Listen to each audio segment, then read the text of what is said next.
हा माझा आहे ना. लाईट शेड पण सगळं एकच ठेवला. पण ठेवला पण एक इथे टेबल नको ना. काय करू दोन्ही ह्याच्यातलंच आहे. हे हलवू नको अजिबात. अजून हा फुल जुगाड आहे हलवू नको. त्याच्यामुळे काय होणार नाही. फक्त कोणते दाखवणार टिकेट टाकून नाही असं. त्याशिवाय तो युट्यूबला आवाज जाणार ह्याला आवाज जाणार.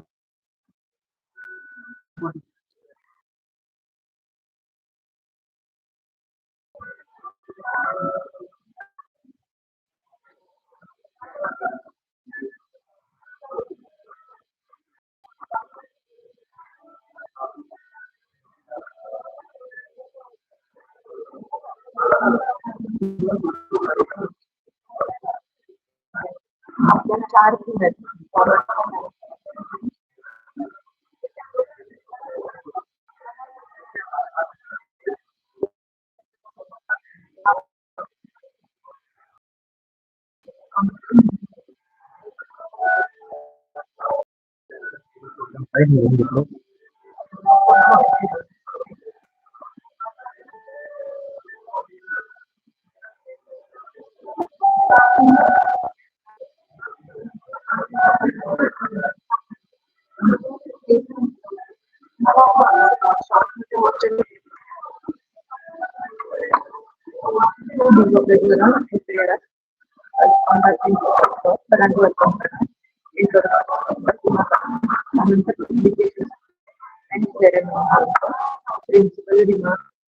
मध्ये आपण सगळ्यांचे वेलकम करतो.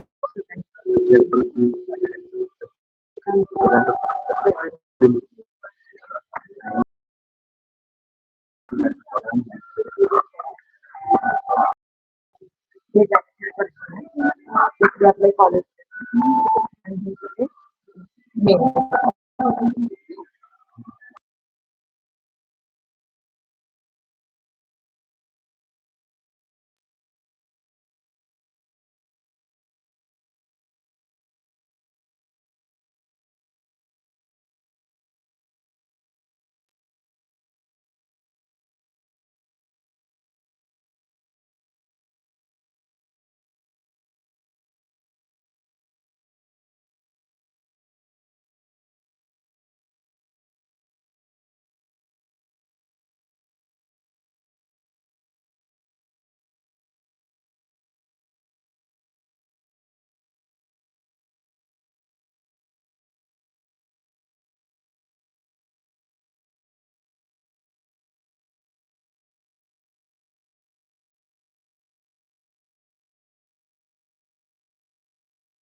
Good morning, ladies and gentlemen. Today is a very auspicious day. I can see a full excitement on each and every face present over here.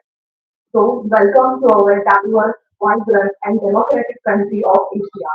My name is Rusha Gok, and we are happy to receive all of you here in India at one-day multidisciplinary international conference on global dialogue on commerce and management, accountancy and finance, and economics. Under the aegis of PM-USHA, Faculty of Commerce of Ratnagiri Education Society, RC Gogate College of Arts and Science and R.D. Jogalekar College of Commerce, Ratnagiri, Autonomous, State Maharashtra of country India. It is our honor to conduct this international conference here in Ratnagiri at World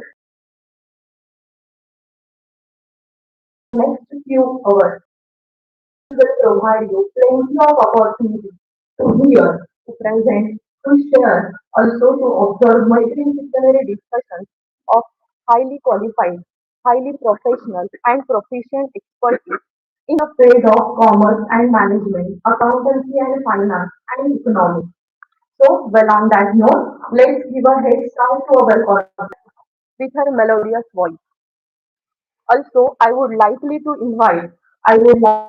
request the following dignitaries to please step forward for the lighting of lamp, that is for Deepa Prajwalan. Sri Deepak Sheth Gadre sir, Chief Guest of the inaugural function and owner of Gadre Marine Exports Private Limited. Srimati Shilpati Patwardhan Madam, Chairman of Ratnagiri Education Society. Advocate Vijayji Sakhalkar sir, Vice Chairman of RE Society. Professor CMA Dr. Makarand Sakhalkar sir, Principal and Convener of today's conference. Professor Seema Kadam Madam, Vice Principal of Commerce Faculty.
Shri Satish Ji Chennekar, Secretary of Ratnagiri Education Society.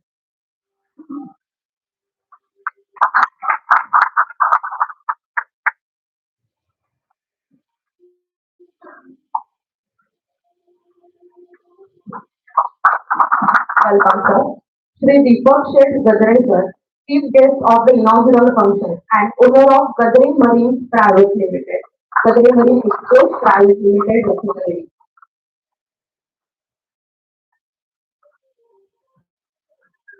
Welcome, sir. Professor Dr. Ketan Dina, Keynote Speaker of the conference, Director of PM-USHA, Institute of Management Studies from Mumbai.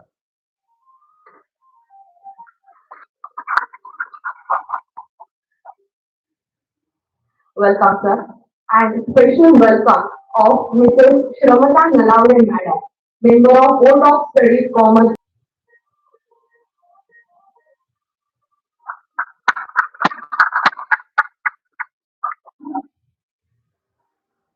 Thank you, Madam. Thank you, Safarpal, sir. Please have a seat.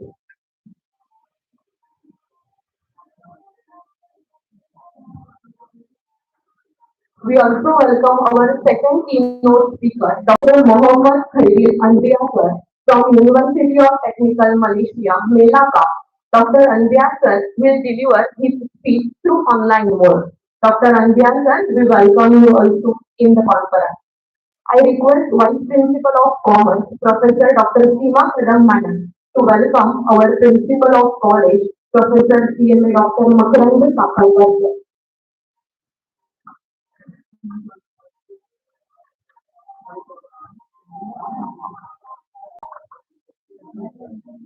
Welcome. Thank you, Madam. Please have a seat. I request Dr. Rupesh Sawant sir to welcome Professor Dr. Seema Kadam Madam, Vice Principal of Commerce, HOD of Commerce Department, and co-convener of the conference.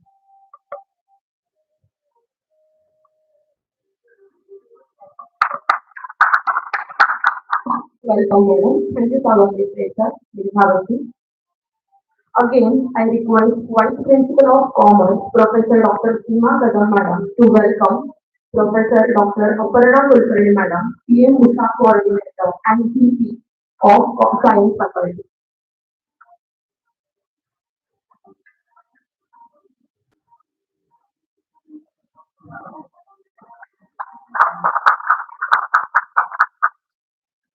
Welcome, madam. Professor Dr. Surendra Thakur Desai, sir, Admin VP, Admin Vice Principal of our college.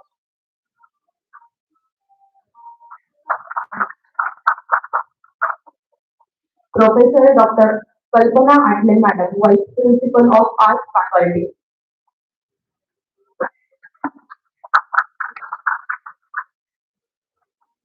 Dr. Rupesh Sawant Desai, sir, co-convener of this conference, who had been working for last few months till today to make this conference more successful.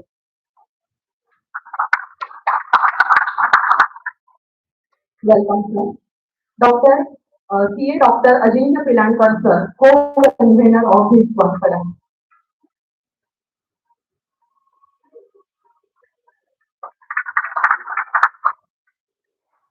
Welcome to the sir. Thank you, Madam. Have a seat. I request Dr. Rupesh Sawant Desai, sir, to welcome sir from Mumbai. Principal Dr. Kishore, Dr. from Pune.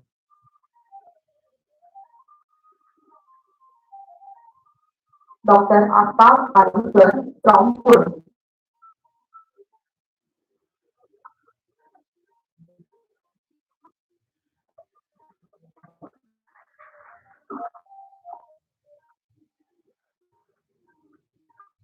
Chairperson of Track Commerce and Management, Dr. Pratik Shirolkar, sir, from Goa.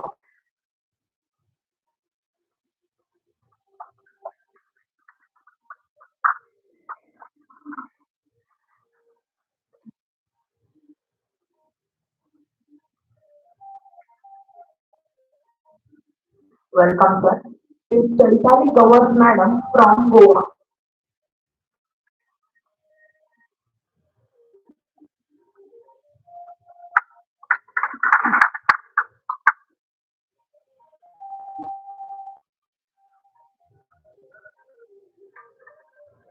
Chairperson from track moving and PG student, Mr. Vishal Kumar from Goa.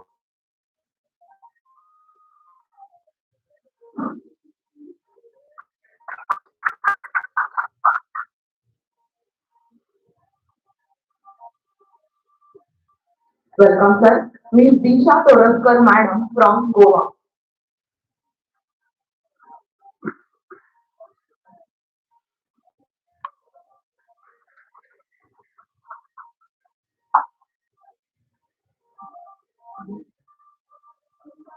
Everyone for coming at our place. We are delighted to have all of you as our guests.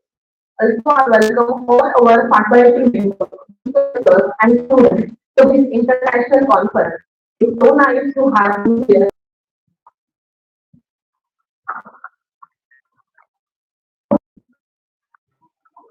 Today's guest for inaugural function of the one-day multidisciplinary international conference, which is organized by Faculty of Commerce of Jogalekar College, Autonomous Ratnagiri.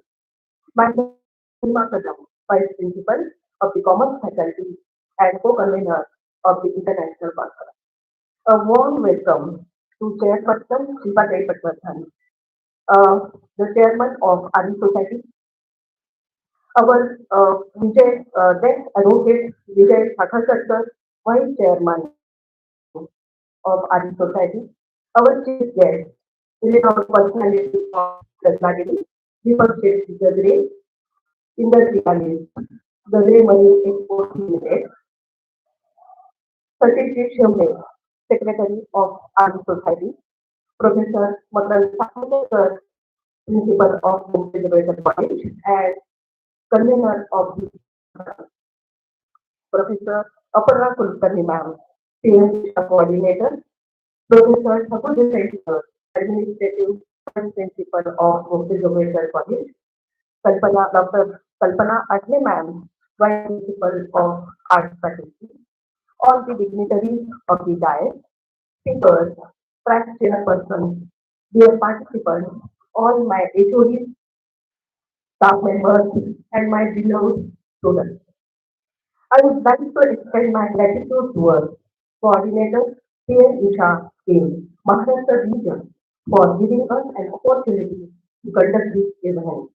All the authorities of Agies Society to support us. Before we get started, I would like to share with you the journey of my faculty. My faculty is established in the year 1960.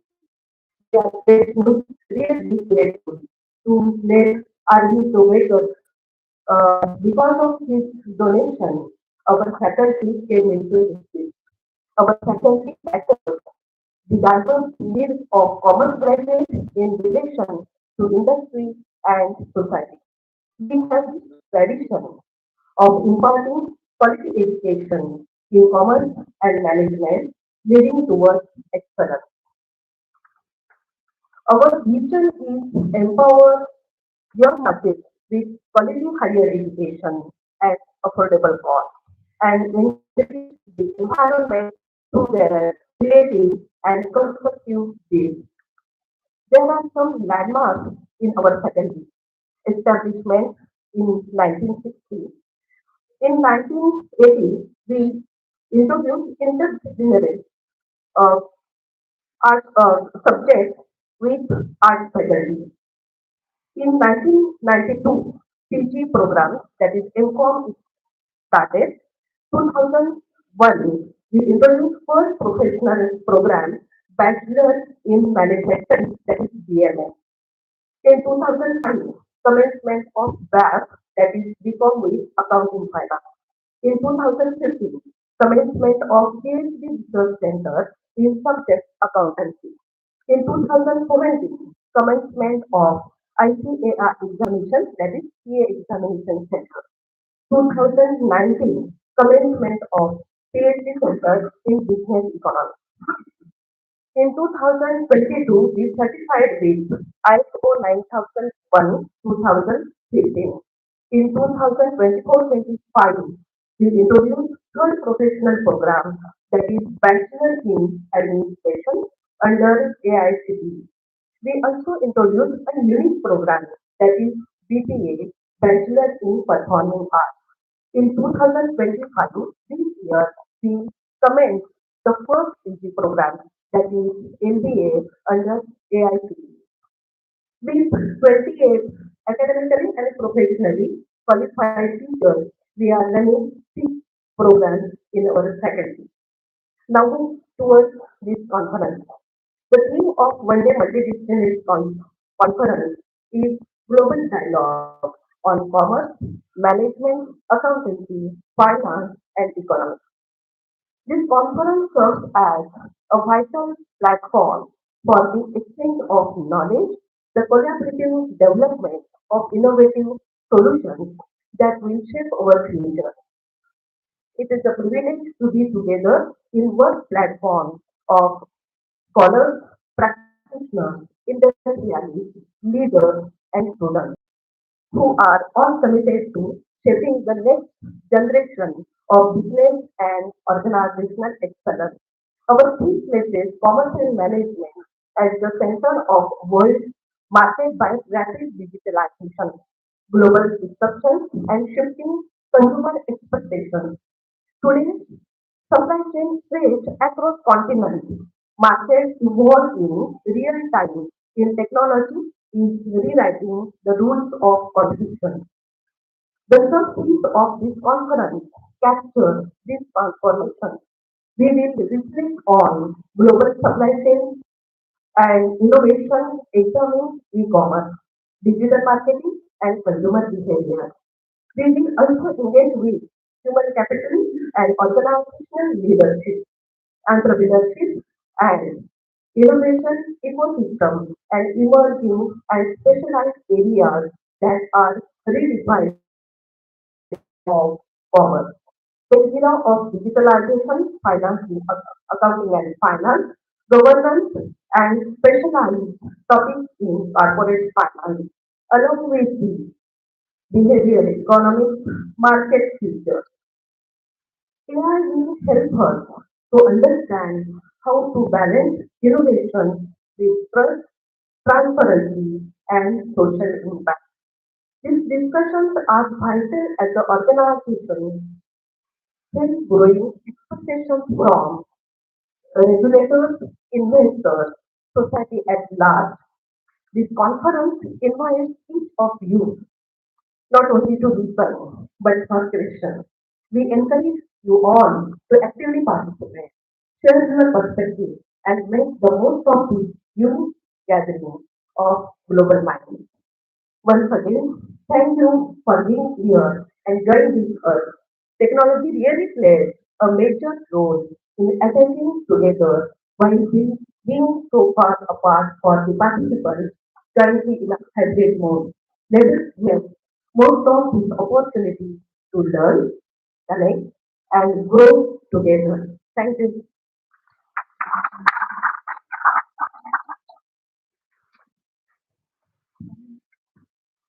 Just like Kadam Ma'am said, this international conference is a great opportunity for all of us. Almost all of you had submitted the research paper under the given theme. It is a proud moment for our college to publish your research paper. Each and every author has an innovative vision. Each and every paper has something new that adds a knowledge differently. It's our honor to publish such a variety of brains, plenty of ideas, and highly professional research papers by our chief guests and other dignitaries. With a huge pride, we are going to inaugurate conference proceedings. For that purpose, I would like to invite Dr. Rupesh Sawantadesai sir to say a few words about our conference proceedings. Thank you, Vishal. Very good morning, one and all. I welcome all of you once again over here on the occasion of inaugural function as well as inaugural of our proceeding of the conference. It is a moment of immense pride and honor for me to say a few words as a co-editor of this proceeding, our dialogue on commerce and management, accountancy and finance, and economics. The same title we have given to the proceeding. The proceeding has ISBN number. The conference, as you know, is organized by Faculty of Commerce, RE Society, College of Arts and Science, and RE Jogalekar College of Commerce, Autonomous, Ratnagiri, Maharashtra, India. This proceeding presents the months of academic efforts of the various authors, scholarly contributions, and collaborative engagement from the researchers across the India, across the world, from different countries. I believe that the compilation will serve as a valuable reference for the future research and for the future researchers and will inspire continued dialogue and innovation in the field of commerce, management, accountancy, finance, and economy, which are the major theme of this conference. I express my heartfelt gratitude to all the authors, researchers, organizers for their for underwhelming efforts and support in shaping this publication. I am thankful to Mr. Agies for his contributions in designing the front page and back page of the proceeding.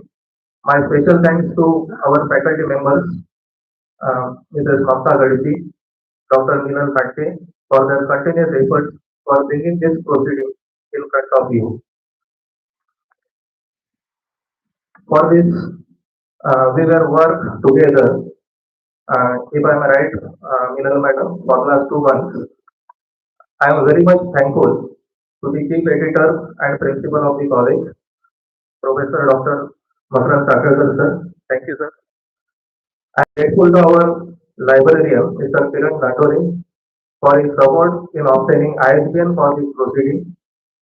And I feel very proud to express in front of you and say that today's proceeding is already have ISBN number, which you are going to inaugurate in front of you. Lastly, I want to bring in front some special features of this proceeding with ISBN number. See, this proceeding is having 900 plus pages. It includes 88 plus papers from India as well as across the world. The papers are received from different countries like Oman, Canada, Germany, USA, and few other countries in the world. From within India, we received papers from different states like Goa, Karnataka, Gujarat, Himachal Pradesh, and some others. We received papers from the researchers, research scholars, those who are pursuing their PhD from different universities like Goa, Mumbai, Pune, Yuva University, Kolhapur, Solapur University, Marathwada University, and few other private universities in India. One more feature I want to say. So, whatever papers we have received, within from Goa itself, we received 25 plus papers out of 88. Another important feature is that in commerce and management team, we received 61 papers. In accountancy and finance team, we received 27 papers. And in the team of economics, we received 22 papers, making 88 in all. So, with great pleasure, I request dignitaries on the dais to inaugurate this proceeding. I also invite editorial board members along with Dr. Madam for this inaugural of the proceeding. Please.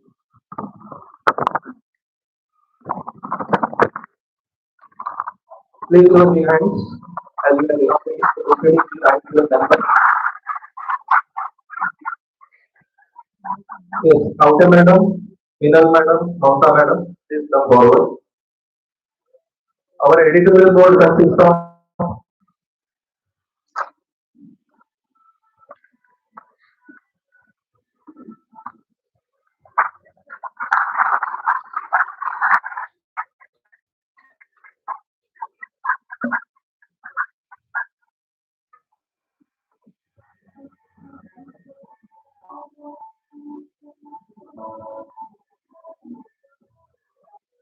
respect.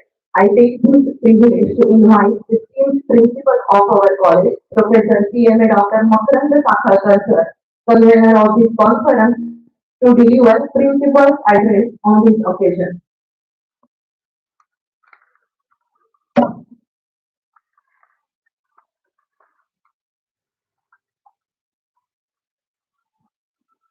नमस्कार. आमच्या मार्गदर्शक chairperson education society honourable Shrimati Shilpatai Patwardhan, honourable chief guest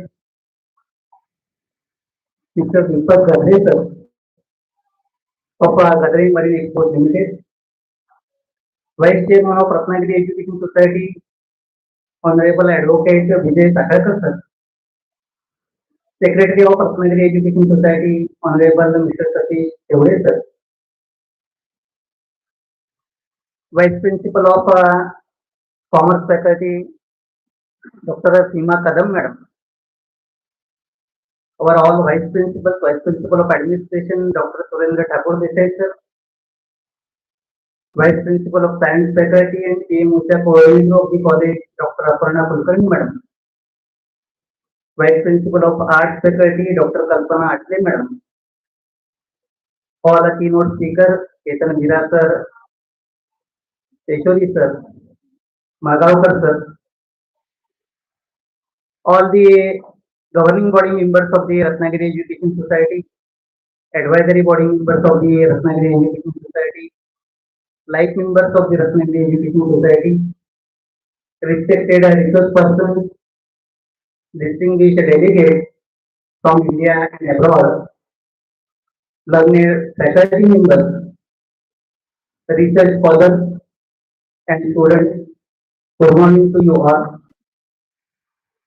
It gives me immense pleasure to welcome you to this one-day multidisciplinary international conference on global dialogue on commerce and management, accountancy and planning and economics.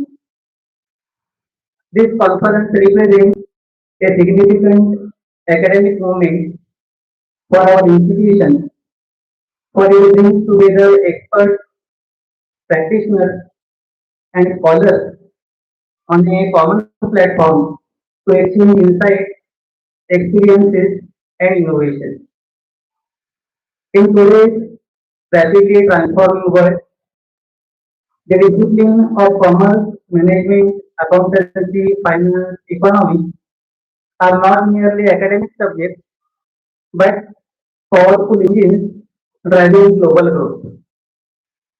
The interconnected nature of world economies demands constant dialogue, fresh perspective, and deep research. The theme of this conference, Global Dialogue, captures this spirit of collaboration and interdisciplinary thinking. We live at a time when technology, policy shifts, financial markets, and global supply chains are influencing each other in complex ways. Whether we speak of digital finance, sustainable business practices, global taxation, AI-driven analytics, or economic resilience, every domain is evolving at unprecedented speed.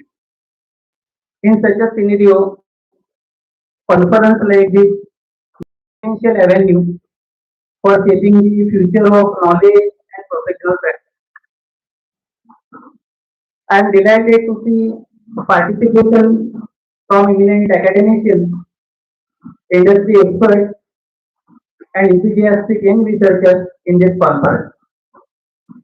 Your contribution through research papers, discussions, and interactive sessions will undoubtedly enrich this academic exercise.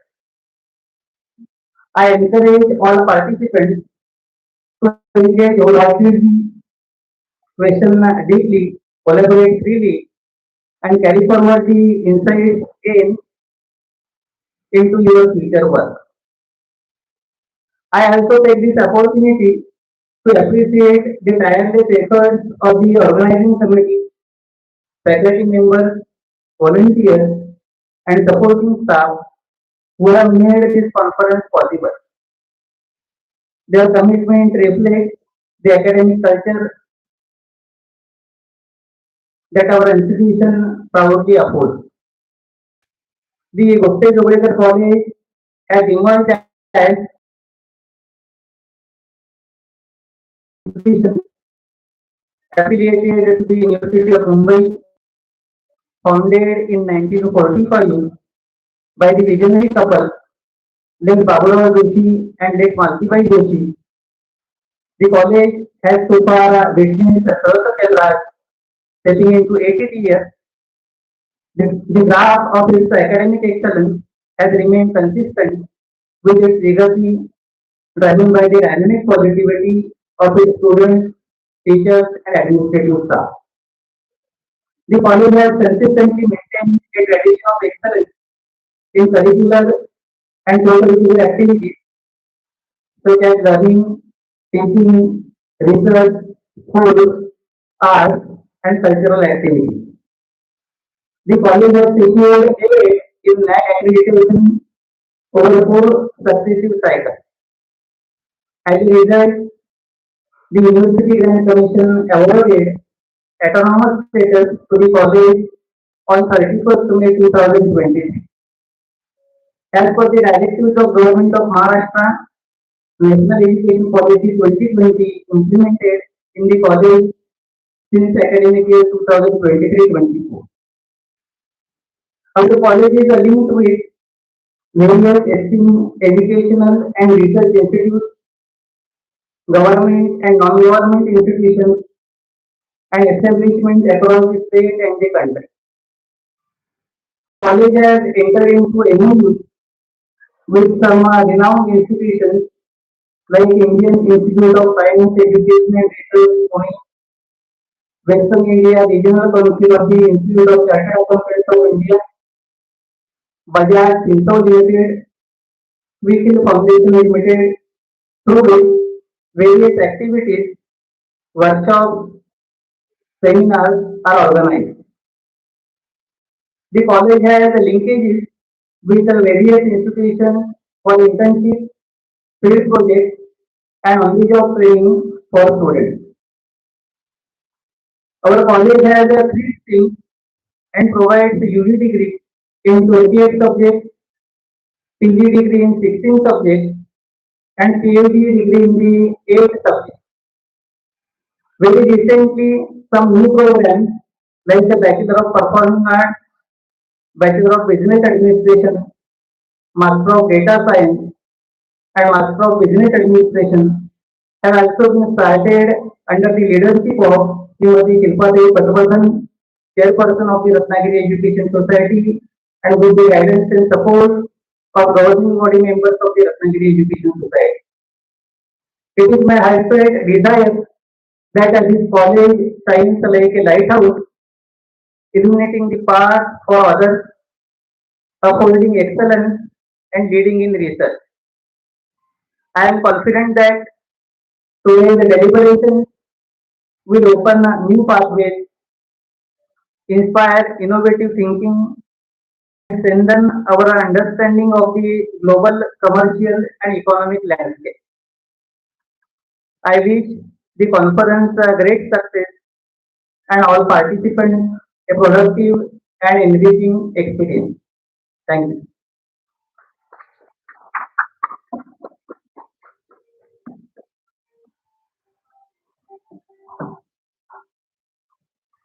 Thank you, sir. Our renowned college is a part of Ratnagiri Education Society, which is one of the largest education societies in the Konkan region. So many schools and colleges are working together under one and only Ratnagiri Education Society. I would be delighted to invite on that to exchange best wishes for this conference. Please welcome Advocate Vijay Sakharkar sir, Vice Chairman of Ratnagiri Education Society.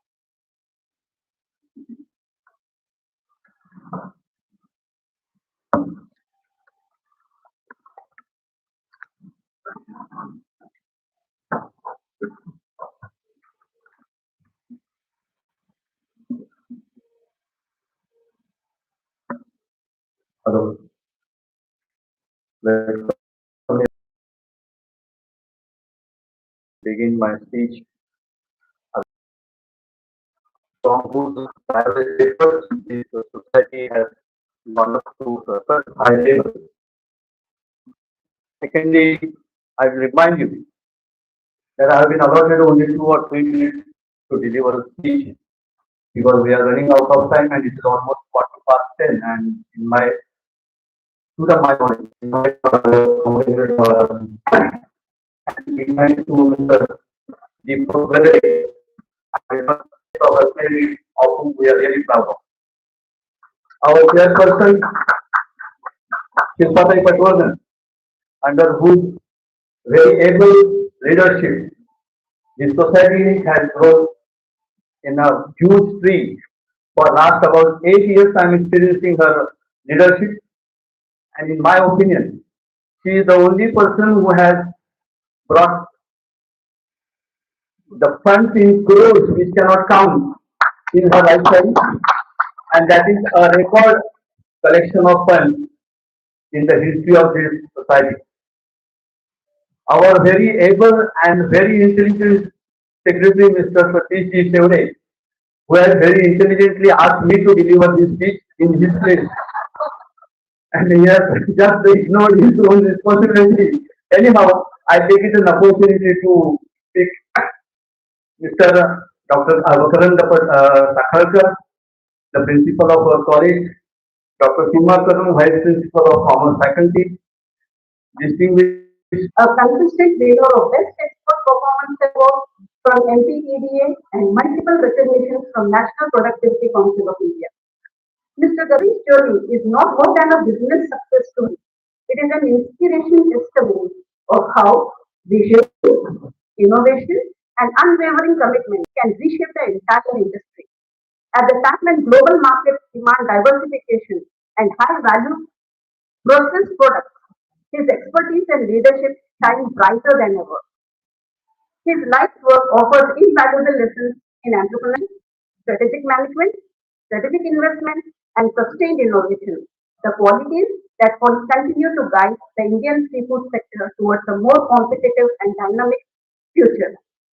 Ladies and gentlemen, please join me in welcoming an extraordinary leader, a pioneer, a values-added food manufacturer, and a true architect of India's marine export success, Mr. Deepak Valedictory. Welcome, Agnes. Let us welcome the Prince. I request Shilpatai Patwardhan to honor.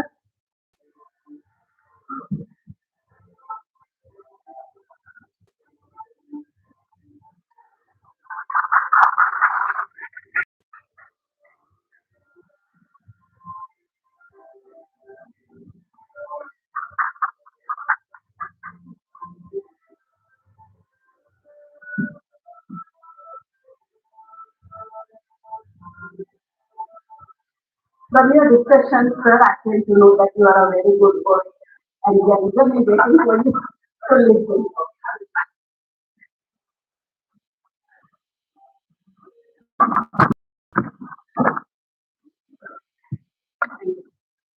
Good morning, ladies and gentlemen.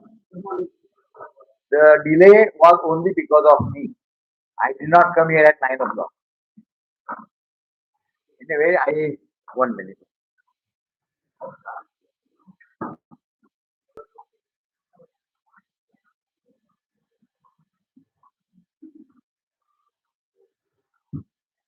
Today's function, with the auspicious presence of Srimati Shilpa Patwardhan, Satish Devde, and Vijay Sakarkar, Srikant Jogalekar, Makaran Sakarkar, and all the eminent people who have come from Bombay. Actually, there is a lot of misconception about me because whatever she said, I never knew myself that I have done so many things. Anyway, my only submission here today is in this conference on global dialogue on commerce, management, accountancy, finance, and economics. The real reason why people should engage in this is because they enjoy doing whatever they are doing. It is not only in commerce, it is in every form of life. If you enjoy what you do And if you are not working only for money, money should follow whatever you are doing, and you should not target money and come back here. So that is one thing I would suggest in this conference, that all people who are engaged in this commerce and business should do it because they like to do it. And when the result is, when the effort is correct, then the result comes right. It is like, Arjun's archery, where he concentrates on that eye and hits the eye. It is like that. So it is not only in commerce, but in every walk of life. But because we are talking today about commerce and economics, I would urge all young people who want to get into this activity that they should first enjoy whatever they are doing. And there is a basic ethics in everything. So they should feel, they should talk to other people like other people want to talk to them, what they expect from others. So commerce is a team management. Commerce is a team activity. So anybody, even if he is a PhD in anything, he should not feel that he only knows everything. He should be able to kind of take all people along with him. And as long as he is able to do that, then the result will be right. I wish this conference all the success, and all the deliberations will ultimately come to a peaceful conclusion. Thank you so much.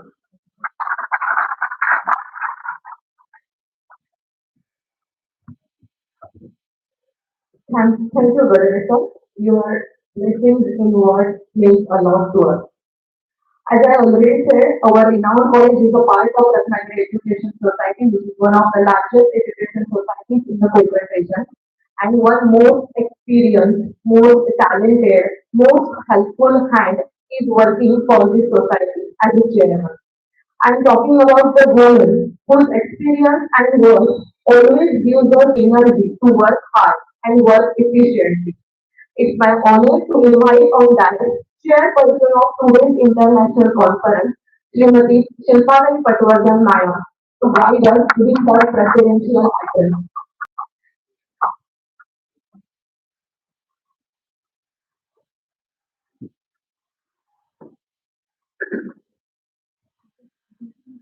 नमस्कार. काही वेळेला आपलं वर्णन ऐकलं ना ते घाबरायला होतं. आजच्या कार्यक्रमाचे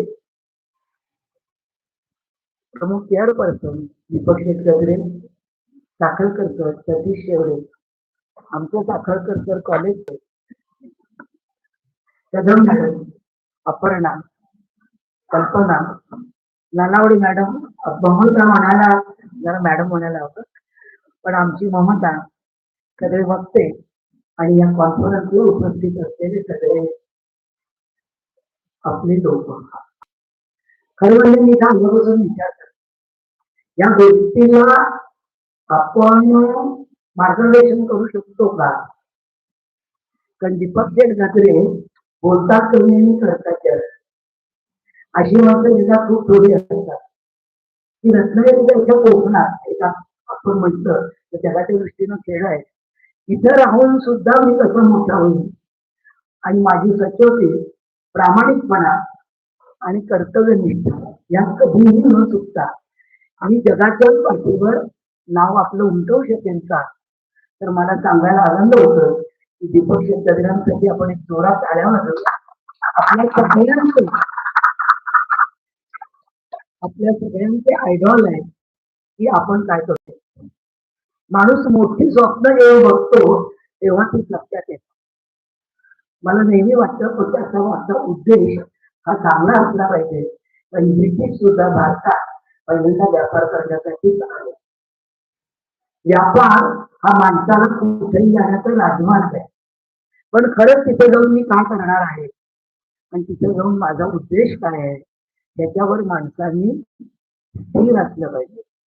कुठच्याही व्यवसायात जा, प्रत्येक माणसाच्या मेंदूमध्ये एक कॉम्प्युटर बसवलं, आणि आपली प्रत्येकाची करण्याची कुवत त्याच्यात आहे.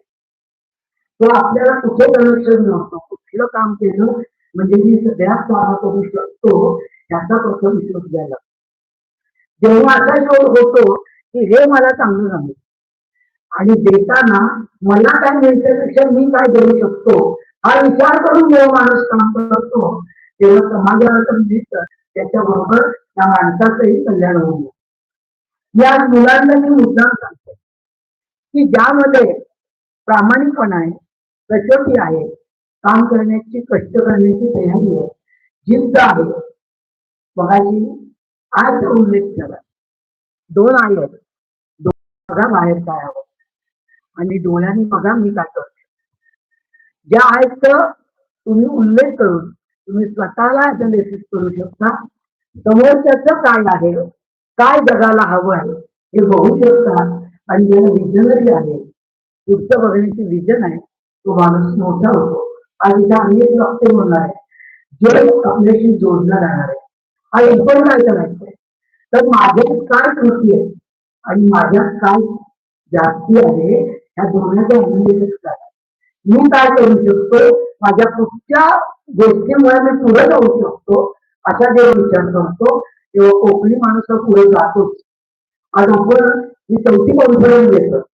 या प्रत्येक कॉन्फरन्स मधनं आपण काय शिकलो, मॅडम पण मी सांगते, मुलांचा त्याचा हे घ्या, डाटा घ्या. प्रत्येकाने वेगळं काहीतरी शिकलेलं असतं, पण आपल्या ते लक्षातही यावं नसतं. जे मुलांकडे तुम्ही घेऊन मागाल तेव्हा तुम्हाला नवीन 25 गोष्टी कळतील की ज्या आपल्या दृष्टीने सुटलेल्या असतात, पण त्या मुलांनी शिकलेल्या असतात. पुढच्या वेळेला त्याचा जास्त उपयोग होतो. अशी दृष्टी घेऊन जेव्हा माणूस काम करतो, मला दीपक गजरे, अर्जुन गजरे या व्यक्तींचा अतिशय कौतुक आहे.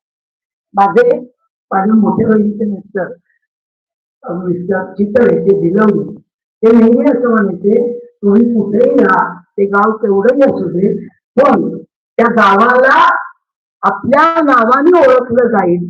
त्यांच्या कामामुळे हे गाव मोठं झालं असं जेव्हा होईल तेव्हा तुमचं काम उत्तम आहे. चितळ्यांनी भिलवडी सारखं छोटं गाव मोठं केलं आणि गजरे शेठने रत्नागिरी गाव मोठं केलं.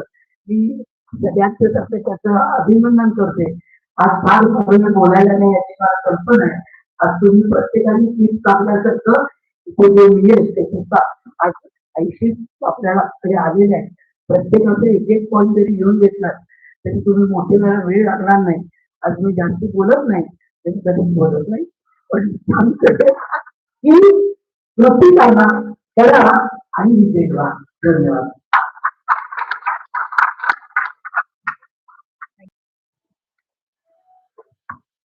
Thank you, madam. Before we proceed, I would like to request Dr. Rupesh Pawan Desai sir on dais.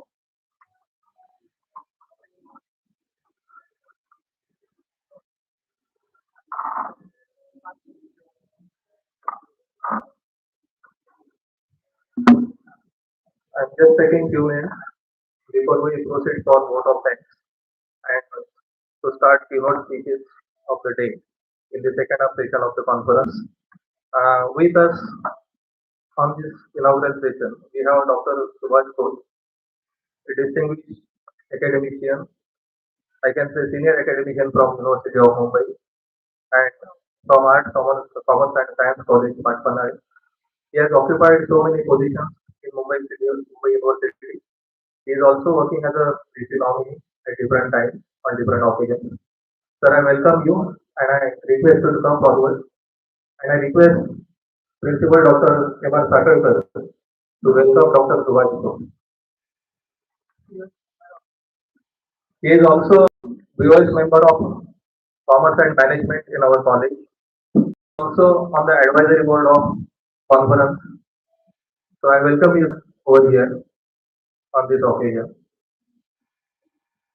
Sakarkar sir is going to welcome Dr. Subhash Ghosh. Please give a big hand for the friend of Accountancy over here and his presence. Thank you so much, sir. Thank you, Sakarkar. Over to you.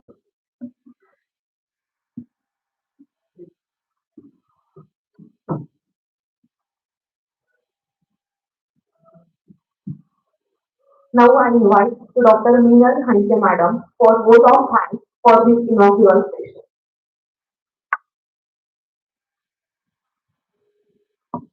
Thank you, Disha madam. A very good morning to everyone. It is my privilege to propose the vote of thanks for today's international conference on Global Dialogue on Commerce and Management, Accountancy and Finance, and Economics. Thank you all, governing body members, advisory body members, and all life members. First, I sincerely thank Sri Shripad Minister, Chairman of Agies Society, for his best wishes for our conference. I warm welcome and thanks to Srimati Shripadai Patwardhan Madam, of the conference Agies Society, for her inspiring leadership and support for our conference. My sincere gratitude goes to our distinguished industrialist, Mr. Sri Deepak Gadre Gadre Export Private Limited, for his sharing meaningful ideas with us. I am grateful to Advocate Vijay Sakarkar, Vice Chairman Agies Society, for his valuable presence and strong support.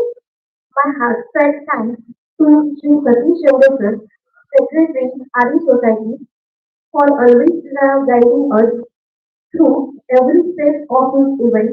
I also thankful Sri Srikant Dudhikar sir, Joint Secretary, for his helpful support and cooperation, as well as the best wishes for our conference. I extend my deeply appreciation to our college principal and convener of the conference, Professor Dr. Patranga, for leading this conference with vision and dedication. With my sincere gratitude to college administrative wing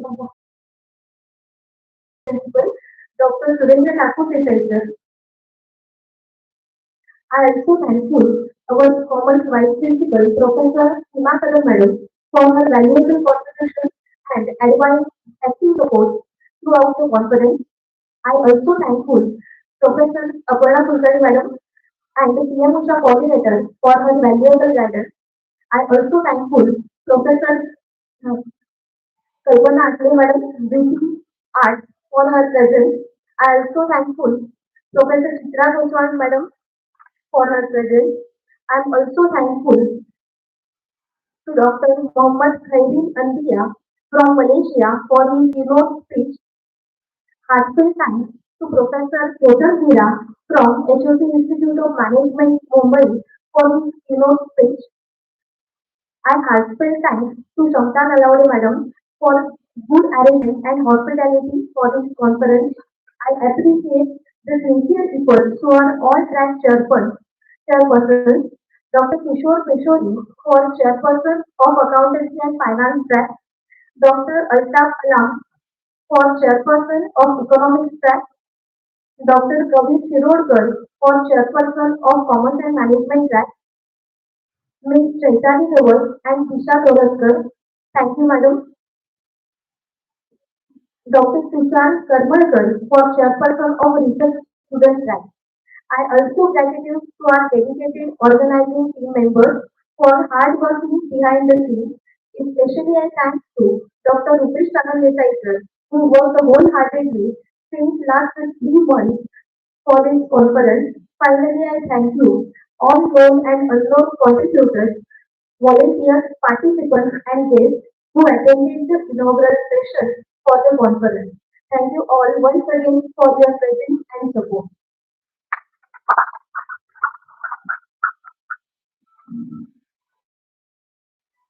एक गाडीची चावी सापडली आहे registration टेबलवर ठेवली आहे म्हणजे 08AB3882.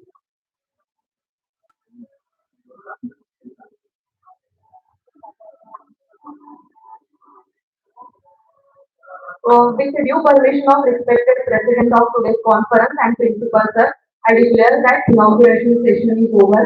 Now it is time for a keynote speech. After a keynote speech of two keynote speakers, there will be a lunch break.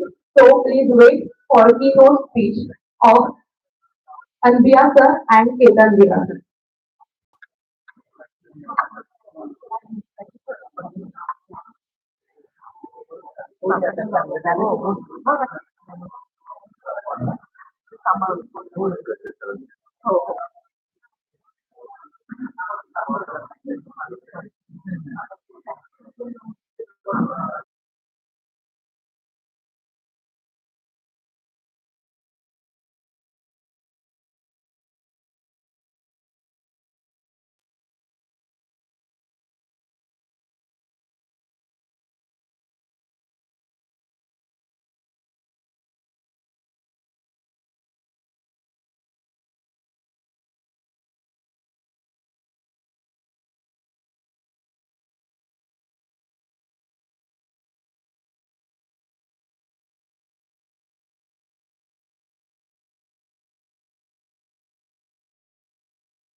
such an amazing monument, big structure. So really glad I've been to India, and also did some moderation and moderate the guest panelists, speakers for events and whatnot.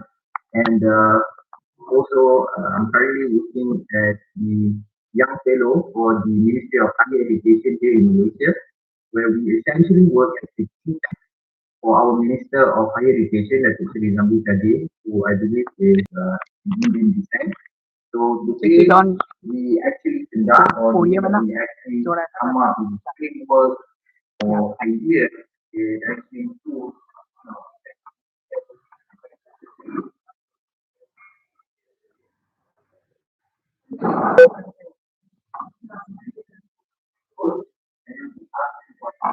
what we like do, able to better meeting, better lectures, or better students, those kind of stuff that actually in the end make them not only a better person, but also better contributors towards the nation. So that would be one of the job scope as part of the young fellow for the Ministry of Higher Education here in Malaysia.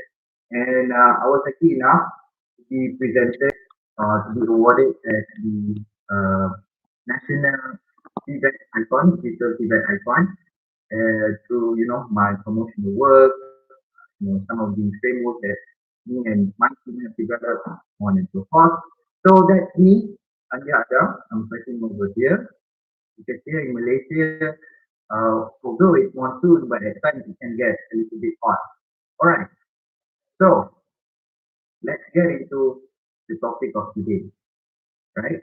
Workforce 5.0. Now, since I'm so far away from the event, I want to understand the participants more, and I want to try to break the ice between us, right? So hopefully, if not all, maybe most of the participants, hopefully, the younger ones, the one doing bachelor degrees or the one doing PG, you guys can take out your phone and try to scan the QR code, right?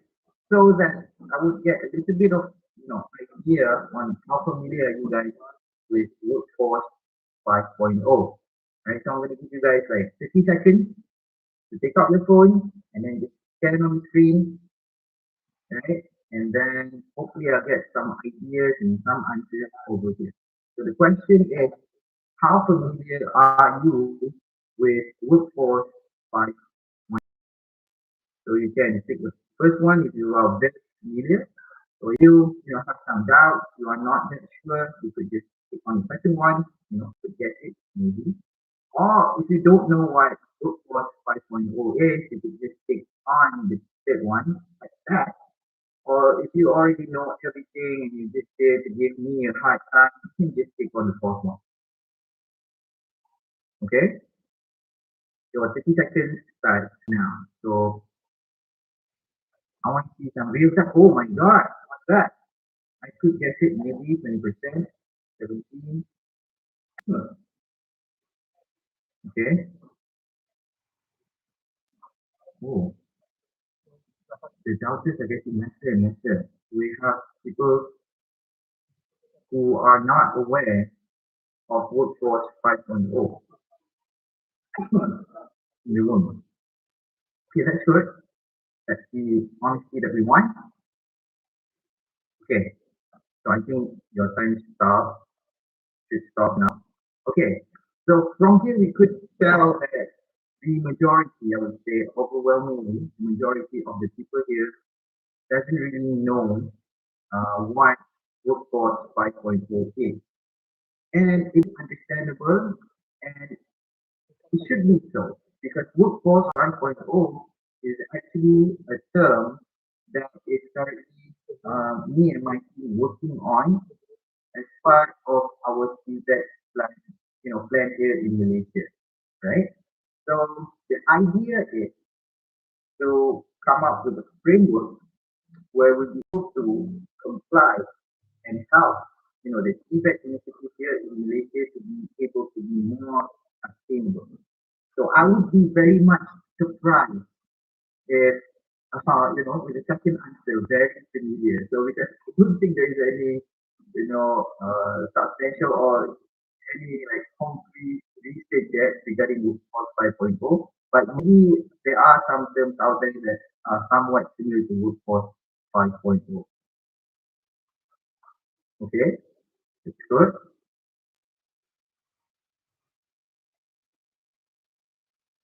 So let's move on to the next one. So a little bit backstory about this research. Okay, so why do we want to talk about workforce 5.0? The reason why is because we're living in a world where things could happen abruptly, right?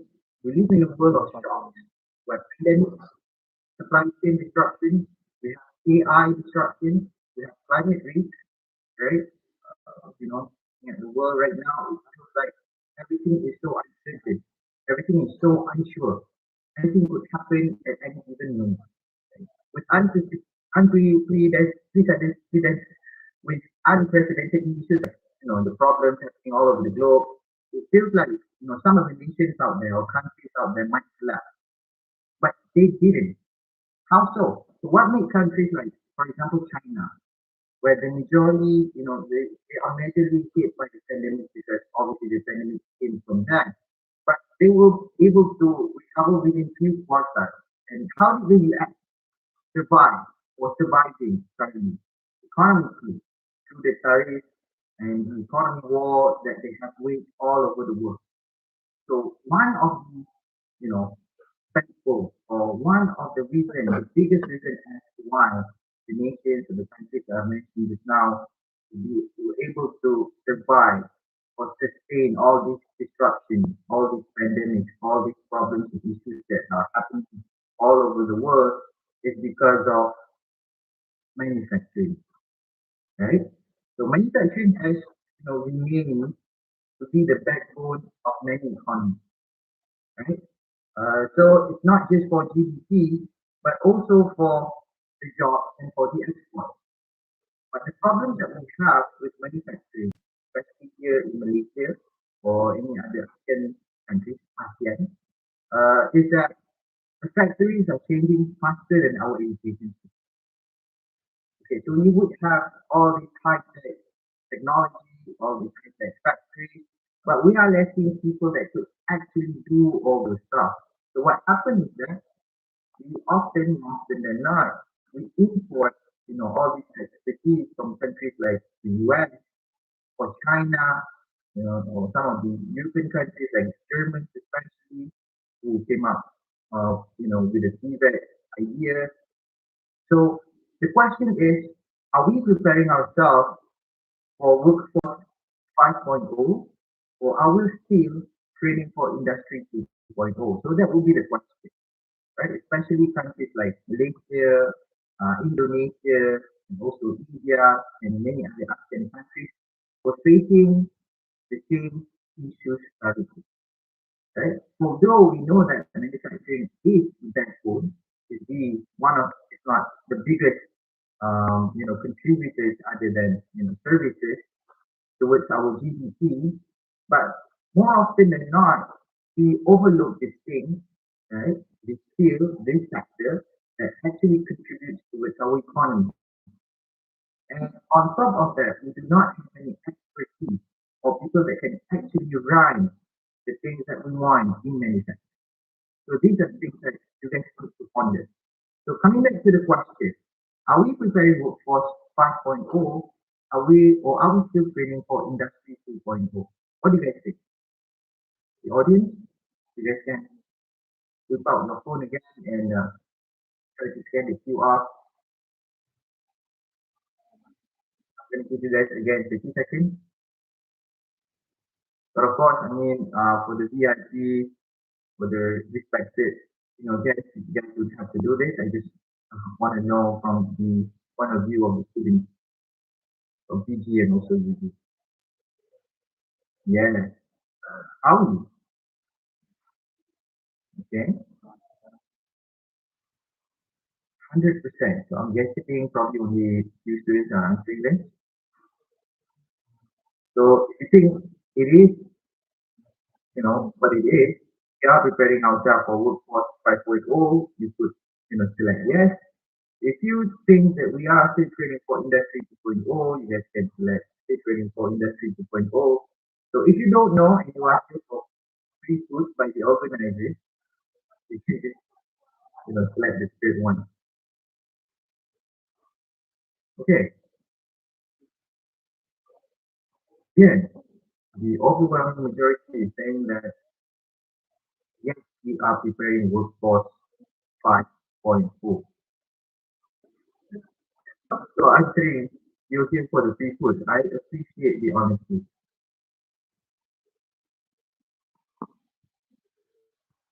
All right, I'm going to stop you guys right there. Okay, the majority of you are saying that, we, when I say we, I don't mean Malaysia and India, are preparing for workforce 5.0. So surprisingly enough, the data kind of shows otherwise, right? And show and share, guys, screen. Okay, so as you guys can see here on your screen, uh, the manufacturing sector kind of still contributes around 16% of global GDP in 2024, still kind of down from about 19% in 1997. As compared to 1997, manufacturing was a decade, right? A couple of decades ago. But now you can see manufacturing is kind of slowing down, right? All over the world. However, 16% isn't really that bad. So if you look at Malaysia, for example, the manufacturing contributes about 23 to 24% of GDP, and it's definitely one of the two main pillars here in Malaysia, alongside services. So the GDP from manufacturing in Malaysia, looking from that percentages, it actually has reached somewhere around 101 billion Malaysian ringgit in third quarter 2025, which is an increase or an up from 97 billion ringgit in second quarter in 2025. It kind of shows that quality as a country here in Malaysia is growing, showing that the status quo. And looking at India over here, it's only 15% of the total GDP for manufacturing value added, meaning that manufacturing only contributes somewhere around 15% of the overall India's GDP. However, surprisingly enough, as you guys can see over here, in the next one,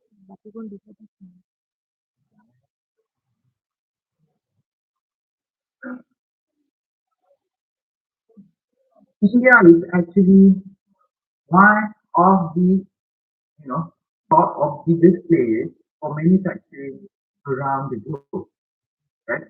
Even though, right, globally, India manufactures somewhere around 2.9 to 3% of global manufacturing output, and locally, it only contributes somewhere around 15%.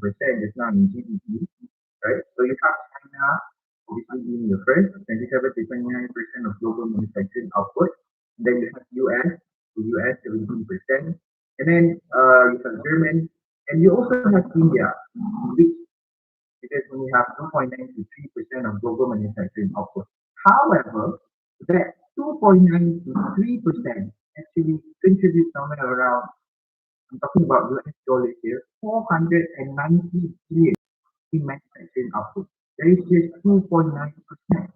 Now, imagine if India manufacturing only 15% of the value added in your country in GDP. But if India can make manufacturing, for example, like in Malaysia, 23%, they are half, right? Right? So, for example, from 3% from 9%, from 490 billion to 1 trillion USD dollars. So that would be, a huge impact to the economy of any nation, not just India, right? But also from Malaysia. If you look at double our manufacturing capability, it's going to increase our economy, by twofold or threefold even. And that's how these countries, these major countries like India, Germany, the US, Japan, are still, competitive economies because they have the manufacturing power and they have, strategy to ensure that they have capable experts that are able to run their manufacturing sector. So that's why both countries like India and US currently are pushing this narrative where we want everything to be made in India or made in Malaysia.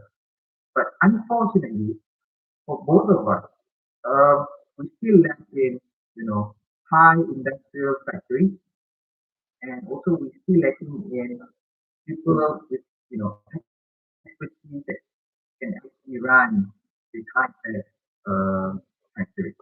So when the factories are going to be completed, we need experts, we need talent, we need hands, people, or what we call a workforce that can actually handle the factory.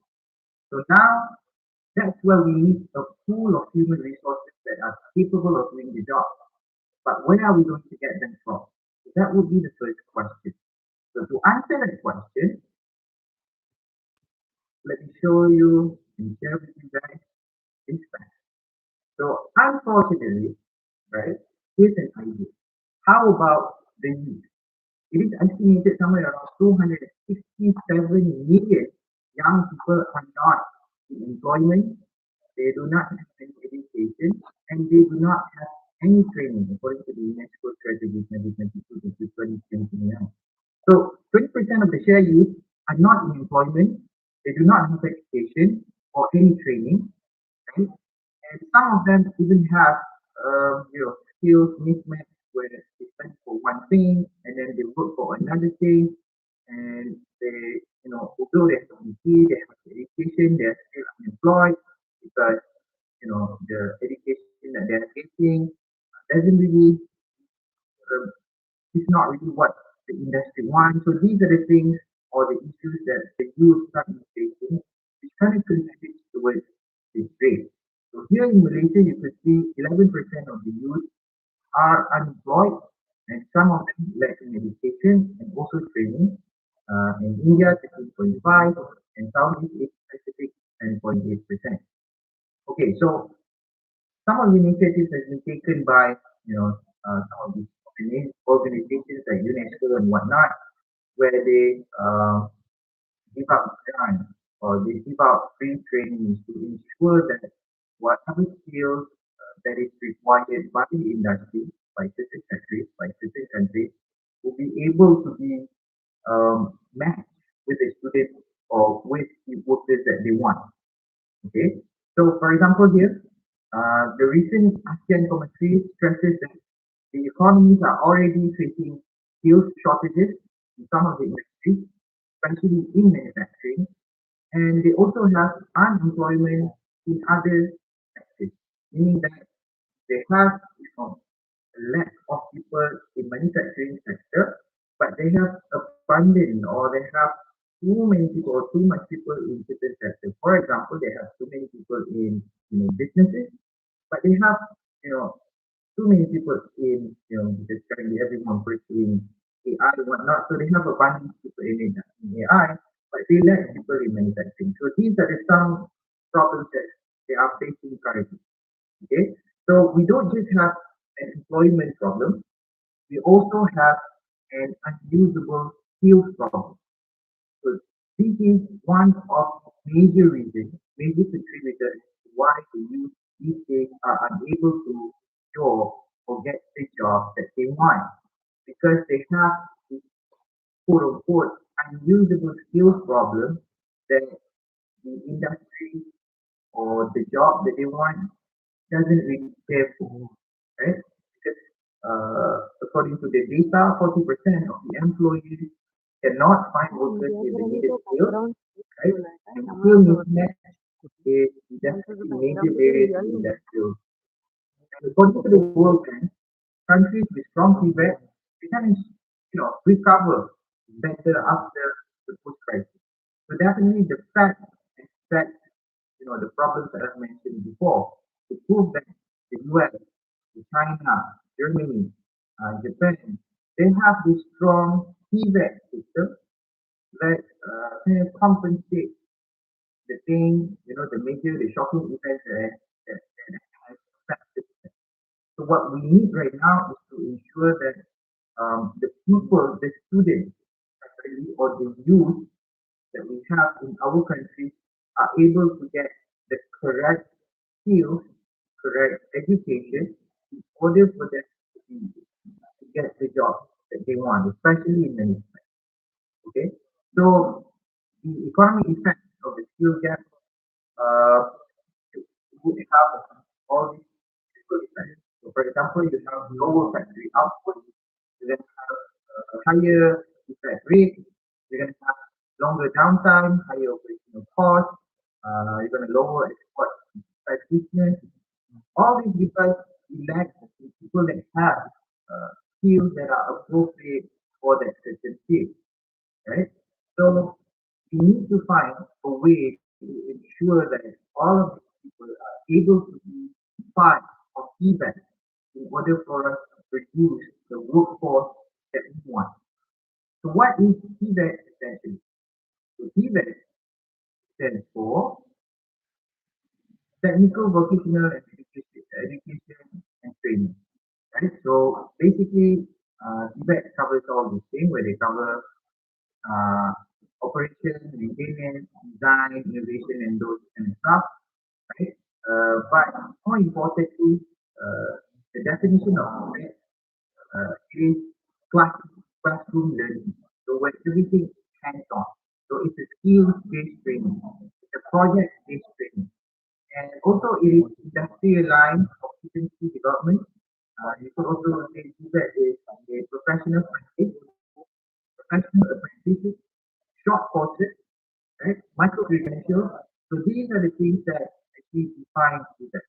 So if you ever been to, these micro credentials courses that actually taught you how to do things hands-on and solve things all by yourself, so you can say that you are part of technical and vocational education and training, right?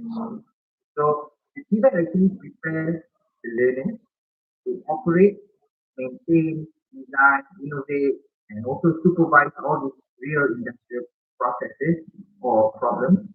And also, they want you to master practical skills, not just theoretical knowledge, right? Because for most part, for example, here in Malaysia, we have for our technical university, we have engineering, we have physical engineering, and then we have technical.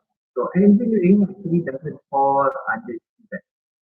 So the other two jobs, meaning that technical engineering and also technology engineering and also technology falls because they focus less on the theoretical knowledge and they focus more on solving the problems for the industry.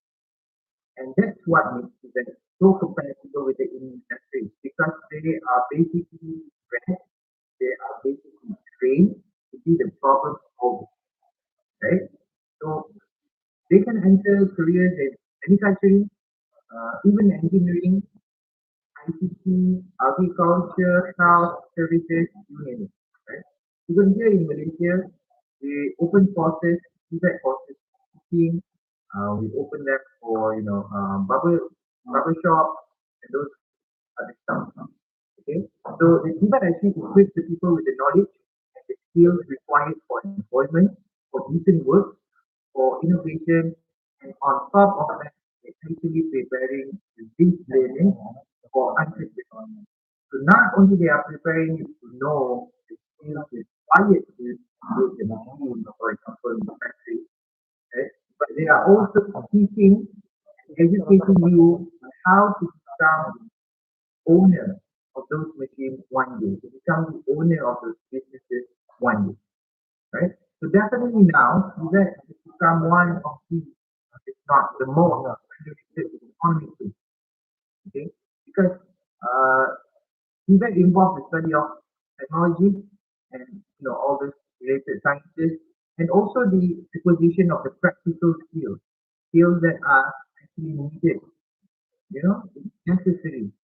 And knowledge that are related to occupation in various sectors of economics and also the social life. Okay, so the problem with CVET and the issue that they have right now are mostly optics. They have issue with the way that people perceive them. At least here in Malaysia, either it's perceived as the planned B by so many families, or even specifically for the weaker students who are not really good at education, the B students, the C students, they might go for CVET. But truth of the matter is that B and C or the CVET learners are actually the ones that are wanted by the industry. So the thing that we're trying to do right now is to shape that mentality, is to make sure that people understand that many of these CVET systems actually match the labor market needs, and we need to have more students in Tibet to prepare ourselves for the rising demand in the future. Because looking at the data that I shared just now, it shows that obviously the manufacturing contributes to a lot of money to better economy for the country.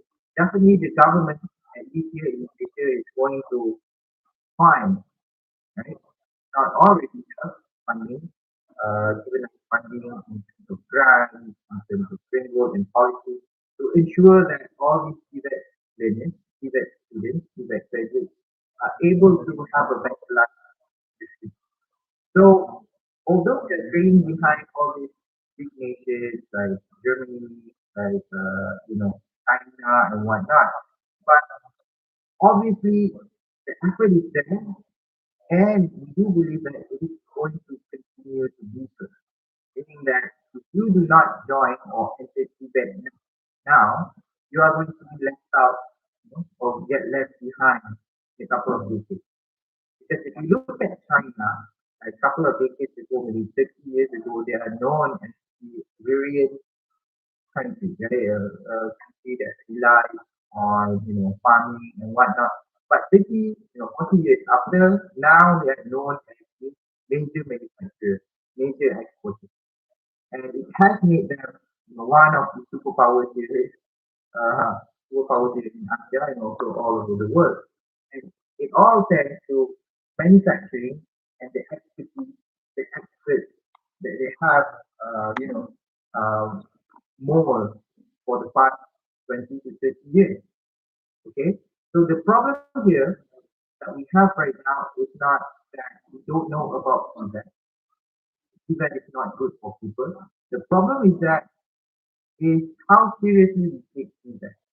So most countries, like especially for bigger country like India or maybe some other countries, is that you do not see the potential in feedback. So if you do have that kind of seriousness, uh, the framework that it takes to make feedback better in countries like India and also Malaysia, we do believe that our country be able to thrive, be able to be better in a couple decades. Hopefully, like China, maybe not as big as China or Malaysia because we don't have that many labor, but in India, definitely so, right? Because India is predicted to be one of the major superpower in economy in a couple of decades, and one of the strategies in doing so is to ensure that your manufacturing sector, is well covered, is well developed in order to be, one of the continue to be or climb up to be one of the major players in manufacturing. Okay, so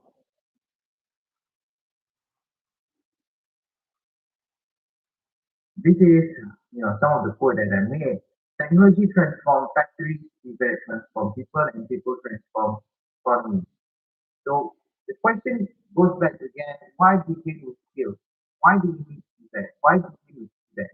Since every nation is facing skill shortages, especially in manufacturing, so They might say that we don't need, people with certain type of skills because we have AI, we have automation, we have smart factories.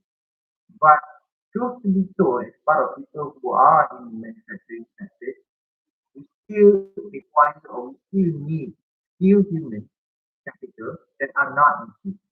So that's why CVET is globally recognized as the fastest, most direct engine to build the industry ready talent. So countries like Malaysia, India, ASEAN, these different countries, EU, are actually all shifting focus to vocational upskilling as part of our economic regime.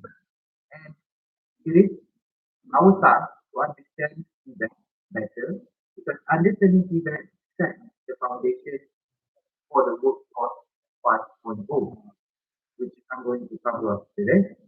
So the question here is, can India do that? Yes, obviously, right? But India has different names for it. For example, maybe India does not have that, but the terminology used over there is probably a little bit different. But ecosystem is there. For example, you guys have um, Industry Training Institute (ITI), you have polytechnic colleges, you have Skill India Mission, you have the BNKBY, Badan Menteri Program Research Yojana, and then centralized agencies, like the BPC and SCE.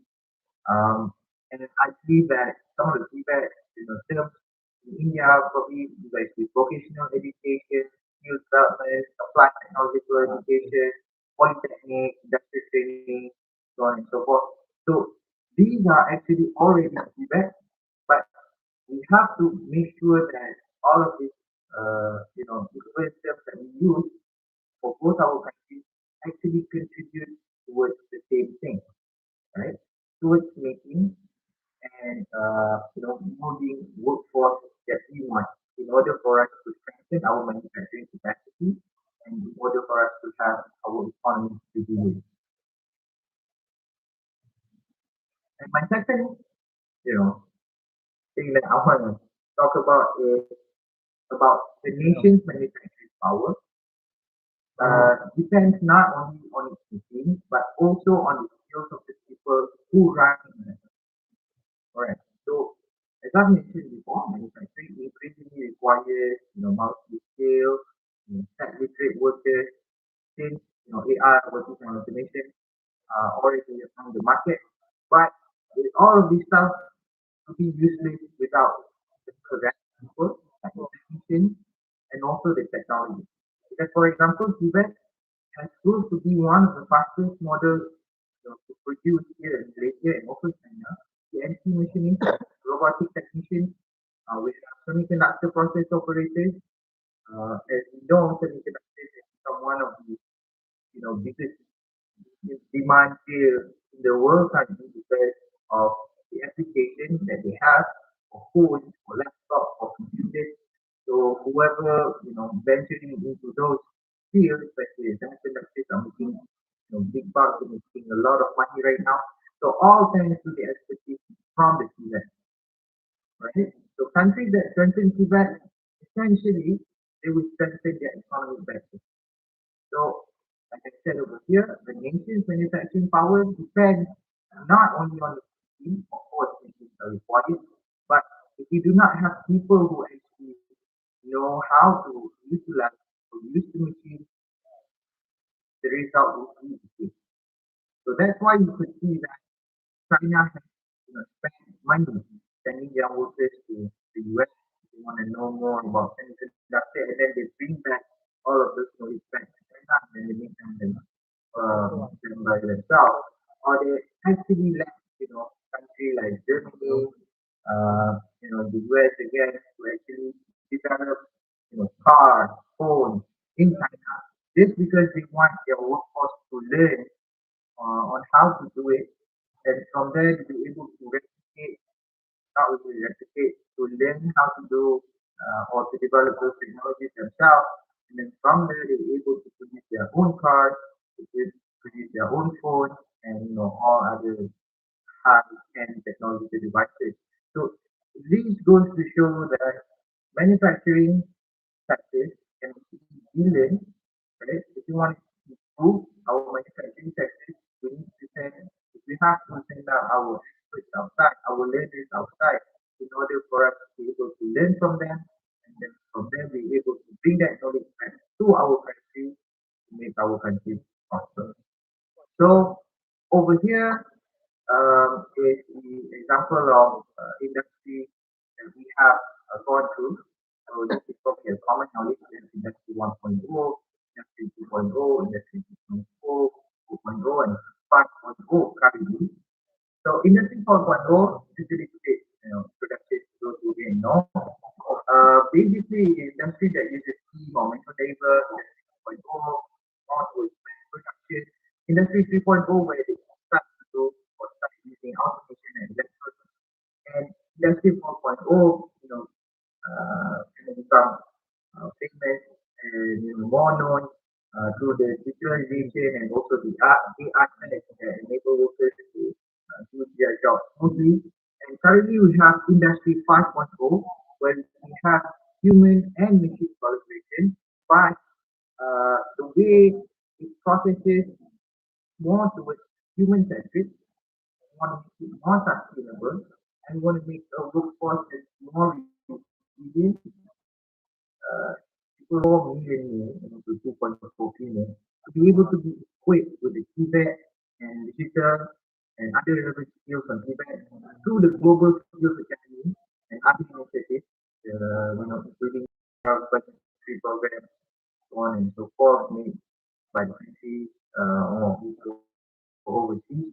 So to say that we do not have the capability, we do not have the funds or foundation to go through with this CVAT program doesn't really make sense because CVAT being supported not only nationwide but also is being supported globally. So for the undergrad students out there, fellow researchers out there, it's like think that you just want to know more about feedback, you just want to get into feedback, you just want to get funded, want to get grants from feedback. There are so many channels, there are so many networks, there are so many opportunities out there that you can actually try to reach, try to call, try to negotiate yourself to get into them, right? Because from there you'll be able to upskill yourself, you're able to understand feedback better, and hopefully you will utilize the knowledge that you have to do things that you like, and hopefully by the end of it all, as I mentioned, be able to build your own business company, right? So now that we have reached this level, I've mentioned workforce 5.0. What is really workforce 5.0? So workforce 5.0 is actually a term that me and my team coined, which means that I'll show you this animation first. Okay.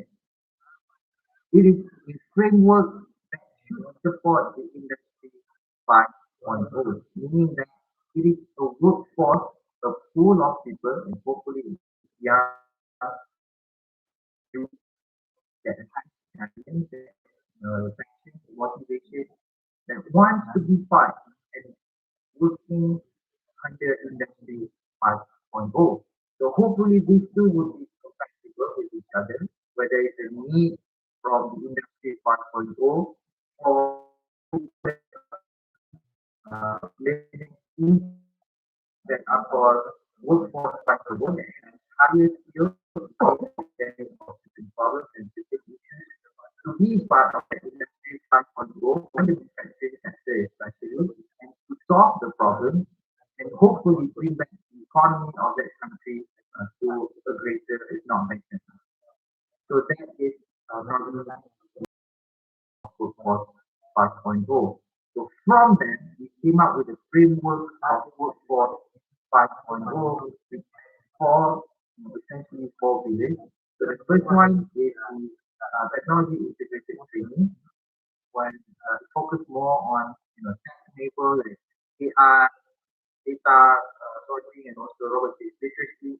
And then industry embedded learning focus more on human centered like the soft skills, ethics, and also teamwork. And then we also for the third pillar sustainable and green practices that focuses more on sustainability aware, green manufacturing mindset. And finally, we have the innovation and entrepreneurs, where we want each learner, especially student learners, the youth, the young people, to be economically literate, people who understand the cost, the value, the productivity, the ROI, and whatnot, so that they would not, get stuck on the same job, over and over and over again for years to come. So we want not only people that can do jobs, but we want people that can actually create jobs, right? So as part of Malaysian initiative, we have Malaysia has added entrepreneurship for university accreditation, which require us to include subjects that focuses more on entrepreneurship, right? So on top of having all these practical skills, practical knowledge that are somewhat compatible to the industry, so these learners, these graduates hopefully can learn from from the industry, and hopefully in maybe like 10 to 20 years or so, they're able to open up their own business in the future. So that would be the ideal outcome from this training. Right. So moving forward, some of the initiatives of the framework, has been done.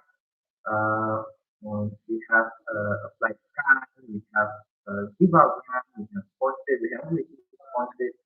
For example, over here, we have this, we've got collaboration with one of the multinational company like Infineon, who has invested 2.8, probably more, 2.8 billion here in Malaysia for their semiconductor industry. And then we have Mini Badani, where me and my team be able to meet with the community and then teach them how to use the machine. We produce machine for them, and then we would workshop for them so that they're able to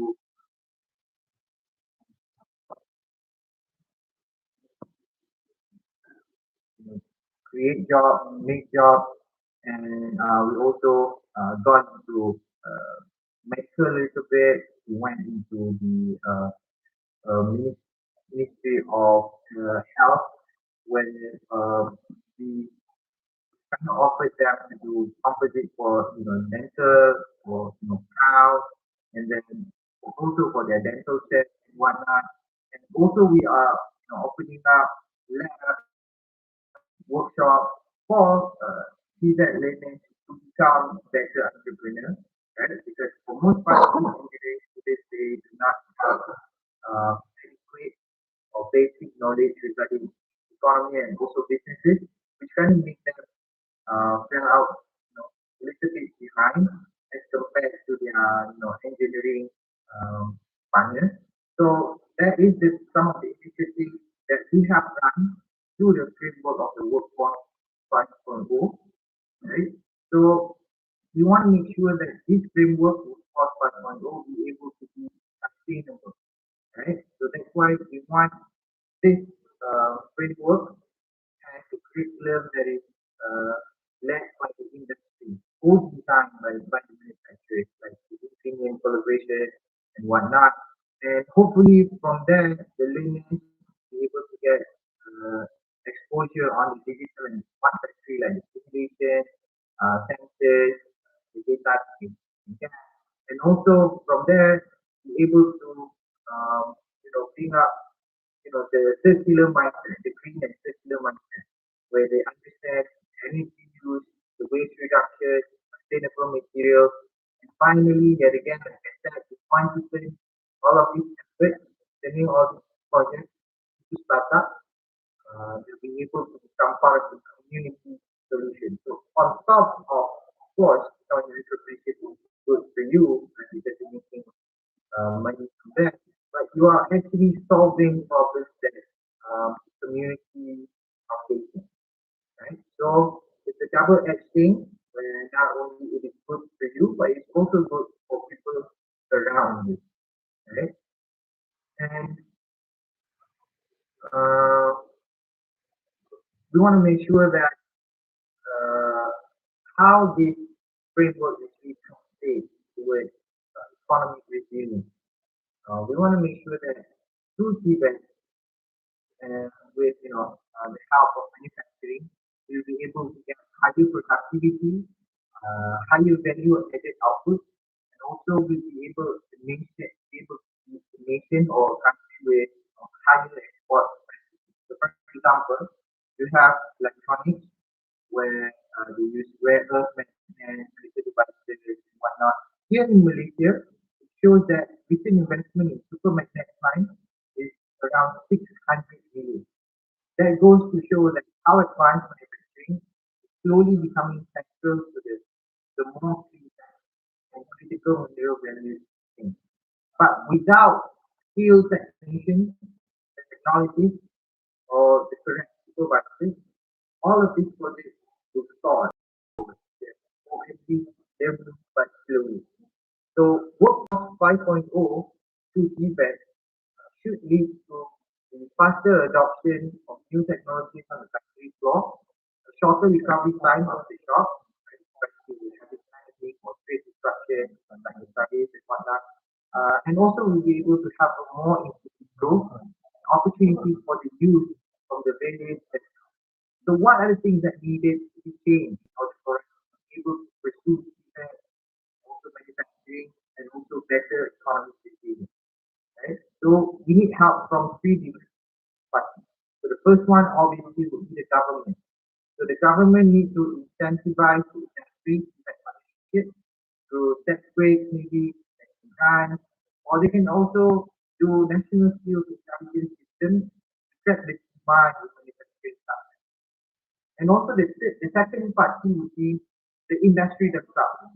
So the industry needs to treat CBEC as strategic investment, not part of CSR, not a free thing, not a pro bono thing. It has to be a strategic investment.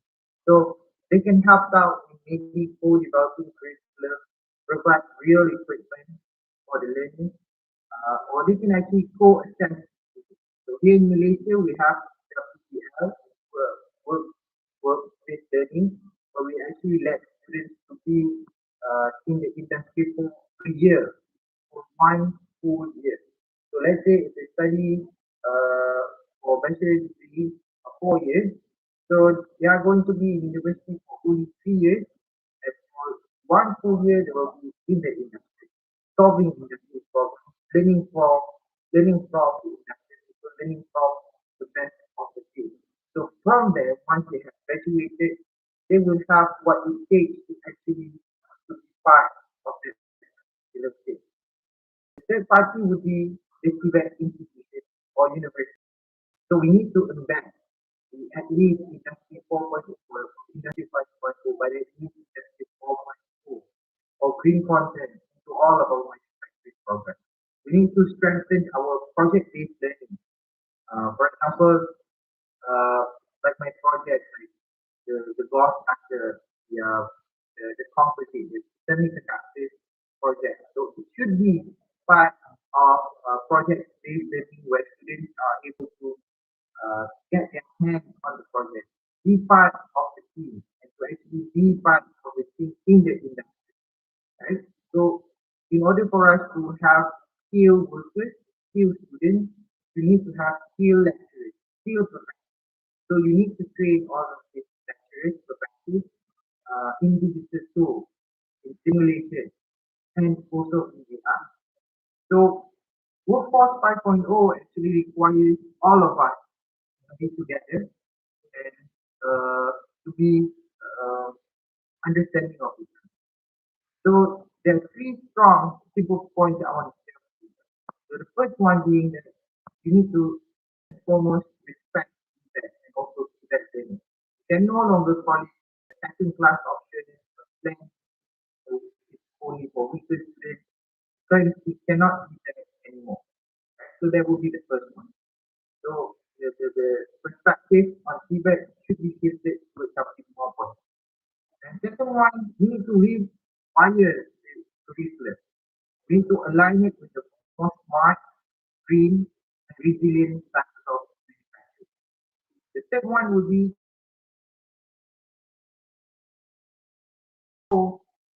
it's not about just the tech. It's about people that are empowered by the tech.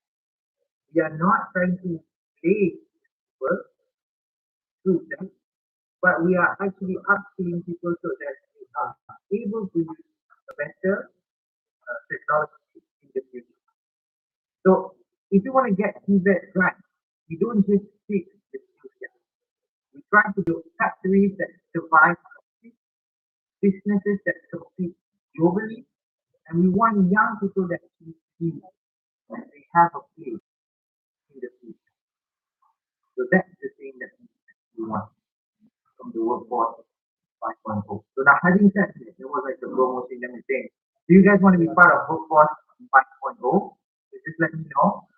Again, you can send if you are want to know more of your thoughts for workforce 5.0, the framework that we came up with that should be compatible into the industry 5.0. So again, I'm going to give you guys 30 seconds.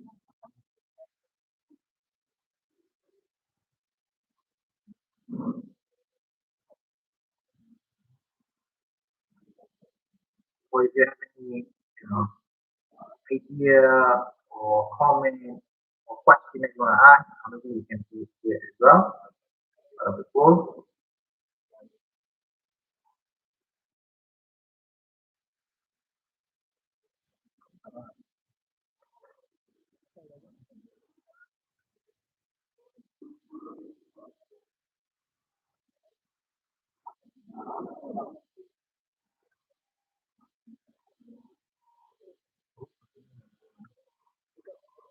Okay, you can just scan it. Right? If you want to share your ideas, if you want to say something, if you have any questions, you can just leave your questions there, leave your ideas there. Because you can always set up on the board after this. Not doing any more time. I think I would like to end my speech here. Just to remind you guys that our title for today was Workforce 5.0, especially on sustainable manufacturing and economic resilience. And from there, I would like to thank again everyone, thank the organizers for the invite. So if you have any questions, so if you have like that you want to ask me, you can always email me at if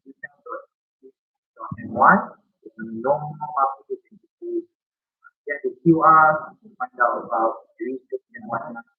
So that's it for today. Thank you so much. See you guys again next time. Hello. Just like Andrea sir said, workforce is a big problem for most of the countries. And I hope Andrea sir has given the proper solution for that, like proper industrial training, soft skills, sustainability, free mindset, and balanced skill workforce. Also, he shared with us Framework 5.0. Thank you, Andrea sir. Thank you, Dr. Andrea sir. We are glad.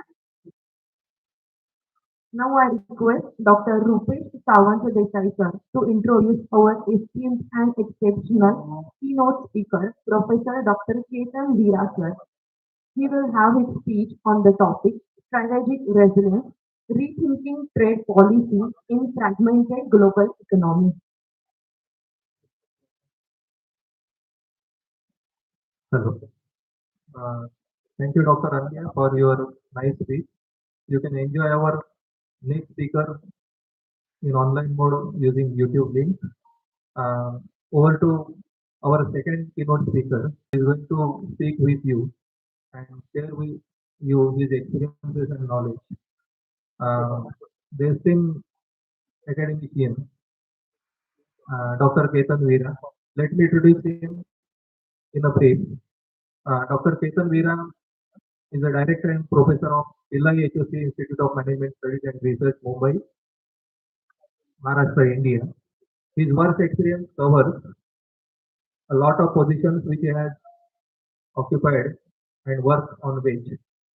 He is working as a director, he is working as a dean, head of the department, and chairperson of the research center with his institute. He has done his master's in commerce, management, and economics and has completed his PhD in Commerce and Management in the subject Economics. Dr. Ketan Veera uh, is on several boards and committees of the university, different universities, including Mumbai University. He is on different boards and committees in different colleges and a person and a chairman on many panels and conferences in India and abroad. As far as my knowledge is concerned, many times he used to go abroad outside of India because when I tried to connect with him, he was in USA that time. So I could not connect. When he came back to India, we talked and it was a nice experience for me because I was little afraid. So how to call and how to talk with doctors. Um, he has many publications of research papers, articles, book chapters on his credit. He has authored books, for example, integration of financial economics and economics, behavioral finance, behavioral economics, and medical tourism and wellness in India. So number of books he has authored. He has presented various papers and national. He has been awarded too on many occasions for the best papers which he has written and contributed. He has experience of quality accreditation as a coordinator of NET, NBA, as well as ISO. He is certified and accredited NLP trainer. He has an industrial experience in retail business for more than 25 years, in manufacturing business of about 20 years, and also in real estate of about 12 years. He has also worked with many NGOs associations and has been awarded for his several proficiencies. For example, Best Academician, Best Mentor, and contribution in the studies like holistic development. He was recently appointed by Minister of Textile, Government of India, as an external member at the Technical Evaluation Committee for Skill Development. So there are so many other things also to say about Dr. Ketan Veera, but without wasting time because we are running late by 30 minutes, and I think all of you are eager to enjoy the lunch. So before that, we will have a knowledgeable experience with Dr. Ketan Veera. Without wasting time, I request Dr. Ketan Veera to come on the stage. Before we start delivering his speech, we will have a small felicitation of Dr. Ketan Veera by our principal, Dr. Hema Sahar. Over to you. नहीं, हो गया, PPT है।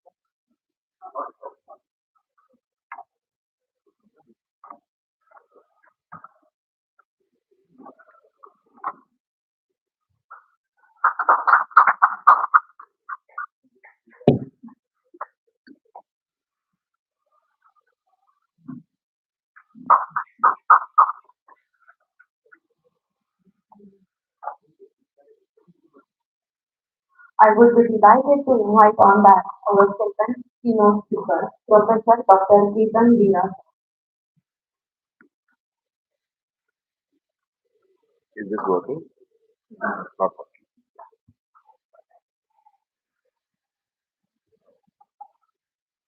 So good afternoon to respected principal, faculty members, technical chairperson, and dear students. Given an opportunity to stand between the lunch and to speak is a bit challenging, right? But anyways, I try to do justice and to engage and to mentally engage because keynote address generally is monologue. So it's like another challenge which is there in front of me. So at the outset, I would like to thank management, principal, faculty members, students and staff of this institute for having me. Indeed, it's a pleasure to stimulate young minds and open up new perspectives at such an international conference with a very interesting title of Global Dialogue. daily, if you open a newspaper, you find a lot of turmoil, you find a lot of changes which are not comfortable, but at the same time, they are full of opportunity. And special thanks to Dr. Rupesh for making my entire journey of right from invitation till now so smooth and absolutely flawless. Thank you, Dr. Rupesh. Now, coming to the topic which I'm going to speak on, that is strategic resilience, rethinking trade policy in fragmented global world, which goes very well with your conference theme also, that is a global standout. I generally always feel that we have to look on the positive side. And since morning, I've been listening attentively to all the speakers and some off conference communication which I had, I came across a lot of opportunities. When I was talking to Chief Sri Deepak Gadre and just to identify how things are post Trump's tariff, which is taxing Indian exporters. And I got a very good insight. And I'll tell you, students, teachers, these are the opportunities which you should take care of. You learn a lot of things from different people. And as rightly mentioned by the chairperson, Srimati Shilpa Sai, that there may be a lot of things which can come from you students also. So one thing which I learned, I asked her, "So how many countries do you export to?" He told me around more than 40 countries. And he first mentioned the name of US. So I asked him, "Sir, how are you affected of this Trump tariff?" And I was so happy to know that he said, "Not at all, Ketan. Our supplies continue to be as they were prior to Trump's 50% tariff as much as they are." So very clearly, when we have such an entrepreneurs, I think what is happening in the world, or what we call it as a geopolitical tensions, I don't think it affects. Another interesting thing with your vice chairman, Advocate Vijay Sir told, was that the second quarter has experienced 8.2% of GDP growth, and which is exceptionally good and much more than what was expected or estimated by private and government institutes. But there is a bright side to it also. If you carefully go through this 8.2% growth of 8.2, it has two more bright spots. Number one, industrial output has been the major contributor to our GDP boost, which was much needed in Indian context. And I get goosebumps when I hear anything good about the economy in the midst of the global turmoil. And second important thing is government spending has reduced. So very clearly, it is a driving our country in spite of the fact that most of the countries are struggling to meet their fiscal deficit.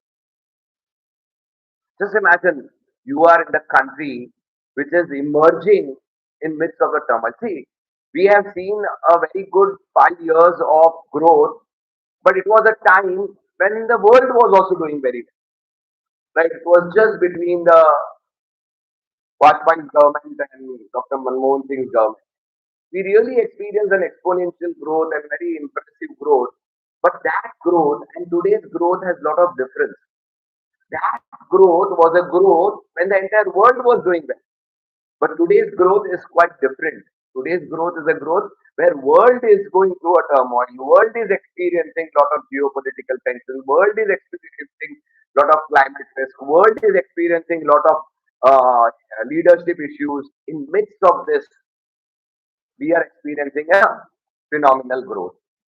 So the reason why I'm setting this as a context, because you young minds should not get worried about what is happening in the world.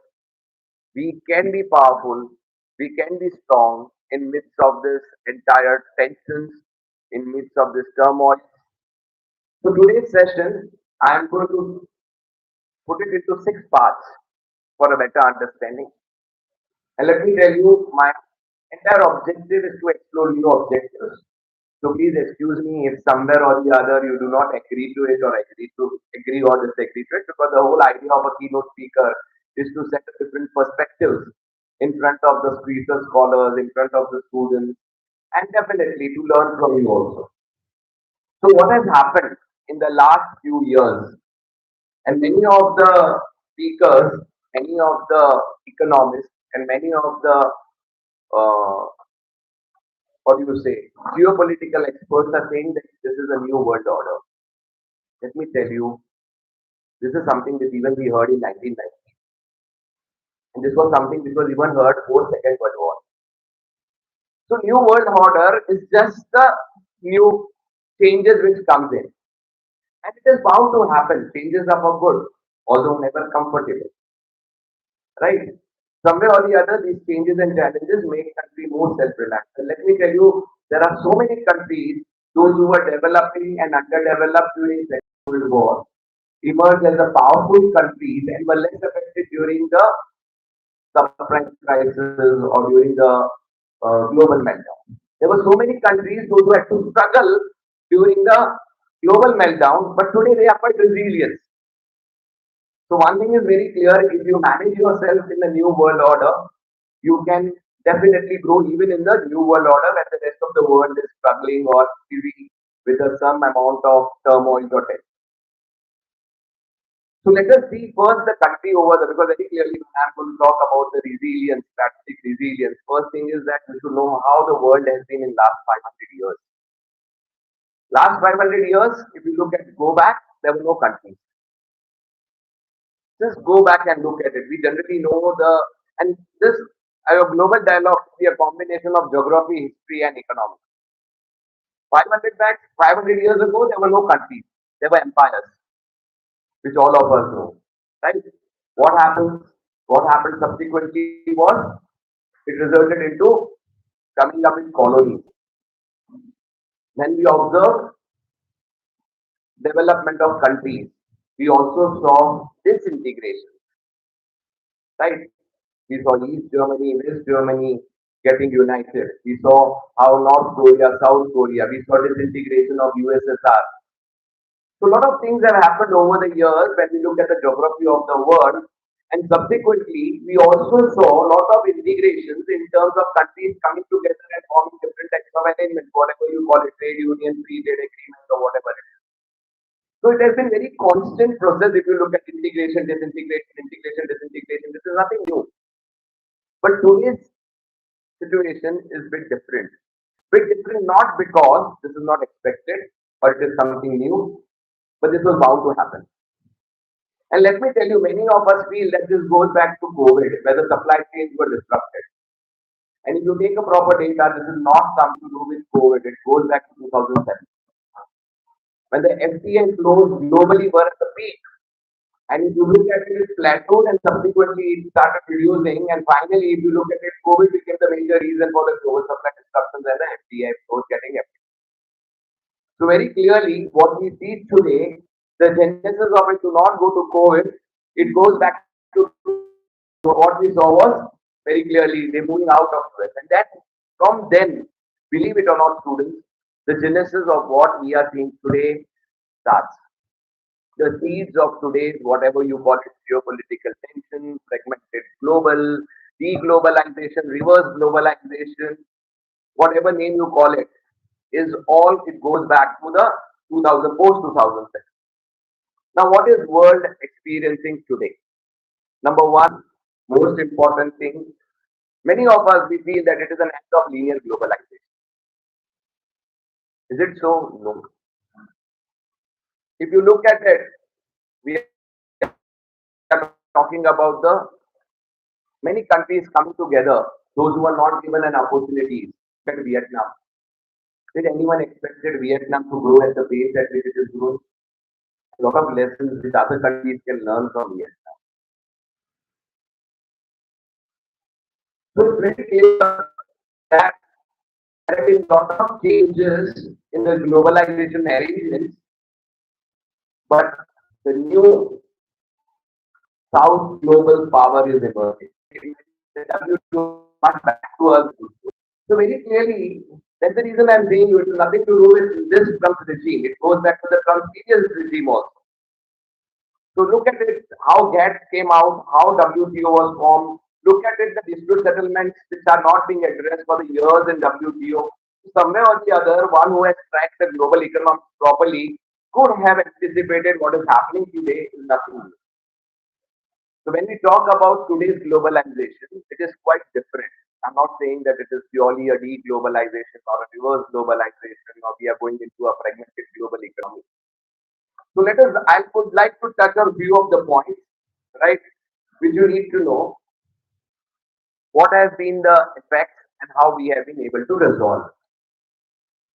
So because we have all the students, commerce, management, accountancy, arts and all, we faced a major challenge last year, which was related to the rare earth magnet. Very clearly, Indian incorporations had all set up their plants with a huge EV producing capacity.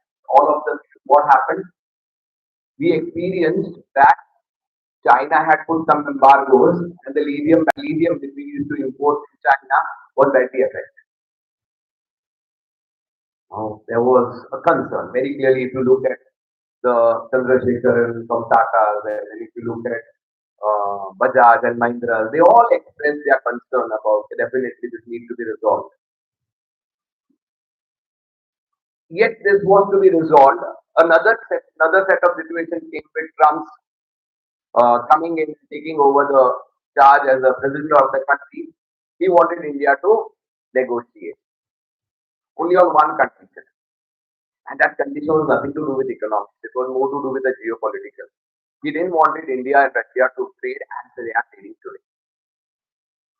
And if you look at our Minister of External Affairs speech, Ajay Shankar, he very clearly told that it's not only India who is importing oil. If you look at the gas, Europe is importing equally or maybe more than that. But the concern was with India. Because very clearly, if India imports, India being a growing market in terms of consumption, US will get very badly affected because as it is, the trade balance with India and US and the deficit. So it was very clearly, it was its own, and there's nothing wrong in it because very clearly any head of the nation would like to have his or her economic indicators to be more robust and more better. And ultimately, he felt, let us try to do some arms twisting, which did not work, which led to a strained relation between India and US with a 50% tariff, which we all are aware of it. What happened? In the same context, India's-China's relation, which has always been a concern, somewhere or the other started getting resolved. And somewhere or the other, our concern of rare earth magnets got resolved in last 3 months. So one challenge has resulted into another solution. And that is where we look at the fragmented global economy. Your trade policy needs to be realigned. And that is the context in which I'm today talking about. So again, when I was talking to Sri Gogate, I told him, sir, what next? And as we all are aware of it, that India and India's Prime Minister and US President are going to meet very soon. Basically, you can learn more from industrialists and entrepreneurs. Dr. Veera, I feel that it will come down to around 25%. We are mentally prepared that we have to work in an environment that the US has already imposed 50% of the tariffs. So we are making ourselves resilient. We are making ourselves as strong as with this 50%. And what happens if this gets reduced to 25%? Umpteen opportunity. So we want to look at what is happening and what it is, and lessons to be learned from Vietnam. But however, I have my own views. I told you that when we talk about it, international conference is always full of deliberations, discussions, perspectives, learning. People may agree or do not agree. For a research scholar, if your work gets into more discussion, enjoy it because there is some new perspective which your technical chairperson are going to put forth. Take it constructively and positive. Now, if you look at it, the countries which have grown in last few years and have come up like China, Vietnam, and if you look at economic system of India, so very clearly when we see India, we don't have to see India only from few economic indicators, as we saw unemployment in India is very high. Those who are into economics, they always feel that unemployment data is always permanent, right? And there is something which we call about, which is the natural growth rate of unemployment, which is always going to be there, and that percentage keeps on changing, which we are not ready to accept. And this will happen. The natural growth rate of unemployment is going to increase because people are going to reskill themselves. People need break in their job. People are not willing to work in the same environment. And if you take this very clearly, the recent labor code which has come up, if the employee is asked to leave, that there is a compensation for reskilling also. So you may find at a point of time people are unemployed, but they are not unemployed. Actually, they are getting ready to get themselves employed in the new system. I always look at the economics as a very positive science, and I identify positive science because when I teach behavioral economics, so when I talk about the behavioral finance, I think sentiments drive country more than the economic indicators. If you are optimistic and everything is good is going to happen, believe it or not, that is exactly the Keynes also told you by psychological factors need to be factored into your economic studies. And new education policy is doing it all very good. You can study psychology, you can study economics, try to integrate, and you can master yourself in behavioral economics or behavioral finance. Psychological factors are driving force. Just imagine if you feel that time is going to be good, there are going to be a lot of employment opportunities in India. What will happen? You start working hard. But if someone tells you कि नहीं India में तो बहुत unemployment का problem है, and believe it or not, you are going to not get a job. My experience of 25 years plus with management students, I have not found any of my students remaining unemployed for more than a year or 1.5. And that year and 1.5 years is because of his or her choices. It is not because the jobs are not available. He may be expecting better salary. He may be expecting the type of job which he or she doesn't want to take up. So one thing is very clear: when we learn from the other countries, please try to understand and look back at what is the type of economic follow. China, Vietnam talk about the quick growth, which the economic system they follow very clearly is not as much capitalist as it appears to be. And hence the decision making happens fast. Whereas in India, very clearly decision making takes a challenge, because if any decision which is taken which favors the companies or the organization, we immediately label it as crony capitalism. On the other hand, if you look at a socialist, the businesses will say, it's very clearly, it's very difficult to survive. On one hand, we are talking about ease of doing business, and on the other hand, socialist nature. This is the problem with the mixed economy. But we have survived and we have grown with the mixed economy, enjoying both the sides of a capitalist as well as socialist. So this was the first thing, that we are no more into the global scenario, which is linear. We are at the inflection point. Second thing which I would like to highlight is about from efficiency to resilience. Listen here carefully. Earlier, trade was termed as, lot of concepts were like offshoring was there. Today, the former US Secretary, in one of her speech, she spoke about friendshoring. The concepts are changing. Today, your trade is not purely based on the cost effectiveness or cost efficiency. Because very clearly, if you are trading with a partner purely on the economics of cost efficiency, your cost advantage, with all your trade theories, international trade theories, which your teachers are going to teach you in terms of absolute, comparative, and CSC and other things. It is not on those criteria. Today, we have to build a sustainable supply chain, for which you need a long-term relationship with those countries.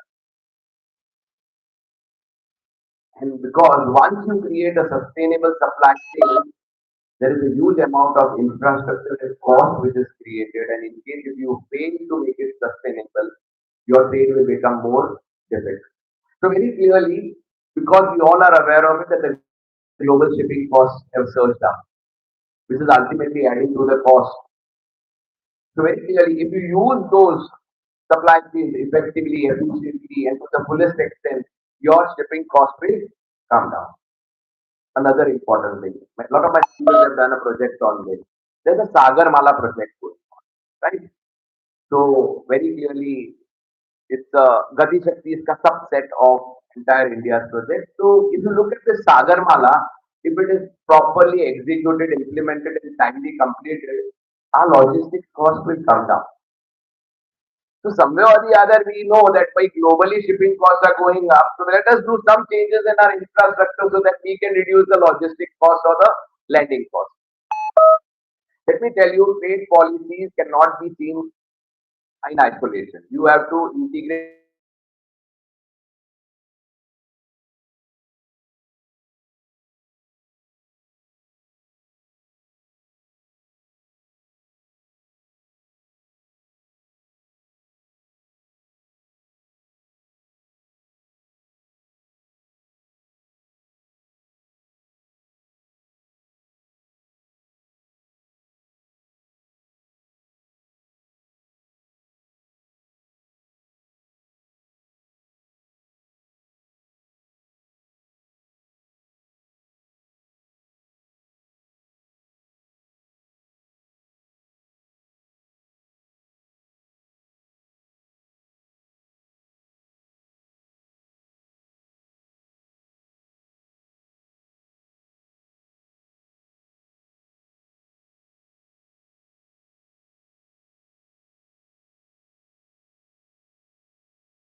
faculty is very young and he told me, sir, ye kya dal diya hai? Do blog because there's no harm. Because very clearly, I was quite impressed when the chairperson today he writes there may be 5 things which we take home from you, which should work for openness with safeguards. We should look at flexibility through diversification, and we should look at sustainability as strategy. So very clearly to conclude, I have identified something which I'll read. Generally, whatever I had written, I had not spoken much about it from the notes. But anyways, conclusion, I would like to talk about it. The fragmentation of the global economy is real, but it is not destined. Our goal is not to rebuild the world as it was. I told you, new world order. What we do now, maybe there may be a next new world order which may come. We have 30 years. If we don't rebuild, there will be a new world order. So very clearly, we don't want to rebuild the world as it was, but to design trading system which fit for the complexities of the present. Resilient as well as efficient, secure as well as open, cooperative as well as competitive. Trade has always been more than the exchange of goods. It is a bridge between societies and foundation for shared prosperity. In a fragmented world, the role becomes even more important. Let us seize the moment to craft a new narrative of global trade, one rooted not in fear, but in confidence. I think that is what I did. I made you more confident rather than fearful. That strategic resilience can guide us towards more stable, inclusive, and sustainable global economy. Thank you so much. Thank you.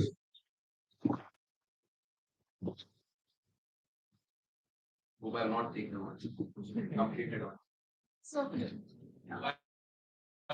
when Trump imposed these tariffs Yes. and China retaliated, it went on doubling, right? Right. Many of the Indians, we were expecting that India also should retaliate, Right. and India also should retaliate. Right. We did not. Yes. With emerging economy, and somewhere we also have to show that. So there were 3 reasons behind it. The dependency of China on US and dependency of India. If you look at it, is quite different in terms of, as you are economics teacher, in terms of price elasticity of goods. So very clearly, had we retaliated, it would have boomeranged us badly. Second important thing was we were also worried about the number of Indians in US. So if retaliation of trade may not be in terms of trade. We saw that how we reacted on H1B1 visa and other factors also. So we also were concerned about Indians, those who are working there and those who are employed there. And third important thing is that we did retaliate it, but we retaliated in a very subtle way. We did not retaliate it tariff ke samne tariff. We went for an internal changes. So the GST 2.0 was. Now, what happened on international forums also, when an external minister or a minister of commerce and industry speaks, he can very clearly has a strong point. In spite of the fact that US has retaliated in terms of increasing the tariff, we did not responded the way they responded. So globally, we have a better picture, but in a certain way, ma'am, we did retaliate. It was criticized by oppositions more rather than anyone. See, oppositions are new to be an opposition actually.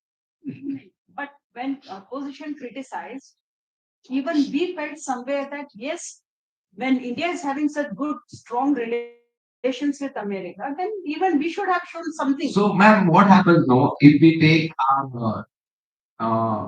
some concepts of growth and development? So, when economy is at a takeoff stage, a slight variation in any of its variable can hinder its takeoff.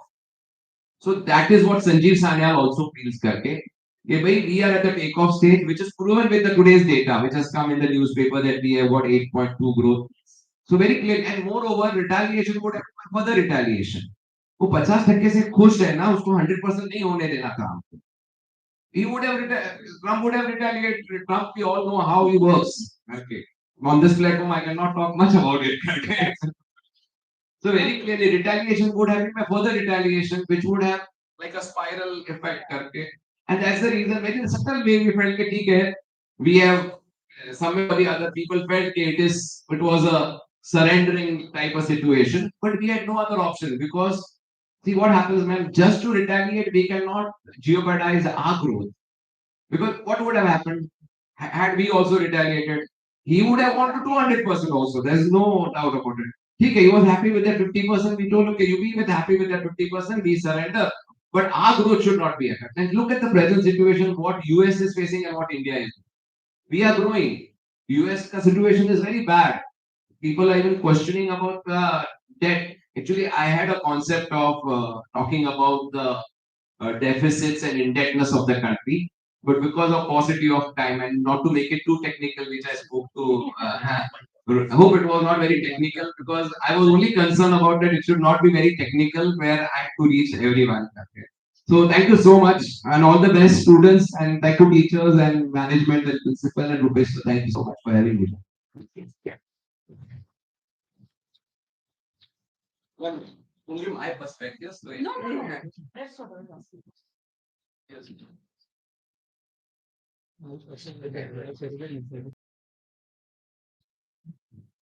It was overwhelming experience to hear you in real. I guess Dr. Ketan Bira sir has discussed each and every subject which is currently firing to the Asian countries. He has given practical examples. As he said, he has only two good things, but we think Rupesh sir is correct about you.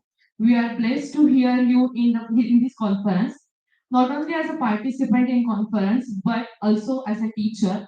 I hope we all should follow Ketan Bira sir. I think this was a great opportunity for MBA students and also for the research scholars to gain knowledge from such highly proficient expert in the field economics, commerce, and so many more. I will always remember your words that commerce and psychology go hand in hand. And It goes with everything. yes, So yes, there's yes. a very good thing which I would like to tell you. When atom bomb was invented, had he been taught about psychology, he would have not invented atom bomb. This is something which I read. He was not taught psychology. That's the reason he invented atom bomb. Yes, and I promise we all would try to be a good teacher by following you.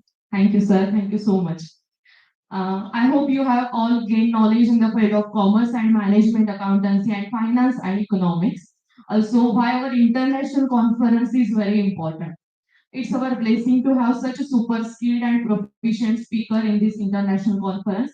I hope we all are doing well, and I also know that we are all waiting for a lunch break. Just give me a 2 minutes before some of this session. Our second session will be of research paper presentation. There will be two different tracks running at a time. First track will take place here in this hall for the theme commerce and management. Second track will take place at a hall nearby for the theme accountancy and finance and economics. First presentation will be of teachers followed by UG and PG students. After a lunch break, everyone please join your track to present your research papers. Audience is also welcome and requested to join the track as per their choice. Just to remind, lunch break will be from onwards till 2 p.m. From 2 p.m. till 4:30 p.m. we will conduct a track-wise paper presentation at a time. Uh, At 4:30 p.m. there will be a short tea break and exact from 5 p.m. onwards there will be a valedictory function and certificate distribution. So I want to invite you over for a lunch. It would be a great meal to catch up and share a meal with all of you. So please have your delicious lunch and we will join again for our next and important session at exact 2 p.m. Thank you. Thank you everyone. Thank you.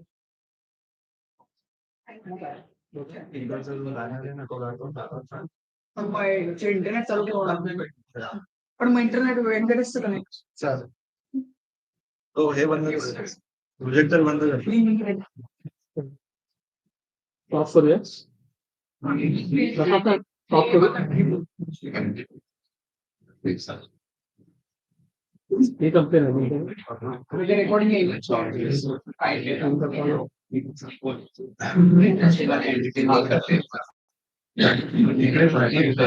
हा आता तिकडे प्रसाद sir ते दाखवू राहिलं ते banner हा हाच banner हेच वरती ते वरती करायचं आहे. याला कनेक्ट करा, व्यंकटेश कनेक्ट करायला किंवा इथला हे दाखवूया का कुठला नको हे बंद करूया फक्त व्यंकटेश कनेक्ट करायला आता त्यांची टीम कनेक्ट हा व्यंकटेश व्यंकट आहे ना आता किती याच्यानंतर केली काय नाही करायचं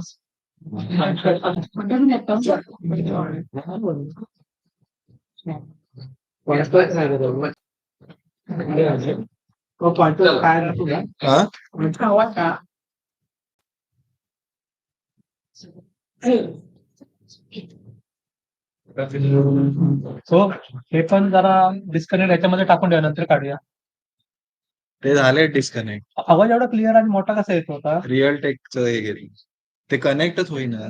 तुम्ही ते हे चालू होतं ना लॅपटॉप आहे रिअल टेक्न म्हणजे कुठला हाच ना सिस्टीमचाच ना एवढा मोठा कसा चार्जिंग लावून ठेवा का त्याला तुम्ही तर दोन आहे मी बंद केलाय माझा तो चार्जिंग हा तो हा का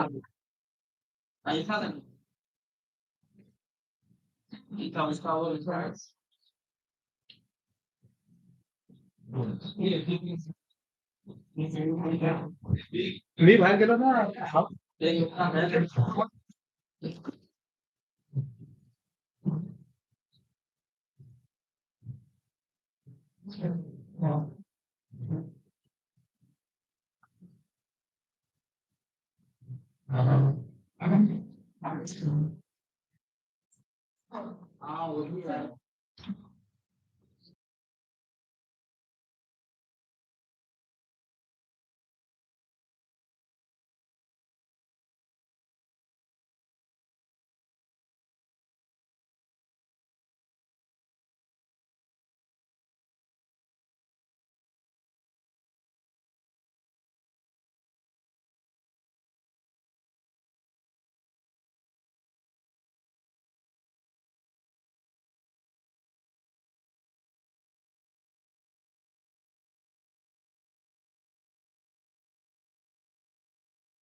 ती लावलेली नाही ना ती कुठे हिरवी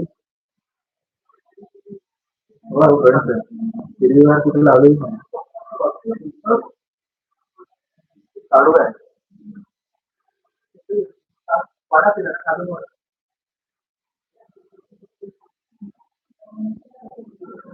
तेच केलं मी.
Good afternoon. Good afternoon.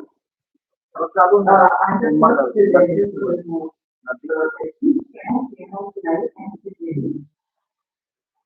Yes. Hello. Yes. Hi, yes, ma'am. You can. You can. Yes, yes, ma'am. Just we are looking for 5 minutes, ma'am. Okay. Yeah. Yeah, ma'am. Thank you. Welcome.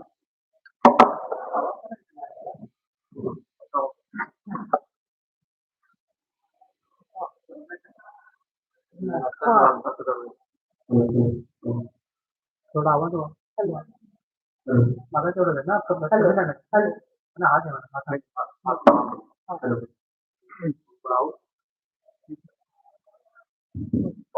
long set procedure. आता बंद आहे ना आता बंद आहे. हो sir.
Hello.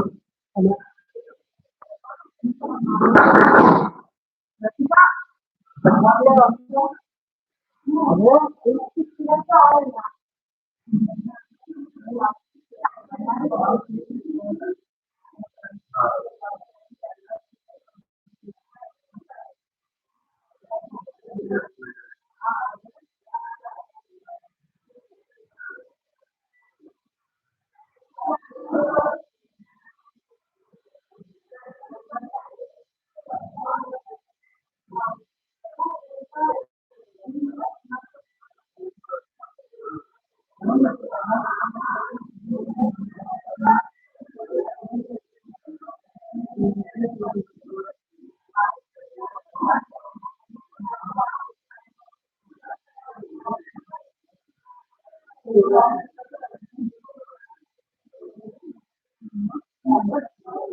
Hello.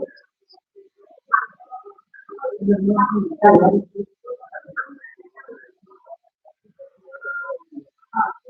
Hello.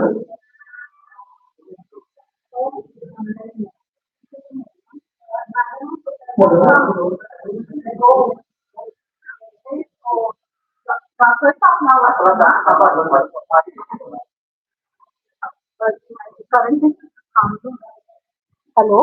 Hello.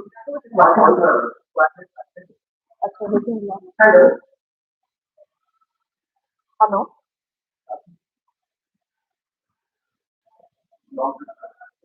Hello. Hello. Hello. Yes, madam. Yes, sir. We are starting within 5 minutes. Just please. Okay. Is business light visible? Yes, yes. It is visible. Thank you. Let me know when I can start. Yes, sure. Should I need to keep my website on?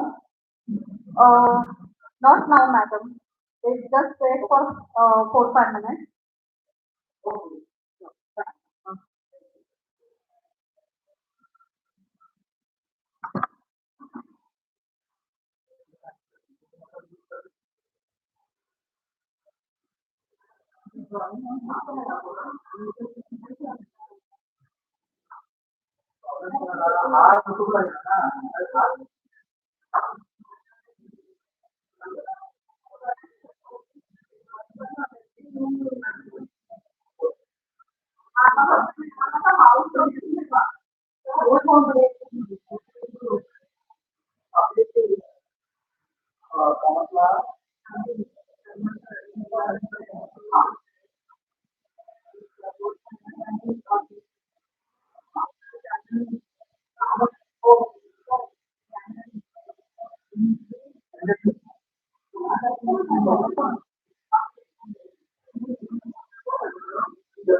Abida पुढे येऊन बसा ना चालेल.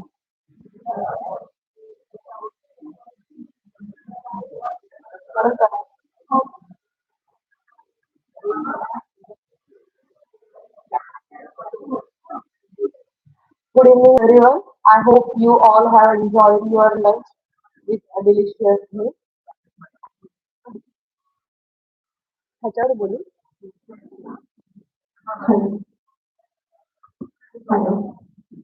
Now it is time for our research paper presentation. I would like to invite Rupesh Desai sir to welcome our track chairperson, Shivakar sir.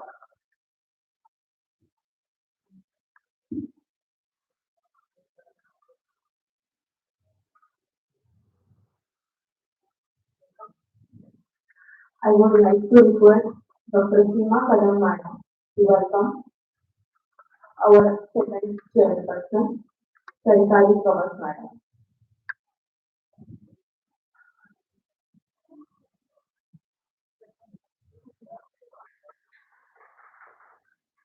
We welcome all of you. Thank you, Madam. Please have a seat.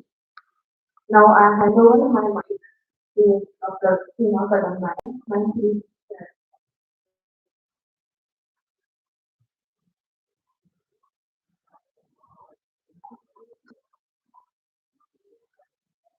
Good afternoon, everyone. It is my distinct pleasure to welcome you all. We are deeply honored to visit Specially Thomas to have with us, and one more, our chairperson, Kavin Shirokar.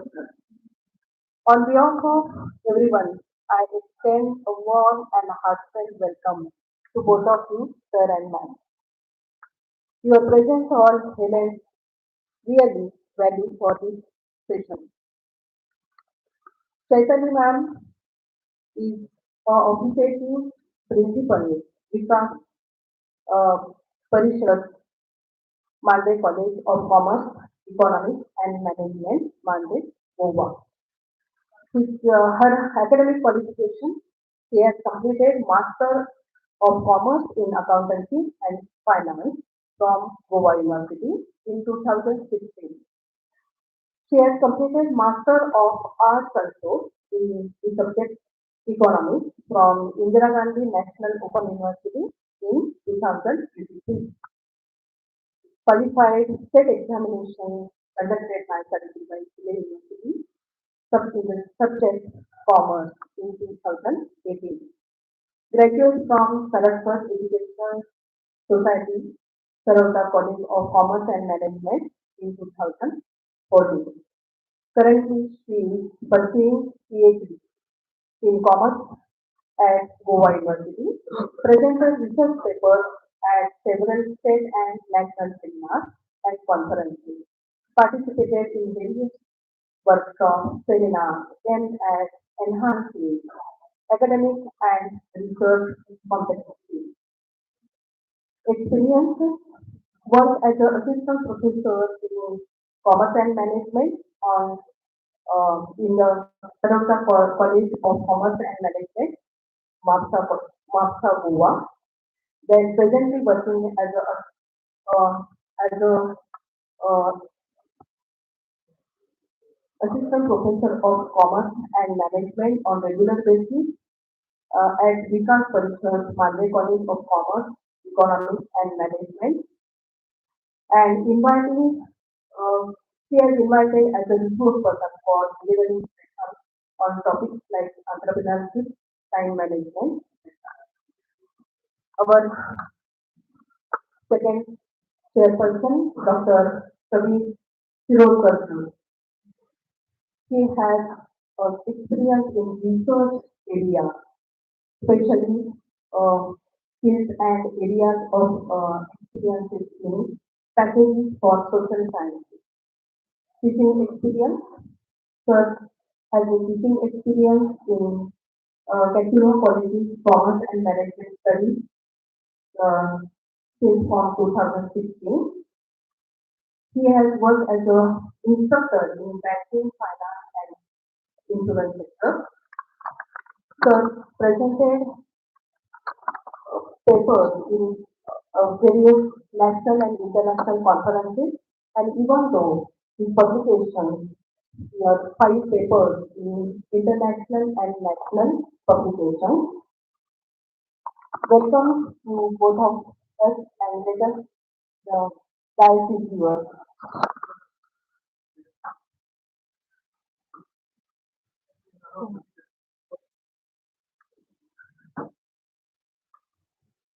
friends, our examination controller, Dr. Vijay sir, joined us. So I am welcoming sir for this session. Thank you.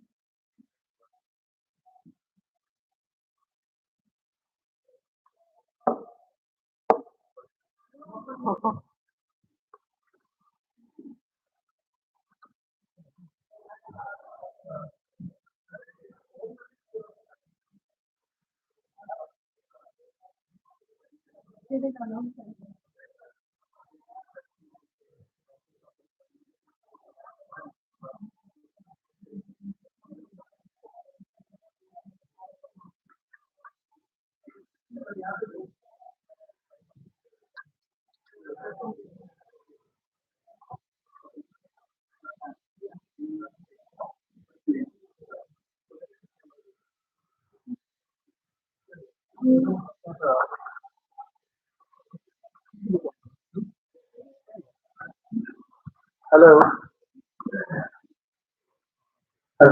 Hello everyone. All the student presenters, research scholars, and teachers, those are going to present their research papers and answers over here in this time. There are few instructions. The time limit is 10 minutes, 7 minutes for presentation, 3 minutes for question answer. Track chairperson will ask the question. Second thing is the things which you are supposed to present on your paper. It may be of 8 to 10 pages or maybe more than that. Explain the title in brief. Don't go to the reading introduction and all other things. No need of the abstract. So after telling about title of your research paper, you should go to the objectives and hypothesis statement. Thereafter, you are supposed to go directly to the analysis part and tell in brief about what kind of analysis you have done. And so far as hypothesis testing is concerned, which test you have used. And then you are supposed to come directly to the conclusion. And then only we can round up everyone's presentation, individual presentation within 10. So I hope all of you will cooperate because by 4:30 we have to round up the track, both the tracks, track 1 and track 2. Thereafter we will have a tea break and by that 5 o'clock we are going to start very. Thank you.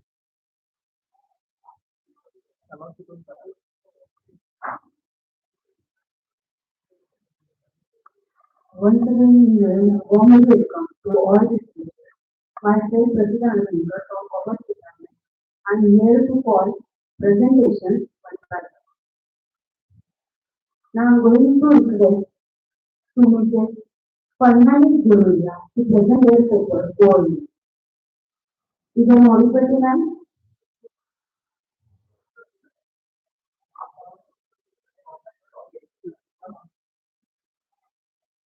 Okay, ma'am, you can start your presentation.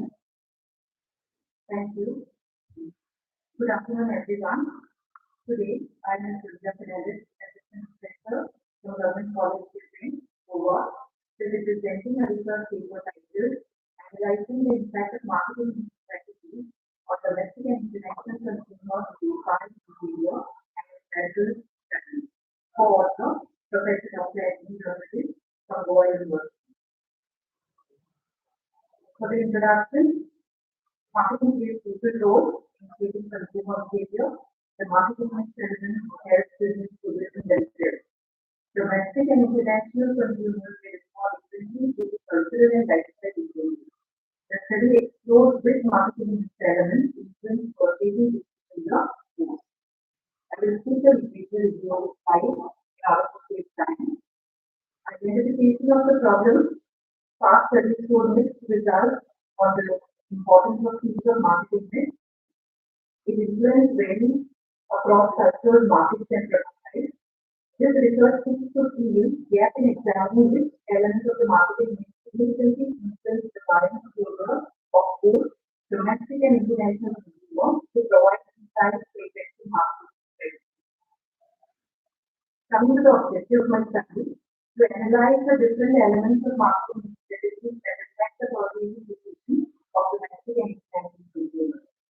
The hypothesis stated there is no significant influence of marketing strategy on the purchasing decisions of domestic consumers and international consumers.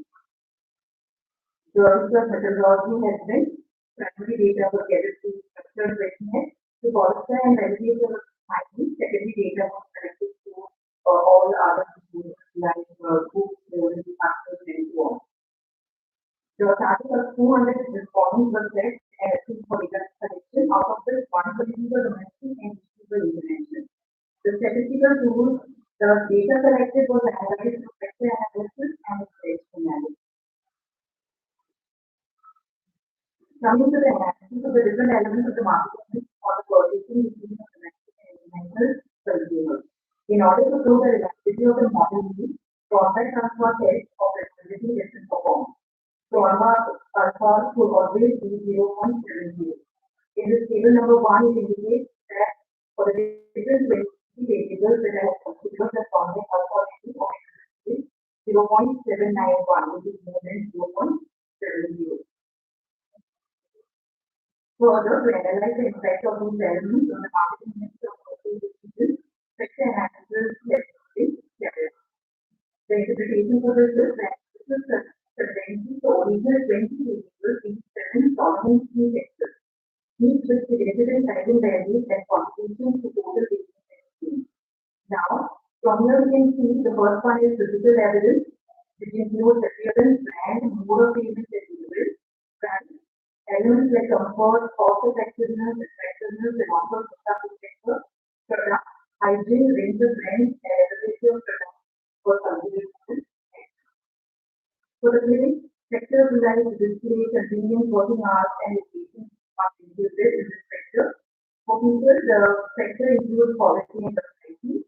For promotion, after sales support and advertising forms this sector. For process, the sector offers and long retail evidence constitute the sector. In total, these sectors exchange 72.962% of the variance, indicating a very strong influence of the marketing strategy of the consumer buying.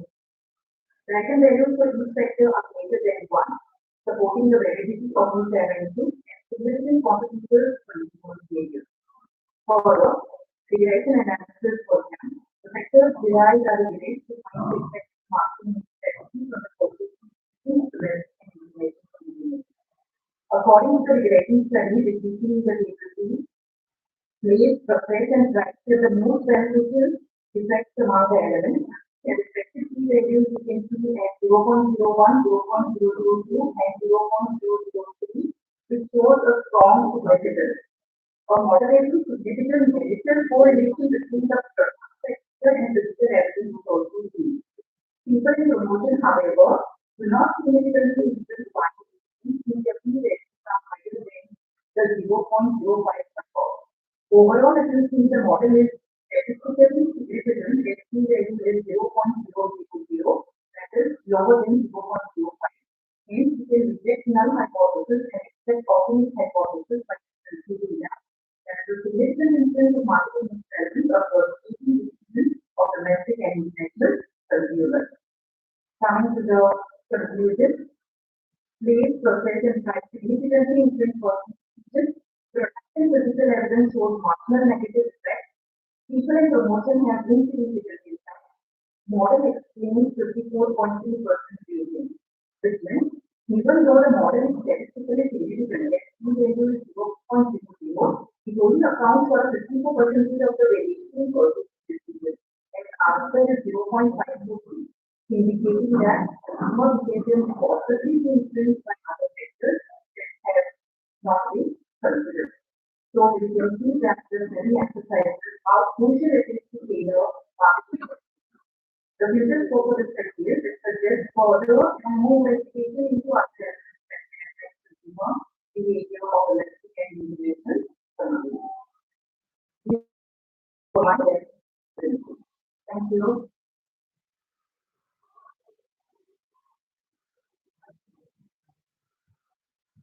Thank you, ma'am, for sharing valuable research findings.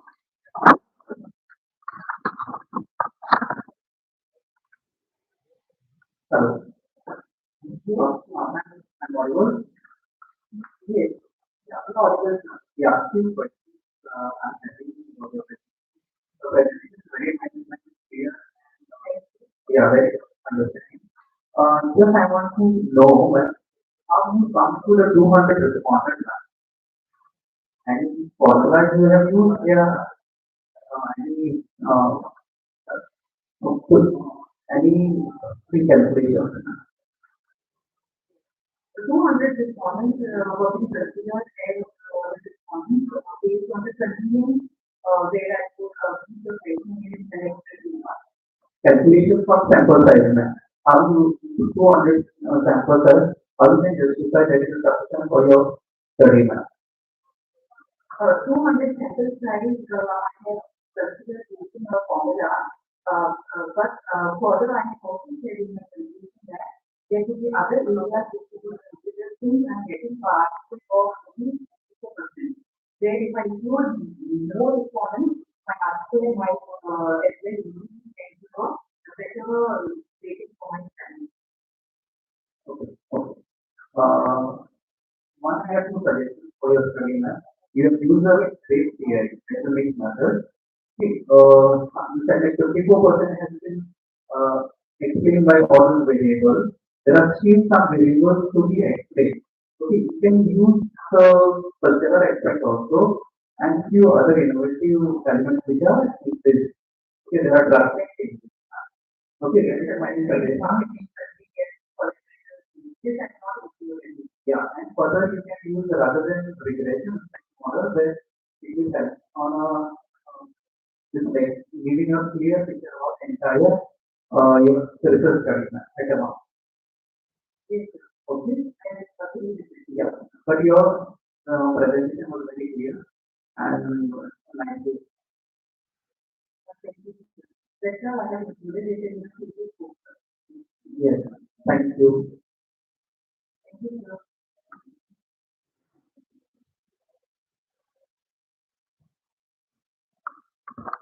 Now I request to next presenter, Mr. Suran Mani, to present their paper of my overview. Thank you.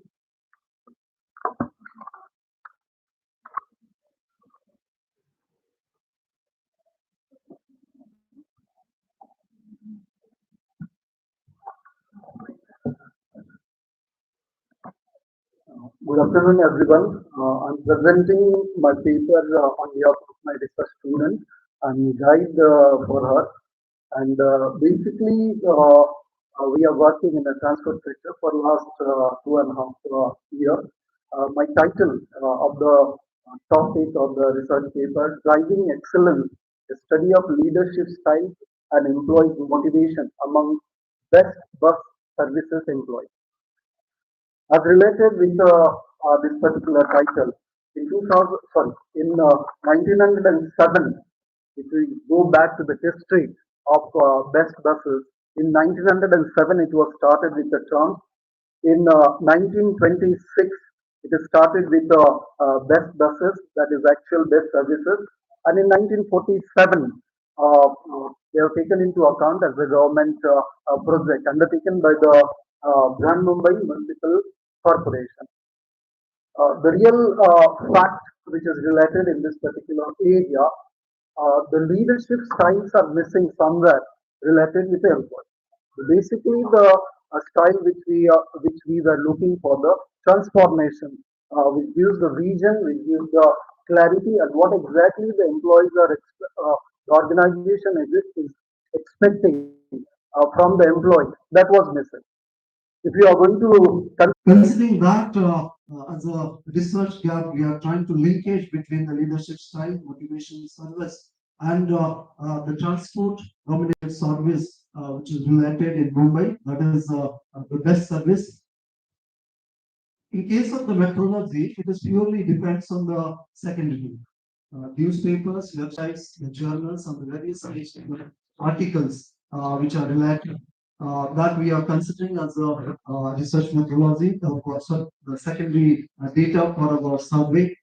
Limitations of our study, the quality of the secondary data may change, depends upon the type of the information which we are considering. So it may definitely affect the specific purpose of the research. The secondary data sources may not be relevant or it may not be authentic. Now, just for the sake of collecting the data which we can, but it will not provide any specific recommendation, or we may not track from that particular thing. That is what the limitation. The secondary data may not be always up to date, or it may not be the latest data or whatever. Just before what we can say that completing this research article, whatever the things which were available, we consider that. That is what the concern limitation. Significance of the study. Number of leadership styles which we have evaluated, but it has been observed that what exactly required, that is missing. And that is what we are going to consider, that this is significant for us to study that particular thing as the best buses that is related with Grand Mumbai electric supply and transport. Basically, that my student is working on that. So we consider that.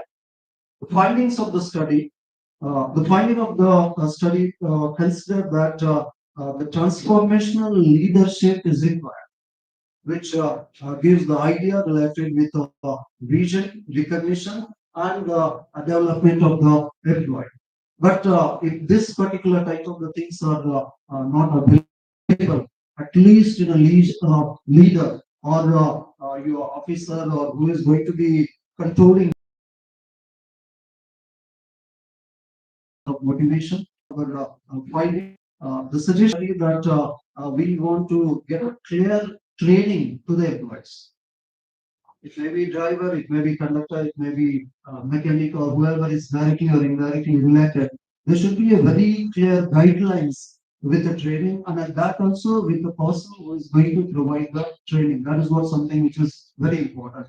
If the trainer provides the proper training, then everything will go in a smooth manner. But if the trainer itself is not having the idea what to train, then definitely it will create the problem, and that is what we are observing since last 2.5 years. The actual problem that it may be, I should not talk about that, but political things are related with that, and because of that, some employees are there in the organization for more than 10 years. They are on contract basis, and they don't have any future. So these are the suggestions. Finally, in conclusion, we would like to consider that there should be proper way to conduct the motivation to the employee, and that also with a proper leadership. Then only it is possible that the survival of such a very long and such a very big organization which was started in 1907, the survival is possible. Otherwise, it's very difficult. Thank you, sir. So topic is very nice. It is near heart to change the drastic. Yes, I wanted to know. So have you identified any type of leadership style which are available? Leadership. Is there, transformation is there, transactional is there. So we are considering some of the cases for that. But ultimately, we just want transformational leadership. And what about motivational factors? Sir? Have you identified any specific? So, conducting the research, actual research, we were of the opinion that these people are not getting salary. So first thing that salary should be at least they should be in a position to manage their family. Second thing, they are not getting uniforms. They are not getting incentives. Now, on the ground of motivation, there are so many things are missing. And because of that, the contractual employees are not at all contributing. They are not motivated. Nobody is there to lead or the first thing when we were conducting the primary research for the PhD. We were of the opinion that if I'm not going to get the confirmation status or I'm not going to get a particular amount of salary, why should I work? This is what the output. Yes.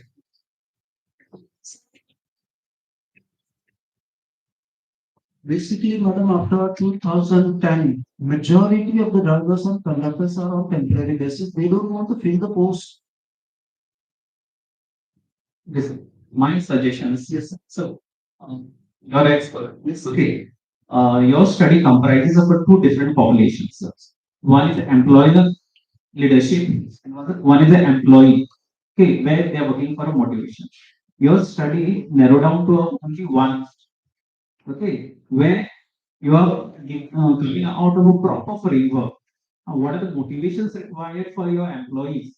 Maybe you said like timely salaries, reward points, Yeah, some people they are ready for overtime also, that also. And leadership style.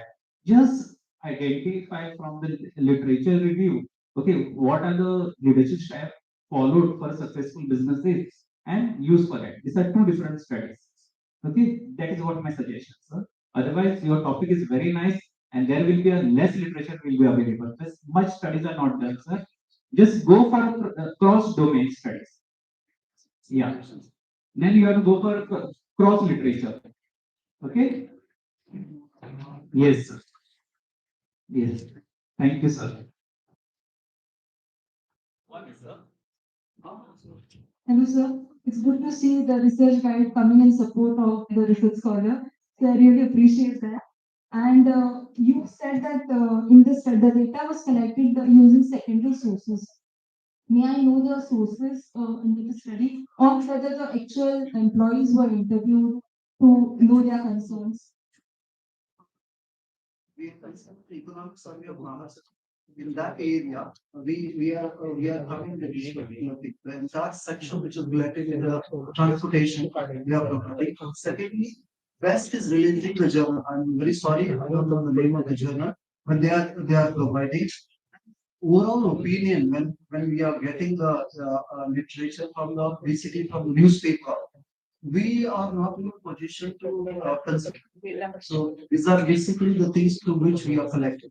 And as rightly sir said, that review of literature, we are facing this limitation because very few things are available, and we are primarily depend on newspaper. My student is literally more than 10 newspapers daily to get something out of that because there is no other option.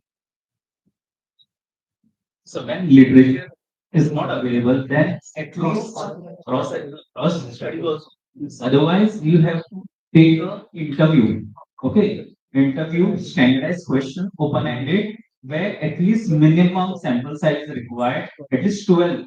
Okay, after taking interview, after putting proper like identify the key terms. Identifying the key terms, then go for a I'm making a statement. From statements, then go for a pilot study where questions will be designed. How you can go ahead with this? We are implementing. Actually, my research was related with the Maharashtra State Road Transport Corporation. So what we are doing, we are considering state transport, we are considering railway, we are considering metro, and whatever possible. But to just to give the justice to the topic, there is no other option except to do. Your topic is very nice. It's a problem solving. Yes. Thank you, sir. Thank you.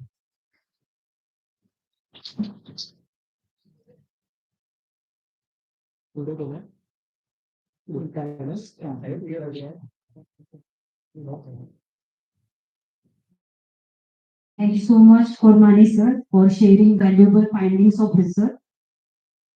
Now I request to next presenter, Gupta Deepika, to present offline paper overview. Thank you.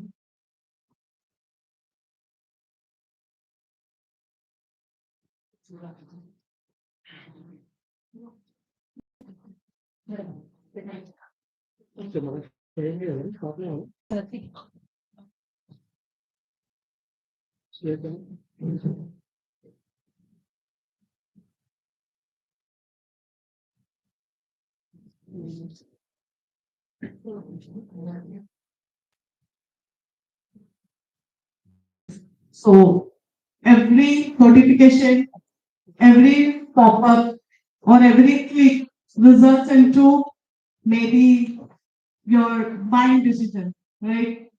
So psychology over logic. So I, yes, Dr. Deepika Gupta from Mumbai. I'm here to present from fixed to convergent behavioral insight in digital consumer journeys. Good afternoon, one and all. So my topic talks about how behavior of ours overrides the purchase decision, where instead of logic, we more often think about psychology. Have you ever come across when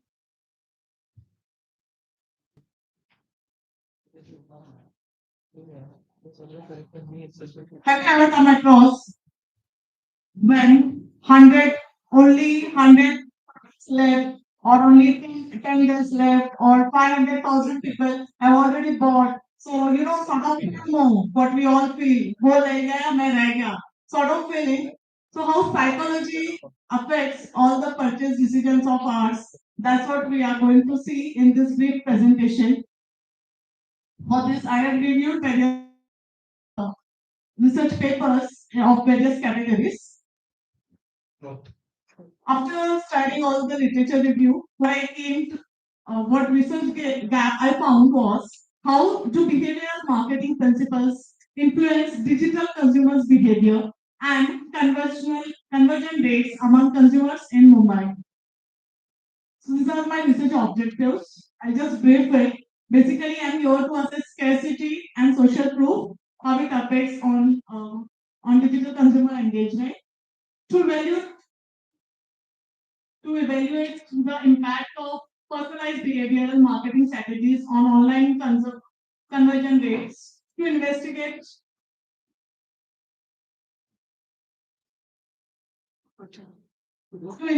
whether emotional and psychological triggers mediate the relationship between behavioral marketing cues and consumer purchase intentions, and to examine whether the effectiveness of behavioral marketing varies across age groups. On the basis of these objectives, I have framed hypothesis, directional hypothesis, I have drafted. The research methodology I used was 200 cross Mumbai consumers between 18 to 45. Basically, I have taken purposive sampling technique just to have all the digital consumers who are into this online shopping things. And data was collected through structured questionnaire. Yeah, and the various different techniques I used, which I will be presenting in coming slides. So these are 5 variables I considered. 20 pilot study, 20 respondents considered for pilot study, resulting in 0.7 contract alpha, which is good for reliability test. Similarly, I did content validity, wherein experts' opinion were taken from academicians and various marketing industry experts. And finally, for construct validity, I've used exploratory factor analysis, which confirmed that each variable is loaded, like 0.7 more than that. So this is a demographic profile, wherein you can say almost similar range of gender distribution, male and female. And age group wise, if you see, the highest users are between the range of 26 to 35. Alright, and this is the and working professionals, yeah, those belong to IT sector and all who are using technology more often. Yeah. So for descriptive statistics, if you see here, scarcity cues and conversion behavior, which shows moderate influence, whereas social proof and other 2 factors shows high influence. Correlation metrics to find out the multicollinearity effect. So all these other variables which are not colliding with each other for regression purpose. And this is a regression effect in regression model, which R represents 0.75, which is good, and R square 54.10% or 0.50, which represents the good regression. And coefficient predictors, where each predictor, if you see the p-value, right? So each and every predictors are significant. And for finding out mediation effect, so I just brief it because of time shortage. So MI represents marketing intention or engagement. Right? So if you see here this values, I just brief it. So in your MI, which is affecting engagement, MI, which is affecting consumer behavior, right? And here it affecting B, right? So if you consider all together 3 here, it shows partial mediation. So p-value is this. But why it is showing partial mediation? Because if this effect is not there, then it will have full mediation, right? So this is a technical thing, I won't go into it. Finally, for finding out how age, like what age group and consumer behavior, whether it is affecting. So if you see here, the p-value shows again it is significant 0.016. I'll just brief it one more time. hypothesis. So all hypotheses are accepted, right? So behavioral clues, what I talked about, that FOMO effect and all, scarcity and social proof, right? They are definitely affecting our engagement, right? So this is accepted. Personalized behavioral marketing increases conversion rates. That also accepted. This we saw earlier in different tables. All right, and this third hypothesis, that how emotional and psychology triggers our behavior, marketing behavior. So that is also accepted partially by variation effect. And lastly, just we saw about ANOVA, right? So that is also accepted. So in and all, what I want to conclude here is how behavioral marketing significantly influence our digital consumer behavior. Right? So overall, if you read this, so youngsters are more into digital things, right? Of course, you all are sitting here, young people, you can relate with this, how we do online shopping and how we behave. So that's what the conclusion talks about. Further, if you see implications, so integrate behavioral science into marketing decision or enhance personalization. Personalization, I daily get messages, Deepika, we miss you, you did not buy from us, whether it is Nika or Easy Diner or a lot of other apps. Right? So all those things are already being done and some more companies are coming up with this. Recently, you might have seen case of Zomato and Swiggy and all. So that's it. And limitation, of course, it is only 200 this model. So because sir asked it is because of different variables and the regression. So into 10, you can do like 50 and all that stuff. All right. And yeah, how future can be decided with this. So they can have future scope of the studies. You can test different cultures since it is Mumbai based. So of course, digital consumers are more, I consider. Maybe in rural area, maybe not that much, right? Like one can do study in marketing, that eye tracking thing that can be done, right? And a lot of other things you can just go to AI thing. Of course, AI is very much in. And summary, I would like to mention one quote from David Ogilvy, if you know the advertising agency Ogilvy and Mather, the head of it, who said people buy with people buy emotionally and they explain it logically. They justify it with logic. Like when I buy Leah, that might be out of emotion, but then I'll justify it with some logic. Right. Thank you very much. Clear. Good, ma'am. This topic actually, I feel like a click you said, no? Mostly Gen Z's, yeah, whoever now text or this like students are there. We say like the click generation. Everything they want at a click. Good topic. It is like a new topic. Okay, just I wanted to ask you, have you started with any theory? Your topic, there any theoretical background is there? For this theory? Yeah, any theory have you used for to study the human behavior? Yes, but I'm not recollecting it. I mentioned all in my research paper. In fact, I have mentioned for theoretical implication as well. Yeah. I'm not able to recollect it. Right. Okay. But I have mentioned. Okay. One more suggestion, Yes. ma'am. Pilot study you said, no? See, there's no specifically mention that like sample size should be 1, yeah, 10. At least, ma'am, you take it 100, yeah, at least 150 for a pilot study. Why, I can't say after like hitting only one person, if I eat apple and say like, no, apple is a something. At least 150, which will give you a good reliability. Okay, there is a KMO, there is a Barclays test, which checks the sample adequacy, the correlation effects. Okay, that also you will get a good effect. No. For pilot study you just 20 you use. And for that other thing, you follow 1:10. Okay, Joseph Herenthal multivariate book, 2016 citation. Okay, that's all. Thank you. It is actually interesting because with the AI coming into picture and those chat boxes, or even many a times we discuss it among the group and it pops up on the phone, the searches. So it's that fast and that quick. The same question I had actually because you have mentioned various variables, scarcity cues, social proof.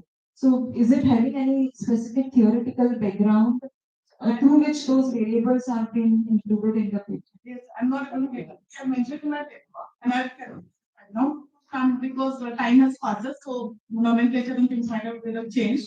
But yeah, I have considered it here. Thank you. Yeah. Thank you very much.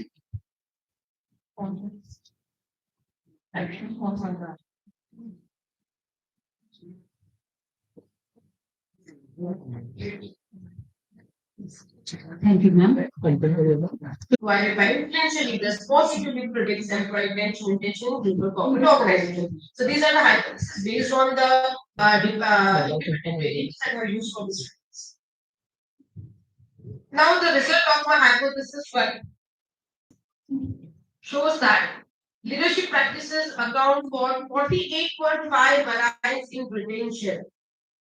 That is, 48.5% employees means that these are the factors that is empowerment and leadership. The good leadership make them stay within the organization. Influence meaning it means that more than half employees retention can be predicted by how leaders behave. So it's about the behavior that they get from the seniors and that they get from the leaders. Then the second is empowerment. Strongest predictor is beta, that is 0.292. So among all the studies, empowerment has the biggest impact. A beta value of 0.292 tells us that when leaders give employees more decision-making power and responsibility, their willingness to stay increases significantly. Then the third result shows that appreciating and acknowledging the employees' efforts and perseverance also play an important role. So telling them that yes, well done, you've done a good job. It really impacts the mentality, psychology of the employee, and it helps them to retain the organization. Although that impact is slightly lower than the empowerment, the satisfaction is significant and contribute meaningfully to the for retaining of the employees. But then all predictors reduce voluntary turnover. That's why a hypothesis one is rejected. That is, there is a positive relationship between these leadership practices and employee retention. This is my hypothesis two, that is career development, strong positive predictor. It shows that career development opportunities have a very strong positive impact on whether employees decide to stay. When employees see growth pathways and trainings and long-term development, they are much more likely to remain in the organization. So whenever they feel that they are trained, they are cared for, or there is a growth in retaining that organization, they normally try to retain despite of the various factors, monetary factors. Then the second is R2, that is model explains 24.3 reasons why employees stay for the long term. This is a meaningful percentage. It indicates that almost 1/4 of the retention intention can be repeated from the career development alone. Then the third is standardized beta value. It's 0.493, that is highly significant. It shows the risk that career development is a powerful predictor, more influential than many other factors. A beta close to 2.5 shows a strong positive relationship between career opportunities and retention. And then supports long-term retention intention. So in simple terms, this findings confirms that the employees stay longer when they feel their career is growing. When the organization invests in skill trainings and internal mobility, voluntary turnover reduces significantly.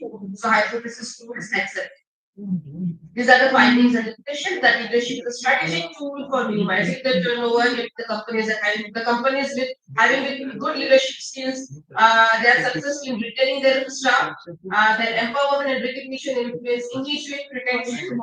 So if the company empowers the organization, it will influence them that is for immediate retention. And career support enhances the long-term commitment. So when the employee decides to retain the company for a longer period, all because of the career support that the company provides and even for the guidance. When it comes about management implications and conclusion, it's important to develop the leadership programs focusing on what the company can do. So these are the various implications. Company can develop leadership programs focusing on trust, empowerment, and recognition. They can even implement the structured career pathways and mentorship. Taking care of the employees not only monetarily but psychologically, motivating them, giving them leaders who can lead them. This will help for the employee retention. Then data-driven retention strategies are implemented, and effective leadership reduces the work in and Hello.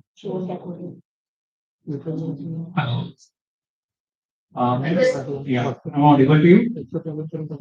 yes, sir, yes. Okay,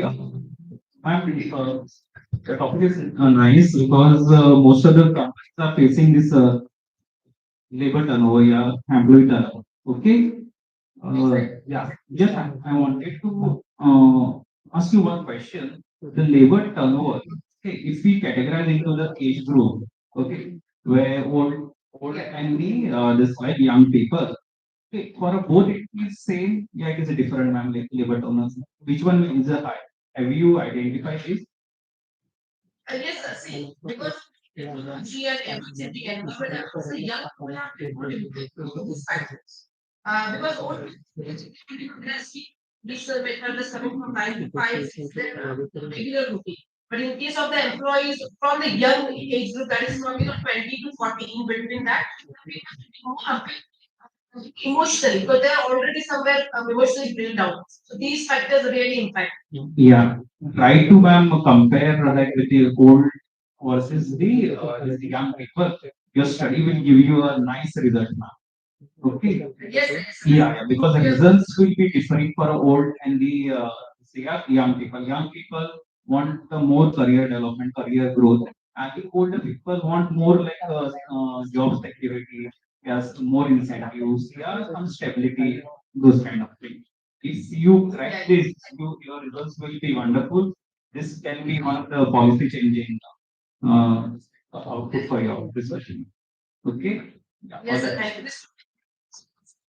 you. Yes. Thank you. Thanks. Thank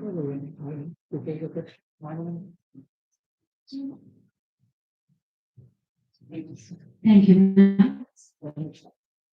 Now I request the next presenter, Inaugural, sir, present paper over here offline.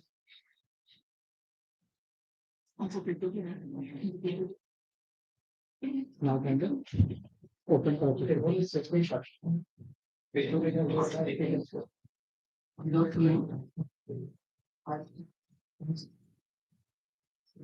afternoon, everyone. Myself, Divyanuda Railroad, lecturer, Department of Commerce, KMSPS Bellupi Arts and Commerce College, Southern from Belgavi, Karnataka. So now I am presenting the paper on digital payment platforms and the future commerce challenges, innovations, and prospected by 2040. So I'm directly to the introduction part. So the digital revolution has reshaped the global banking and financial service landscape. So traditional banking system, once limited by physical infrastructure and fixed operating hours, are now replaced or supported by the digital platforms that 24 to 7 in a day. So next objectives objectives are to study the role of digital platforms in transforming the traditional banking system. Second one, to analyze the impact of digital platform on customers' behavior and financial inclusions. Next, to identify the future prospects of digital payments by 2040. To evaluate challenges and risk associated with the digital transactions. Fifth point is to suggest strategies for secure, inclusive, and sustainable digital. So next, majorly my paper is focus on emerging and specialized sectors in modern commerce. There will be various sectors in modern commerce, like e-commerce, for example, B2B, C2B, C2C, G2C, and C2G. G2C means government to consumer. For example, through the digital platforms, government will give the subsidies and the pensions. So Next, fintech, financial technologies like UPI, PhonePe, Google Pay, mobile wallets, abstracts. Next, grow mode. These are next point, entrepreneurship and startups. Ola, Uber, Swiggy, Zomato. Next, international business trade. Best example is to McDonald. Next, corporate governance and business ethics. It involves the CSR activity, corporate social responsibility, banking and financial services innovations, HDFC mobile banking, SBI and Canada AI1. These are involved. And next, sustainability and green commerce, solar and wind energies. These are the sustainability and green commerce. Blockchain and cryptocurrency. Example is to Bitcoin and Ethereum. Cyber security digital law. Best act is to IT Act 2000. Next, innovations in banking service with major focus on digital platforms. Examples: internet banking, mobile apps, online payment apps, and fintech companies. So, impact of next part is to impact of platforms on traditional banking system and the impact of digital platforms on customers. There are some positive and negative points are there. I'm not going to explain that points because of time is short. Next, future prospects of digital payment by 2040. Key features in trends and developments. First point is to complete cashless economy. By 2040, we're going to see the future. Almost all payments are will be made digitally. Physical money will become rare cases. So all are using QR codes, UPIs. So voice-based payments like this. Next, second point is to artificial intelligence and machine learning. It will play a key role in the digital payments. It will help identifying frauds, study habits, and personalized financial advices. Next, third point is to blockchain and digital currencies. Blockchain will make payments safer and more transparent. So next point is to biometric and voice-based payments. By 2040, people may not need to type any passwords. Payments will be verified by fingerprints, facial recognition, and voice-based identification. So, fifth point: cross-border digital payments. UPI will allow instant transactions between countries. For example, a person in India could send the money to someone in abroad, like USA and Japan also. Next, Internet of Things.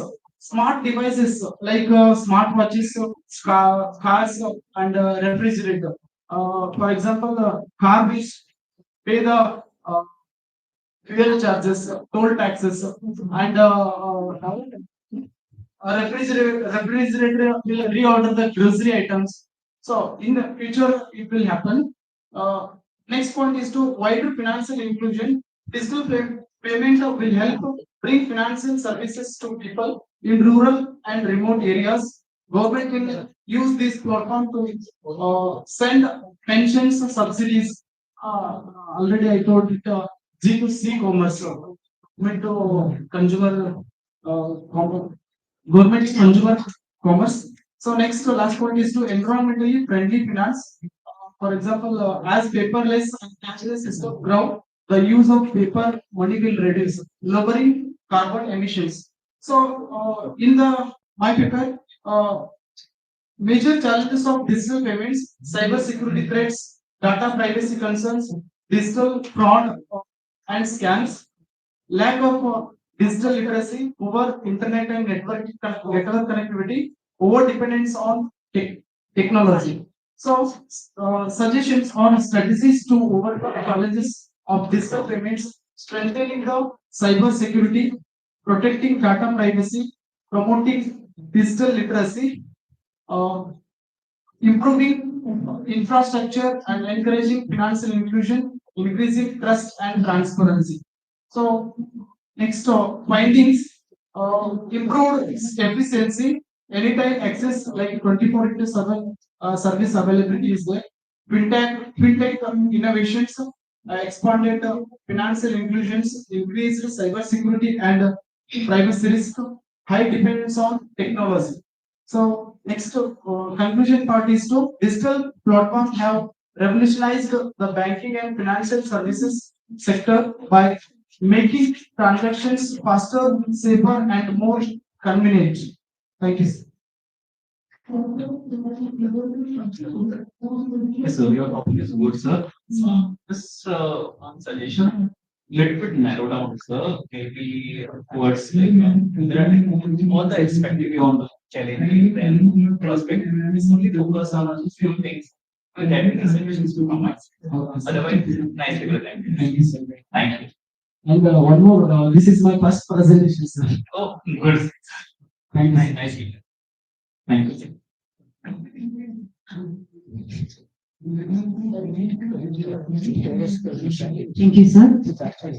Now I request to our next presenter, that is Toroskar Disha, to present this is people through offline. Thank you.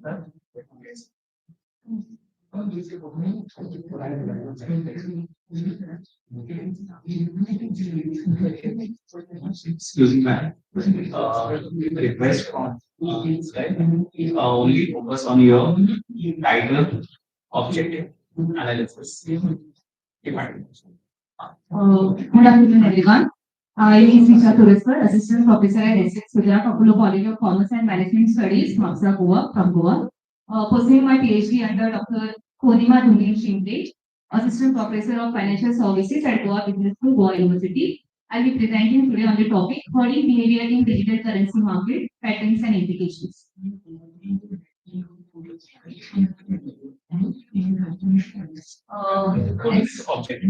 Okay, I'll start this guy. So in short, for the introduction, herding behavior, as we all know, it's just following the crowd or imitating the action of others. If, for example, due to certain events, if I sell my shares in the stock market, there are people who are copying my action, and they also start selling their shares. So this is just copying or imitating the behavior of others. So from the literature review, the research gap was found. So most of the studies were available on Bitcoin or Ethereum. So my topic basically considering cryptocurrency market. And as we all know, Bitcoin and Ethereum, they are dominant cryptocurrencies. So whatever studies available to studies are mostly focusing on these cryptocurrencies. So there is limited or coverage of wider crypto assets. And in my study, I'll be focusing on 30 major cryptocurrencies based on market capitalization. Secondly, limited exploration of herding during recent disruptive global events. Now, herding behavior is a concept which mostly occurs if there is a particular event, or you can say if there is a change in the market conditions. So, my research objective is to examine herding in the cryptocurrency market during key global events like Tesla announcement with respect to discontinuation of Bitcoin payments, Russia-Ukraine conflict, and a national event like India's announcement of capital gain tax on cryptocurrency profits. So I'll be focusing on three major events. One is Tesla announcement. They have discontinued Bitcoin payments, Russia-Ukraine conflict, and the implementation of tax by India. Hypothesis: herding behavior does not exist among the investors in the cryptocurrency market with respect to those three events. Next. Data and methodology. The source of data is secondary. I've collected data from CoinGecko. It's a website for collecting data of cryptocurrency. And the index data was collected from CCI30.com index. That's a source which is used for collecting data from that benchmark, that is index. Sample size of 30 cryptocurrencies selected based on market capitalization. And there also I have filtered that data based on those cryptocurrencies which are having up to USD 1 billion and minimum daily trading volume of USD 10 billion. Benchmark required for the model which I'll be using for testing herding behavior and that benchmark was selected as CCI 30 index. Period of data collected is from 1st January 2018 to 25th November 2024, comprising around 2,520 daily observation. The method and the model which is used for testing herding behavior is cross-sectional absolute deviation. We call it as CSAD model, which is given by Chen et al. In 2000. This is with respect to model. I'll just explain this in brief. Now, this model actually calculates the deviation from the individual cryptocurrency and the market trigger, and that particular variable CSAD will be used in regression model to test herding behavior. So that's the CSAD model. And how we interpret that model is if beta 2 coefficient, that is the square market return, if it is less than 0 or if it is negative and significant, then we can say that there is existence of herding behavior. So that's the CSAD model which is being used to test herding behavior. Next, this is how sample period selected for the study for those 3 events. So I have taken 90 days period for test announcement and test implementation, and for Russia-Ukraine conflict, it rolled out for quite a long period of time. I have taken 1 year pre and post based on the date of occurrence of that event. So this is how data was with the pre and post period was selected, and then wording was investigated. Next. Descriptive statistics. Now, as far as descriptive statistics are concerned, that's a summary statistic which we run before running any regression model. So, I'll just explain it in brief. The mean value shows very high degree of average dispersion among the cryptocurrencies. As we all know, cryptocurrency is the most volatile market, and there, since it is most volatile market, there is high degree of dispersion among cryptocurrencies. Same with respect to market trigger. When it comes to normality of data, I have used Java Parameter statistic for both the variables. And since cryptocurrency market, again, since it is volatile market, the data is not normal, which is typical for secondary data analysis. Next. Before running the actual model, I have also run augmented DT polar test for stationarity in order to check whether data is stationary. So the result for all the 3 variables I'll be using, that is ASP, absolute market return, and square market return. The data found to be stationary at 1% level of significance. So if the data is stationary, then only we can run the model. Next. Yes. The main result part. Now, along with those 3 events, I have also considered entire study period of 8 years. So, with respect to entire study period, I found herding, a strong evidence of herding in the overall market. With respect to pre-Tesla announcement, when Tesla announced that Bitcoin would be used further for making payment due to some environmental concern. So pre-Tesla announcement, there was no herding, so anti-herding was redacted. Post Tesla announcement, once that announcement was made that they won't be accepting Bitcoin as a means of payment, that triggered panic-driven collective trading. That means people started following others since it is not accepted as, or Bitcoin was not accepted as a means of payment. So there I found herding behavior. Next is tax announcement event. Now, pre-tax announcement, when India announced that on the profit which you earn on cryptocurrency, they will be implementing tax. Pre-tax, mild holding during pandemic induced uncertainty. So, pre-tax period, since during that particular period when tax was announced, there was pandemic. So, due to that effect, I found holding in cryptocurrency market. But after post-tax announcement, once that tax was announced and the budget, regulatory clarity encouraged rational individual decision making. So people started making rational decisions, and the anti-herding behavior was found. The last event is Russia-Ukraine conflict. Now, both pre and post Russia-Ukraine conflict, I have found strong herding behavior. That might be because of the conflict uncertainty and crypto mobility. One reason for Russia-Ukraine conflict herding is Russian government they used to get funds through cryptocurrency. So that's how that herding was found during that particular period. Next, conclusion and policy implication. Now, herding behavior persisted in the cryptocurrency market throughout the period. For entire period, herding was found. With respect to event, Tesla announcement, investor got panic and followed the crowd. With respect to announcement of test, investors behave irrationally, which might be due to prevalence of COVID, as I explained earlier. Post announcement, there was no hurry. With respect to Russia-Ukraine conflict, I found holding behavior and policy implication as in since cryptocurrency is not considered as legal tender in India, but the trading is allowed. So SEBI or global authorities or global regulatory markets can come up with some regulatory measures that we can reduce holding so that we can have some kind of stability in the market.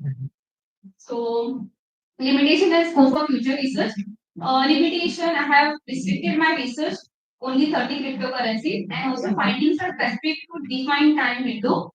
Scope of future research, instead of considering only 3 events, there are many disruptive global events which have occurred. So those events can be considered for further research. And secondly, more diverse set of cryptocurrencies can be considered for further research. These were the references.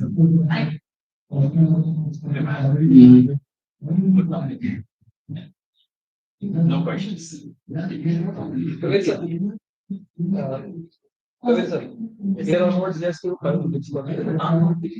next present. Nice presentation, Mr. I just want to know how you have selected those Before events. they start, Periods. The period for the event was selected based on occurrence of that event, that date is considered, and then from that date, pre-period is taken as 90 days pre-period, and after that date, 90 days post-period. For 2 events, and for Russia-Ukraine conflict, I have taken 1 year before and 1 year after, from the occurrence of that event. Thank you. Thank you.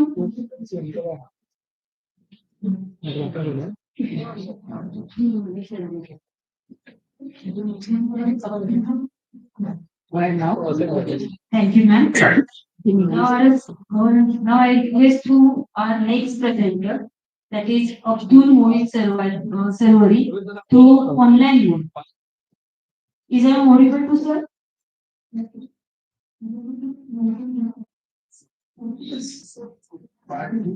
Okay, sir. Now you can start. Very good. Thank you.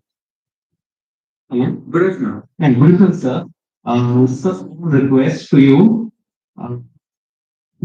just 5 minutes, sir. Whatever, you can cover up, sir, like title and your findings. Please cover up in this 5 minutes, sir. Please, sir. Yeah, I will explain it. Yes, sir. Thank you very much, sir.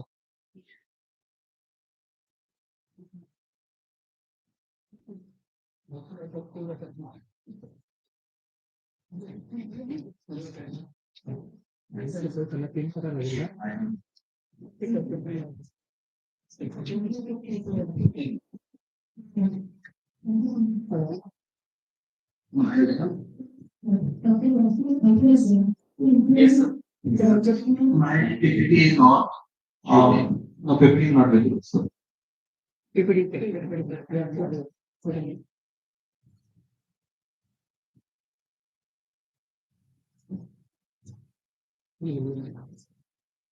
Not very good. I will do this, sir. In Amazon, and my head.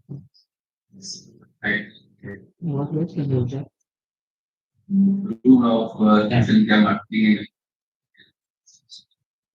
Why I choose this because most of the reports they are inside it out.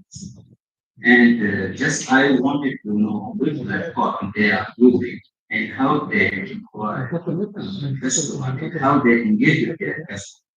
Now, like social media marketing has very powerful tool and enable retailers connect directly with customer, help drive awareness and drive sales through target campaign engagement and how this company media, small, media, and large shopper retailers are connected in domestic area and abroad, outside. That was my goal, like aim to study on this.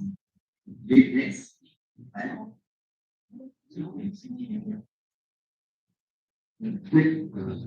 And I have to like makes me feel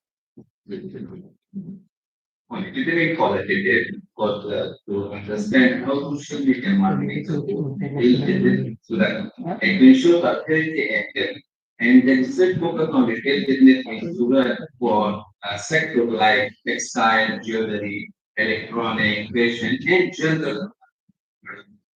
And also the I have did a survey of 158 businesses active there using social media, and also I did interview with 20 business owners in Malaysia regarding this which social media are they using and which platform they are using and how they impact on their business.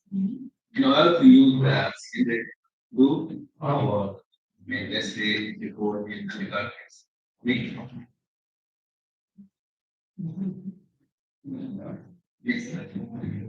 Now, social media landscape is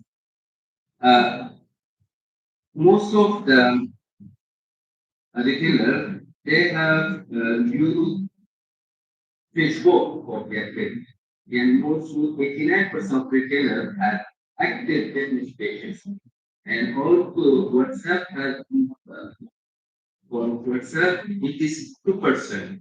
They were important for the customer to communicate, and Instagram visual private like around 35% also.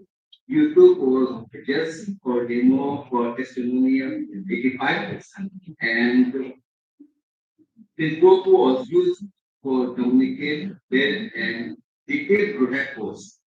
And Instagram was visual display and lifestyle commitment, and WhatsApp was immediate response in personal survey they have used. And YouTube was just for demonstration and storytelling they were using.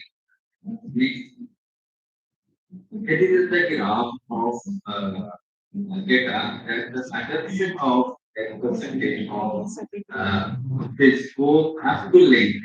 Most of people they were using Facebook for like Meta ads, Google ads, is all they are using and their thinking are more in other platform.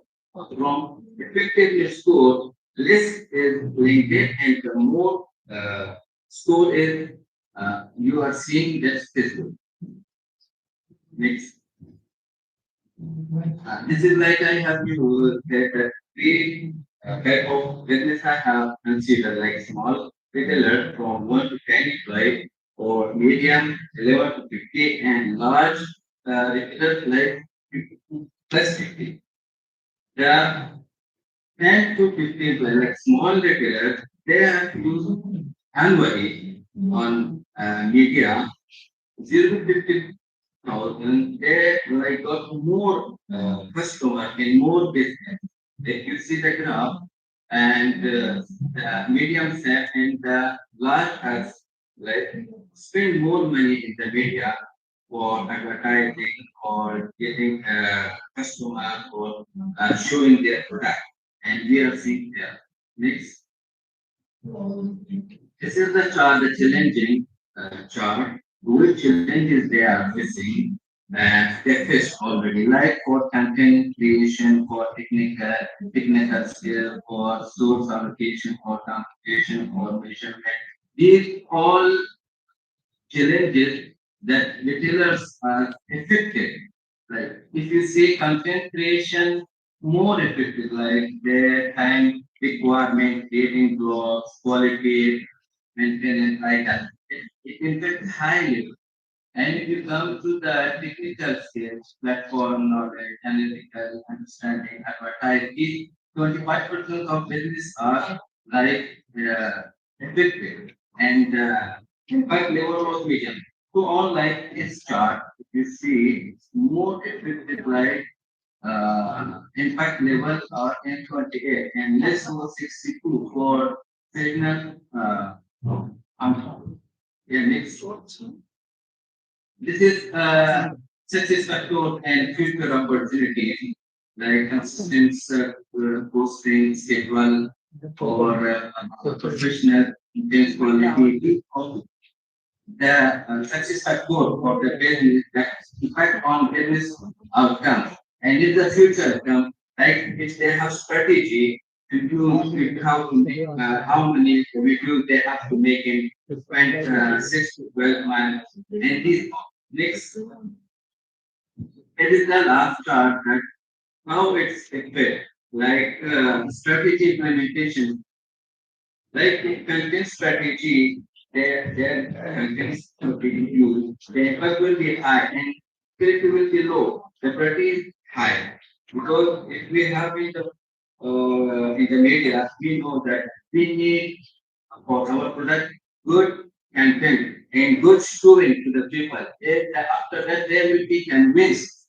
to get to buy our product like platform optimization, customer engagement, analytic implementation, influence partners. If you see the highest impact is content strategy and trade, and the lowest are technical integration. Okay.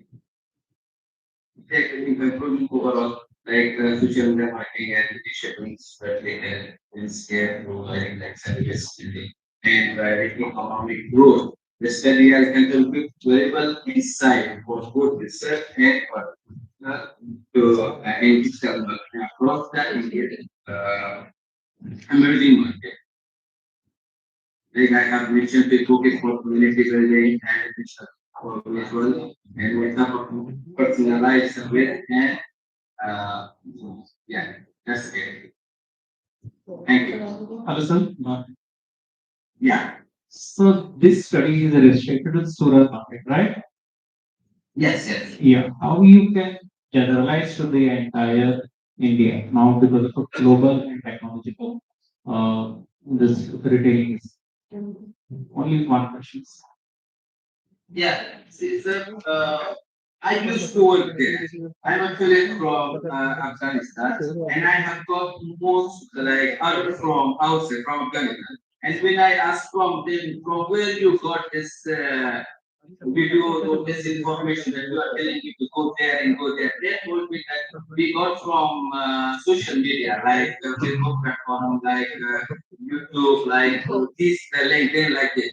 And after that, I understood that I have to do something. I have to understand how they are making platform, they are making contents, and how they are like a customer of already ready to buy. They told me just go and talk to them like that. And when I went there and I talked to that business owner, and I start my own research, like how, yeah. Yes, sir. Right. Thank you very much. Nice, sir.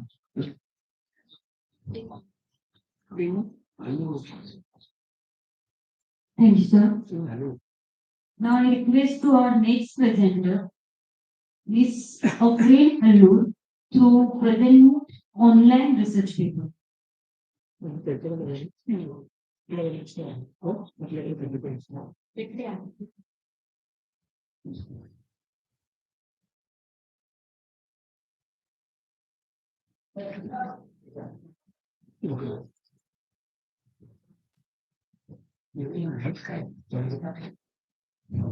Afreen ma'am,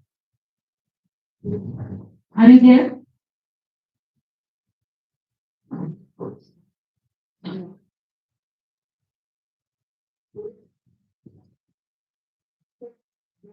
Okay, next. Next. Next. Okay.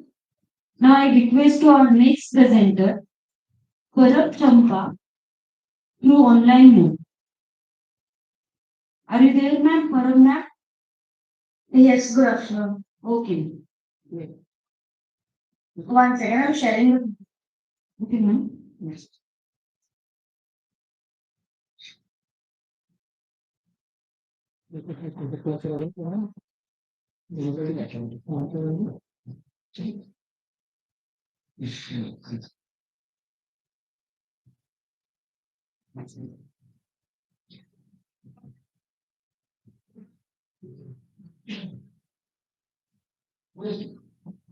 Is the PPT visible? Yes, ma'am.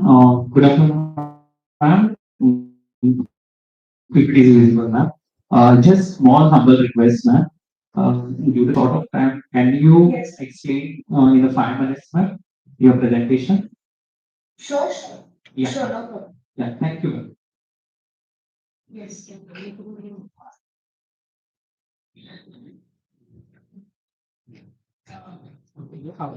A very good afternoon.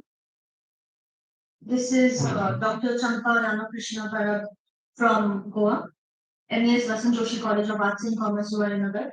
I'm Associate Professor, Department of Commerce. Today's research paper title is A Study on the Impact of Screen Time, Food Buying Behavior Among Gen Z Customers. So basically, this research paper is written on the students' behavior, the Gen Z community, and how much time do our students spend online, and what is their buying behavior with regards to food. Today's digital era, and a dominant factor is the consumer's decision-making capacity, and focuses on Gen Z. I'll take the research methodology. The literature review was extensively done, but there are few studies done on Gen Z.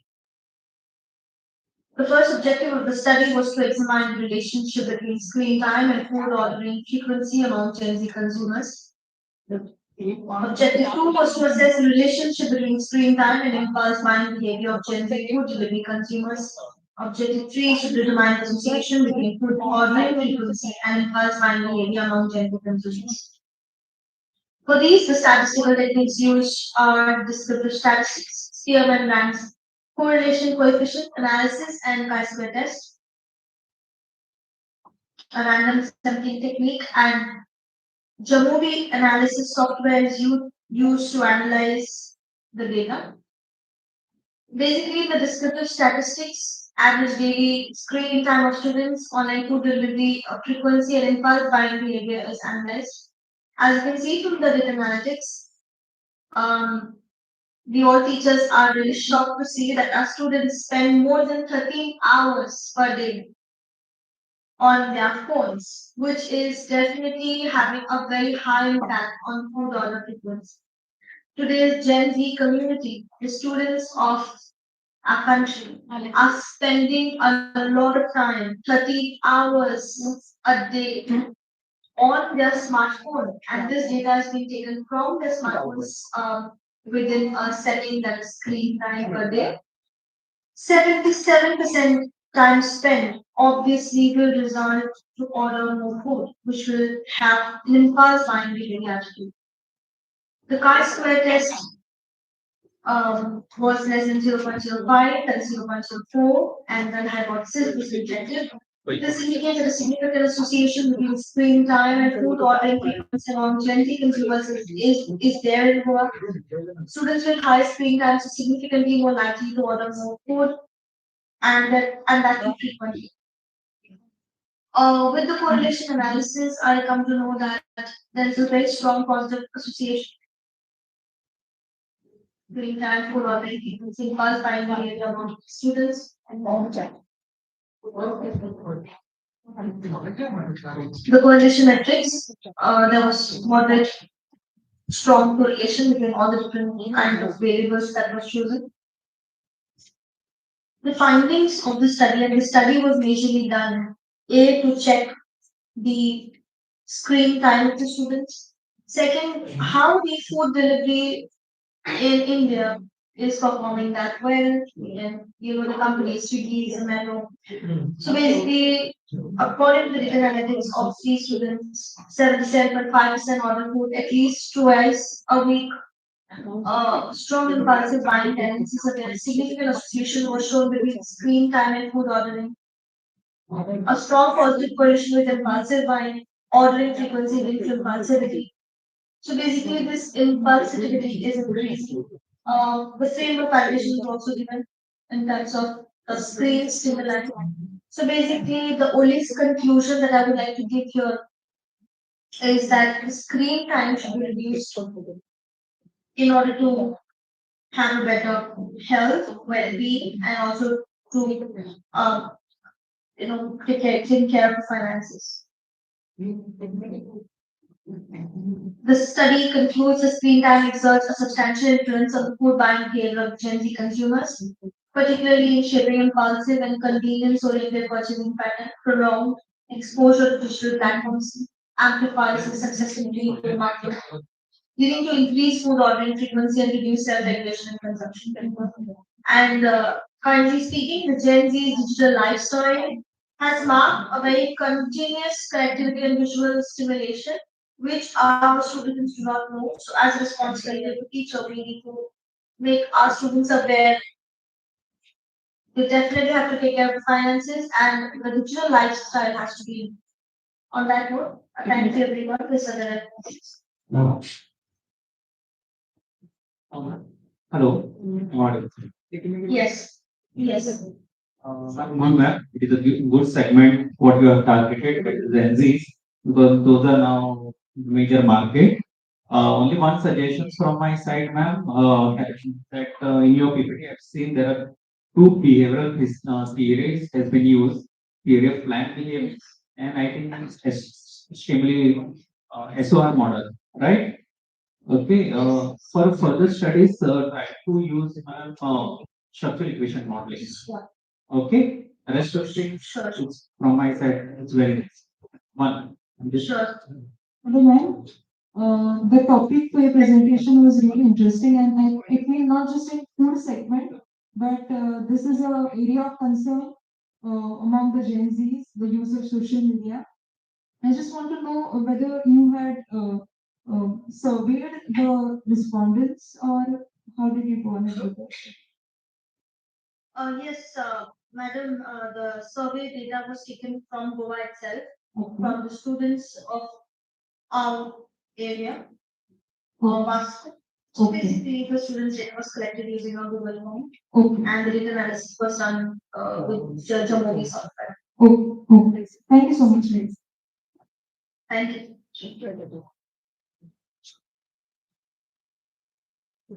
Thank you, ma'am.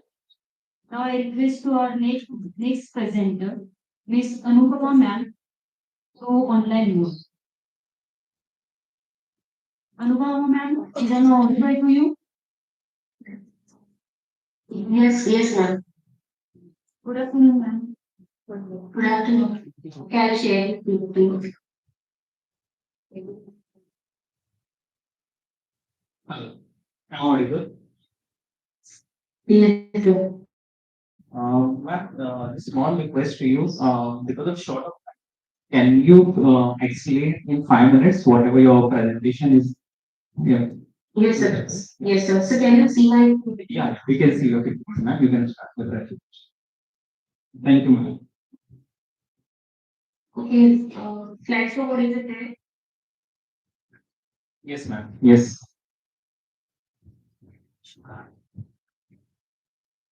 Okay. A very good afternoon. In the South,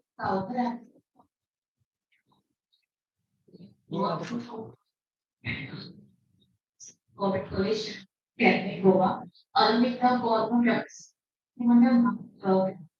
Chicago's College, Goa. So the topic of my presentation is exploring systems solving with the relations. As I know, it is a fantastic way. The volume of waste to generate India is rising. Okay, so 160,000 tons of MSW waste is being generated daily. And this now waste has been generated on or created in Goa, India, whatever data which is available on the various databases which are available online. So that is how I try to explore waste management in Goa as compared to Indian data which is there on the national average basis. So the literature review was carried out and done in India. The best studies have been done how they compared to the states as well as the Goa data which is there of India, how much waste is generated or dented or how much is created. So I have done this study. So objectives of the study is to examine trends in solid waste generation, collection, processing, disposal in India from the year 2014 to 2024. And the same data I tried to analyze the was municipal solid waste management forward as efficiently in comparison with the national data which is available. So research methodology. The data is being taken from the secondary sources and entire study is on the secondary data. So the data is collected from the Central Competition Control Board and the annual reports which are generated from the year 2014 to 2020.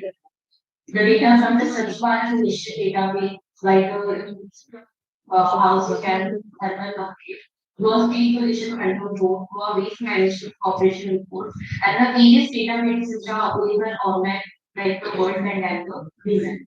And the research design which is to an analytical of the design, and here I have tried finding out the percentages, the data which is available online for the year 2014 to 2020 of India as well as Goa, how much of the generation of things is there, how much collection is there, and how much processing is there. And based on that, I have tried to find out the efficiency of the collection and the processing of the waste. So this is the results and discussion. So this is the trend which are found for increased generation and collection efficiency in India from the year 2010 to 2022. So I have taken 2 years data. 2014, you can see the estimated waste generation which is data that is tons per day. Then I have taken the waste collected, the waste which is processed tons per day, and respective of the same data I have found out the collection efficiency in percentage and the processing efficiency in percentages. In the year 2014, the estimated waste generated is 135,000 tons per day. The waste collected is 95,000 and the waste which is processed only 27,000. And when I have found out the percentages of collection efficiency is just 70.3% as the waste taken as 100% of the waste generated, only 70.3% is collected, 20.0% is processed in India. Then if we turn to 2018 data, you can see out of 155,000 tons per day, waste collected is 125,000, waste processed is 55,000 only. So you can see the collection efficiency is 80.6% is the collection efficiency in 2018 and processing efficiency is 35.4% only. Then go back to 2022, you can see that 175,000 tons per day is generated. Then collected is only 145,000, out of which 85,000 is only collection efficiency as a percentage. 82.9% is being collected, and the process is only 48.6%. And then last 2024, you can see the collection efficiency has really increased 6.1%, and the processing efficiency has increased to 52.8%. So this is the data of India. You can see 2014 collection efficiency is 70.3% and 2024 it is 86.1%. Whereas processing efficiency has increased from 50% to 52.8%. And this is the trend line which I have found out from data. You can see the line in yellow golden collection efficiency you can see Chakri more you can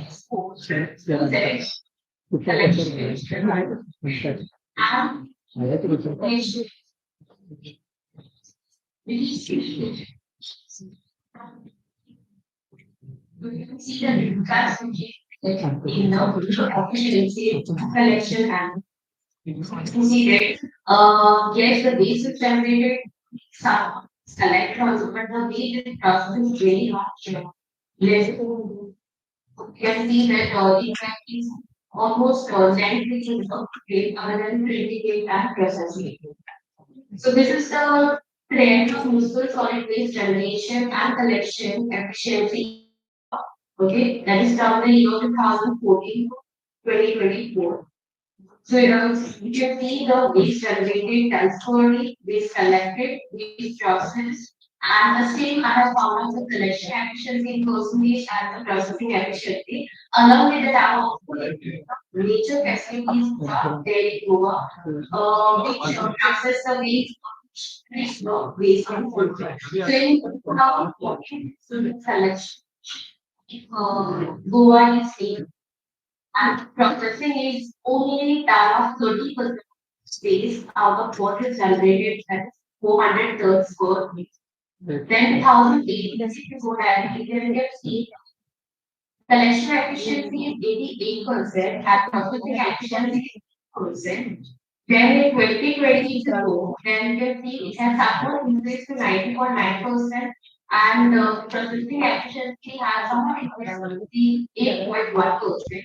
Then 2022, you can see that judicial efficiency has gone a little up by 1%, that is 91.6%, and processing has increased by 7%. In 2024, collection efficiency is increased to 93.8% and it's 4.6% in the processing efficiency.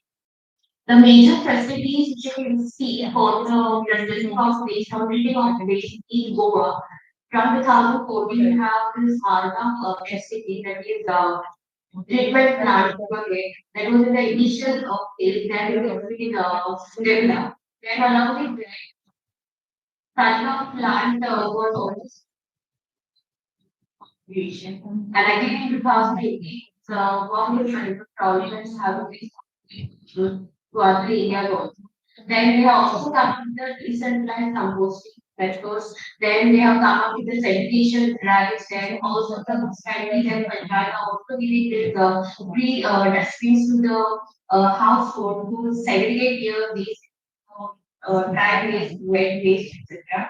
And also in 2024, they have come up with the waste energy, which needs to be started in Goa. And this is the trend line which has come up with the soil generation and collection efficiency in Goa. Hello, ma'am. The same data. Hello. Yeah. Yes. We are running out of time. Can you, in a yes. Yeah, in one Yes. minute, you can sum up. So this is the trend events. Yeah. So again, it's then the part. Also, you can see waste generated in India is 1,804 is in Gogate, Gogate, and collection generated in Goa, since it is small state and population is also lower. The collection efficiency is 93.8%, processing efficiency is 52.8%, whereas Goa is 64.6%, and segregation in India is 60%, whereas in Goa it is down at 80%. And this is the detailed summary of the waste management. You see, in India, collection efficiency has increased by 22.5% and Goa is 70%.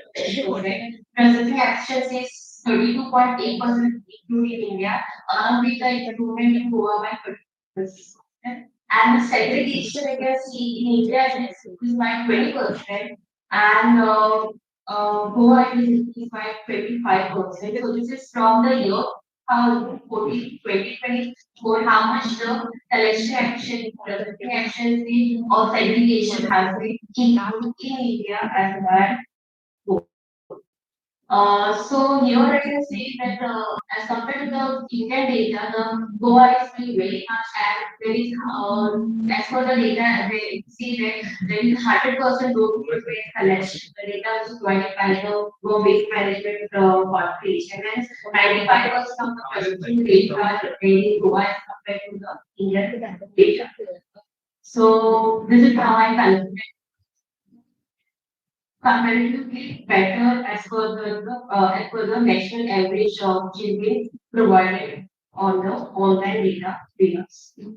So these are the references which are taken for the research paper. Thank you. Okay, ma'am. Nice topic. One question. What policy what suggestion from your side, your own opinion, to reduce the solid waste line?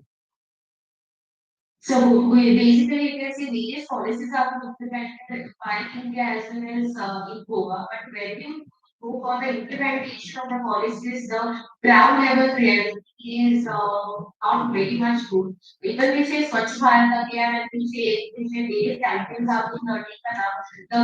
Firstly the people will participate campaign, but we have the same people will be the one who will throwing the waste to the roadside, or they will actually take the vehicles taken, or their own nature, or they own the waste go ahead. Okay. So here when we also say that plastic has to be reduced, yes, they come up with the rules, right? Come up with the rules, plastic has to be reduced, or they should not use plastic for shopping and all. But here and there, everyone, each and every shops, they use the plastic, they leave the plastic where the sea is being. So all this thing on the ground level, the usage of plastic, then the household level has to be reduced. So then only at the Indian level, we can see lower generation of current waste. Yeah, right. Thank you. Thank you. Thank you. Thank you. Thank you, ma'am. Now I Thank you. our next presenter, Bhagyashree Kamble, to online mode. Thank you. Yes, ma'am.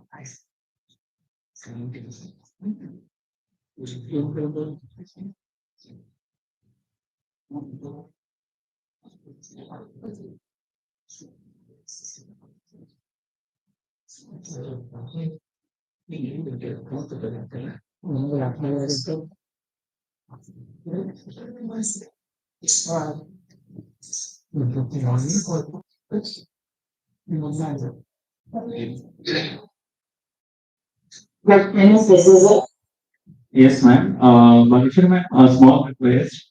Ma'am, can you explain your presentation in 5 minutes, ma'am? Because of short of time. Yes. Yes, sir. Yes. Alright.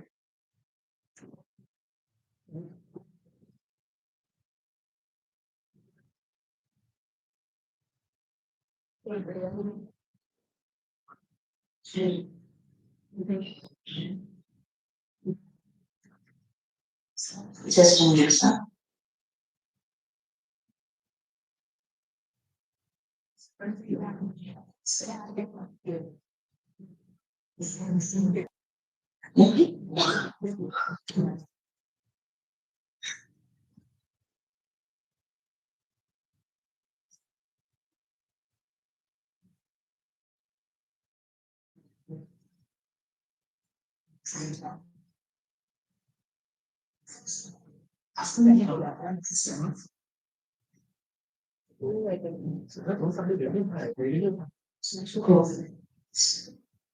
Sir, it is visible to you all? Yeah, ma'am. It's visible, ma'am. You can start your presentation.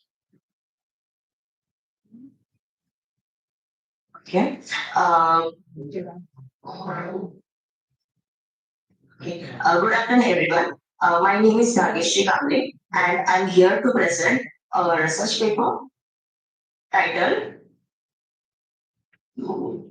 Sorry, sir.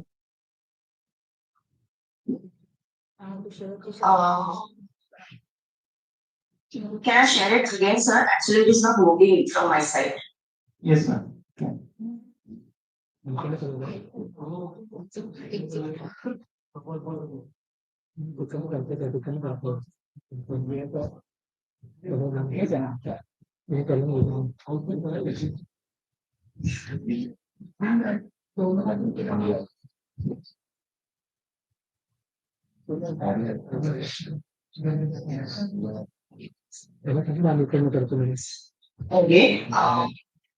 Good afternoon, everyone. My name is Felicitation. I am from Ratnagiri Alliance College of Commerce and Economics, Mumbai, as an assistant professor. I am here to present my research paper title, that is Impact of Digital and Experiential Marketing on Cosmetic Brand Selection in Mumbai. So, as we all know, the global cosmetic industry is undergoing profound transformation, especially in India. So, I have selected the Mumbai metropolitan region, Mumbai metropolitan region. And here are the few meaning of my keywords, that is digital marketing, use of digital marketing channels, platforms, and technologies to promote the products for consumers. Experiential marketing mostly focuses on the real world brand experiences and consumer behavior. It is more majorly focused on the online and offline experiences for winning the consumer preferences. Here, I found the problem. There is a critical lack of understanding regarding the strategies most effective, how they interact, and which consumer segments are most responsive. So my study is basically on this investigation of the relative impact and experiential marketing. Here, I have used a few review of literature, previous studies on work done by the Kotler in 2017, research work done by the Gilmore in 1998, research work done by the Gupta in 2021. I found the research gap from my previous research. There is a lack of integrated and comparative studies done on the impact of digital marketing channels against experiential marketing techniques. So, which have a more stronger influence on a different stages of awareness to purchase have to be studied on. So my research objectives are to study the brand preferences for cosmetic products in a Mumbai city, to analyze the relative impact of digital marketing strategies on the cosmetic brand selections process among the consumers in Mumbai, to assess the influence of experiential marketing activities on the purchase of decisions and brand loyalty for customers in Mumbai. I have used the primary and secondary data by using the self-administered questionnaire in my geographical region, and I have used SPSS software to analyze results, and PM's correlation test was used. There is my analysis. Digital marketing has a significant also the impact of cosmetic brand selection in Mumbai as to as an experiential marketing has a significant positive impact on cosmetic brand selection in Mumbai. Here I asked a few questions related to primary data analysis on selection brands, and what are the strategies influenced to buy a cosmetic products, and what will be the behavior to buy the cosmetic products, which advertisement will influence. And so here are the testing results. A strong correlation result, a strong positive correlation was found between the both digital marketing and experiential marketing. As we can see, the p-value is 0.01. Regression analysis result indicates that it has a slightly stronger immediate contribution to explaining the brand selection. Here we can see the additional marketing H1 is also supported and H2 is also supported. So final findings of my research work, that is consumers is influenced by the hybrid mode, that is digital convenience and physical experience too, and directly it is connected with the purchase intention. And here are the few suggestions for stakeholders. Use digital channels for experiential events. Brands should be used as a pop-up events in a particular areas like sensible areas of Bandra, South Mumbai, the suburban areas. Suggestions for the society. As my previous experiences, the society should encourage people to adopt the sustainable practices in their activation. For example, recyclable installation, zero waste events, and again, educational initiatives should be there for the society. That is to make the more informed choices and to avoid the unrealistic beauty standards. And future research will be based on the larger rural and urban areas, and with including the new technologies like metaverse, AI-driven personalizations, and finally the alignment conclusion. So my studies establishes singular marketing approaches is insufficient. Their marketing act as a central nervous system for information and discovery, and while experiential marketing also serves as a heart, creating emotional and memorable connections. So here are my references that is used for my research, and thank you. Hello. Yes, sir. Yeah, nice topic, ma'am. Actually, just wanted to ask you, did you use any theory for your this study? Yes, sir. Secondary data. Consumer behavior theory. No, ma'am. No, sir. No. I did not. Just I'm giving you one suggestions. Okay.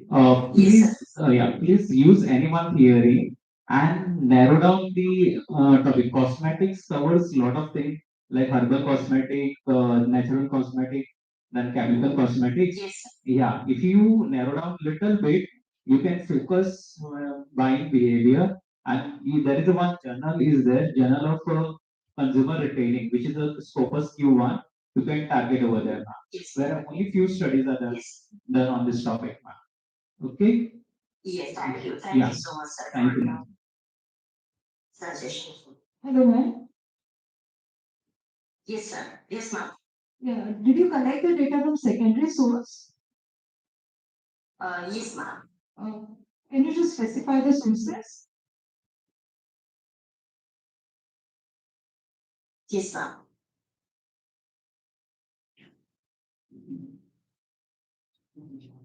Meaning the study was with regards to impact of digital and experiential marketing on consumer brand selection.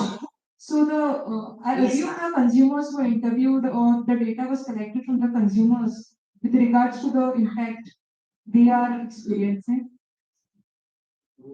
Yes, ma'am. The few consumers in my particular area, like Mumbai Metropolitan Region, I have asked a few questions, which is actually I have made a questionnaire, Google form, circulated with the consumers, those who are buying product online and offline. So, Okay. Okay. Thank you so much, ma'am. welcome, ma'am.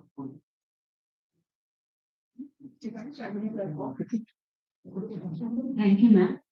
Now I request to our next presenter, Dr. Narayan Sakti, through online mode. Thank you. Narayan sir, good afternoon. Is I audible to you? Yes. Can you read the one slide? Yes, sir.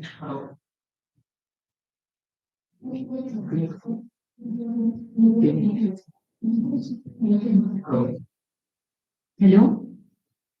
Yes, sir, it's visible. Dr.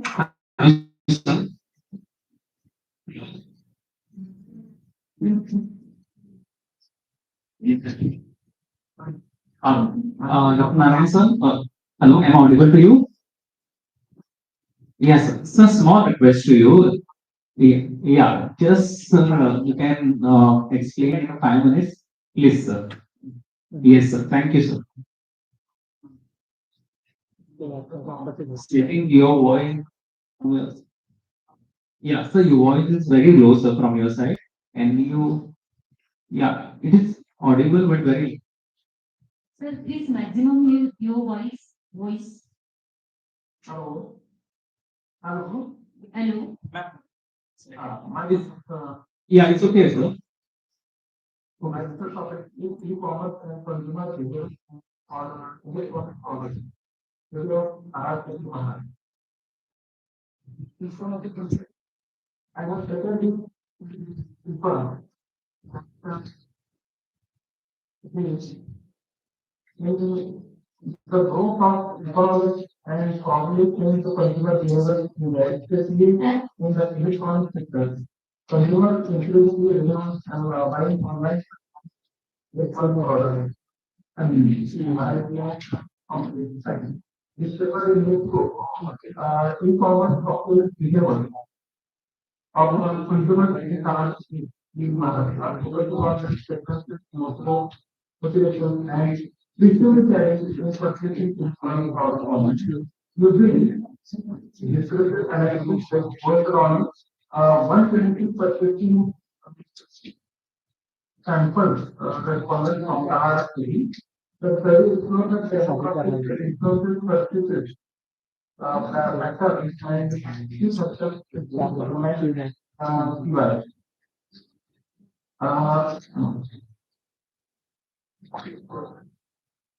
These points have major online purchases in Karachi includes the railway using enough beyond metro. Whosoever has a report of that the consumer behavior invites recording product at the same time, key factors approaching online purchasing systems, analyzing the relation between demographic characteristics and human population patterns, and the lack of one insight or pre-research and local report to improve customer trust and satisfaction. There was several assumptions that consumers can buy online products, electronic products, specifically in color. The research method has conducted. I tried the community sampling method and discussed the can have use of analyze and interpret from data. Most majority is 18 to 42 years individuals and so considered program successful individuals and other students has been considered a part of the research paper. Results of this research, results of which research that summary the findings and include demographics, younger educated customers and able income families online for five parties advantage community and availability of language product and are most of online action. That the barrier of the trust issue product as a whole. Study services and learning platform. And I would like to conclude that the study demonstrates e-commerce has significantly improved consumer behavior for consumers are increasingly comfortable purchasing electronic products online, primarily due to the convenience and complex price. However, the additional risk associated with the authenticity and appropriate service continues to with the digital making process. The study contributes to understand e-commerce adaptation in smaller urban perspective area for the key retailers using customer trust for transparent policies and reduce local to support the essential for sustainable growth. Future research scope. Future research scope is that neighboring cities like South Korea compare their patterns. For me, also reading how evolving technological changes and mobility considering and online platform in paper I am giving the details of my research paper. So containing the references in research I will refer my research paper. Yeah. Okay. Listen. Yes, sir. Yeah. Yeah. Yes, sir. So your topic is very effective. Only, sir, one suggestion from my side. Include some pull factors where, yeah, where so you can identify which are the pull factors which will lead to online buying behaviors. Okay, use this theory, sir. Push and pull theory, sir. Oh, yes. Okay, sir. Thank you, sir. Oh. Thank you, sir. Now I request to our next presenter to present the research paper. Gauri Gauss, ma'am, through online view. Is I audible to you, ma'am?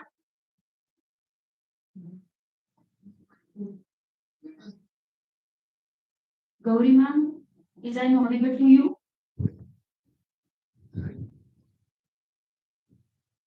Next. Next. Now I request to our next presenter, Ms. Priyanka, ma'am, to present the research paper through online mode. Priyanka, ma'am, is I audible to you? Yes. Yes, ma'am. Okay, ma'am. Good afternoon, ma'am. Good afternoon.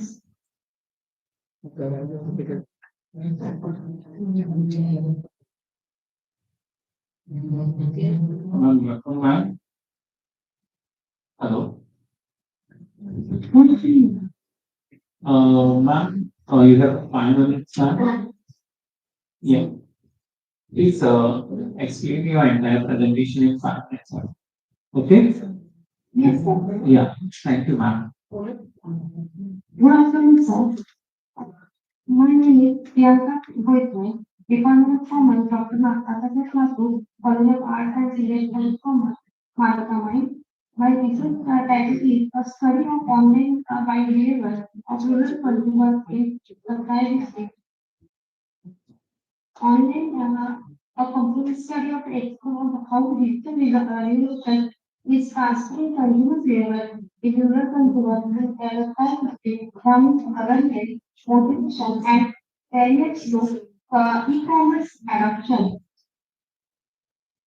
The result a digital shift in rural area. The research area awareness of the online shopping adoption, factor driving purchase decision, barriers and challenges in e-commerce adoption, payment preference and platform choice.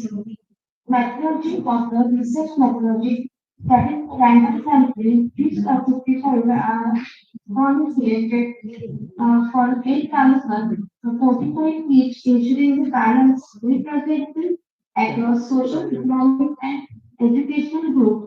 Data collection primarily gathered through the static questionnaire in a Google Form face-to-face survey and secondary data journal reports and government publication. Analysis tool is used present percentage analysis user understand distribution and proportion of the response across the demographics and various categories. What who shopping online 68 female respondents women as an example the highest engaged in the online shopping age of the 18 and 28 young elder most of the comfortable digital platform use student is the largest use of online shopping one and three lakh income the household of the lowest category in the price of 5 pencils and shopping platform is the measure is the most useful platform in online shopping. Platforms like Measure, Flipkart, Amazon, like others. Responding use of the mobile show is the rural area is most used all of the buying, most shopping and exercise, most use of the buying of the online shopping. Therefore, how electronics, mobile, beauty care, grocery and daily items and goods. Shopping and exercise is 34%. Then influence price discount, product quality, convenience and product variety of the influence of the consumer of the rural area. Most payment methods cash on delivery. Most prefer due to trust and security concern. Cash on delivery is a due from the rural consumer. API mobile apps 90%, 10%. Debit and credit card net banking is very few to conclusion and recommendations. There is poor internet connectivity. First issue delivery delay, low digital literacy. Therefore, recommendation is a recent paper. Enhance digital literacy through the training program. Improve internet infrastructure in the area. Build trust in the secure payment gateway and quality enhance. Enhance timely delivery and after sales support. Develop the loyalty and marketing strategy. Maintain the affordable price and the effective discount. Partner with the local internet and the last informative view, your consumer is characteristic as the temporary enhancing online shopping without with improving infrastructure, awareness, and trust. Employee can approach actively and contribute significantly to economic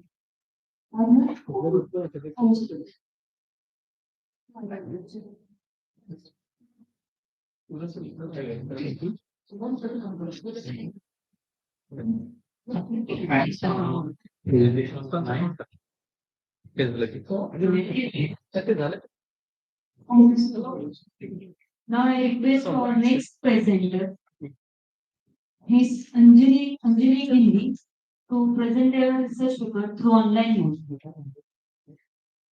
Am I audible? Yes, ma'am. Okay, I will just share my screen. Good afternoon, ma'am. Good afternoon, ma'am.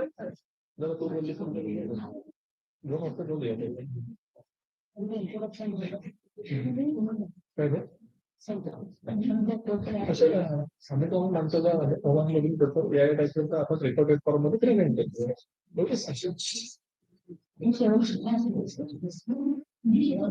जो तिला माहिती आहे वो Oman का paper का है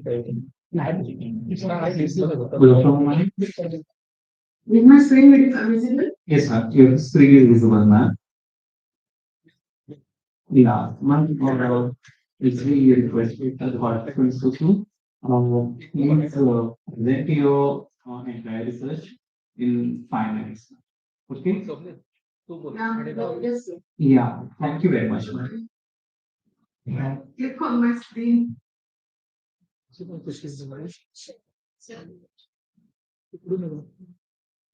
share the reshare the screen printer. Ma'am, please reshare your screen. आपल्याला काय करतो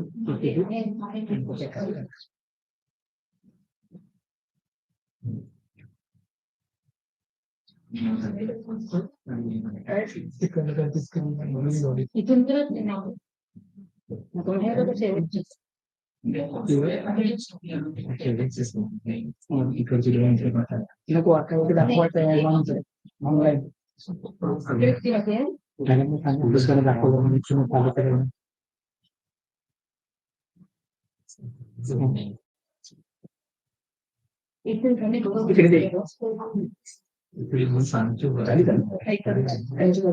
त्यांचे शेअर केले मी तुमच्या आपल्याकडे किती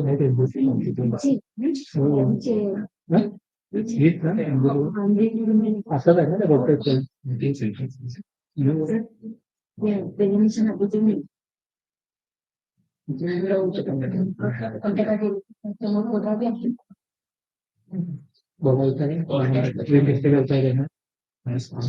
Hello, Anjali ma'am. My screen. Okay. So, can you please share your screen if possible? I'm trying. You are. Yes, ma'am. But the thing is, I'm not able to click on those screens and move the.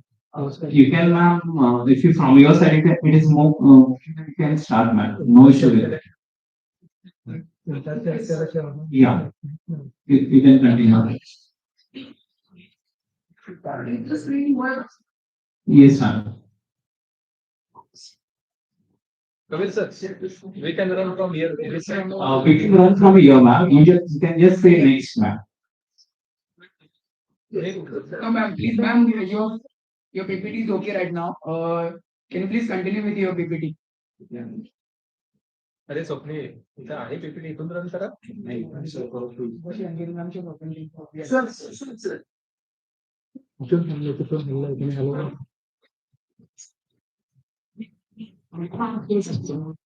Open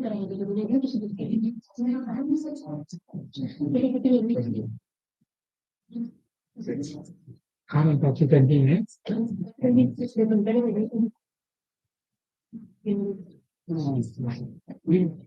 दूसरा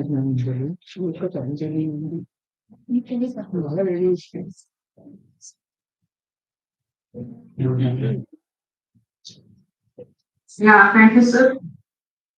So my today's topic is behavioral marketing for sustainable food choices, understanding consumer insights in millet consumption. So here I have considered two variables, that is behavioral marketing and consumer insights. In today's health consciousness move towards and millets are one of the best nutrient-rich food and eco-friendly healthy food. But despite their benefits, consumers are not aware about them, and many may be due to awareness and marketing strategies. This shows that the gap arises between marketing awareness and consumer perception. So my study focuses on behavioral marketing, which emphasizes on consumer attitude, motivation, and psychological factors that influence buy decisions. This study also explores on how consumer insights can promote millet consumption and guide marketers in framing effective strategy. Next slide, please. Yeah, this is over. Before we move into the depth of my research study, here the two concepts, that is behavioral marketing and consumer insights. What do they mean? So behavioral marketing is a that is to practice of understanding how consumers behave, that is their habits, preferences, browsing patterns, purchase choices and reactions to marketing messages, and using this information to design effective marketing strategies. It focuses on what consumers actually do and not just what they say. So behavioral marketing may include manipulated advertisements, packaging appeals, social media marketing messages, and so on. So these strategies influence consumer attitude towards millet foods. Consumer insights, what does it mean?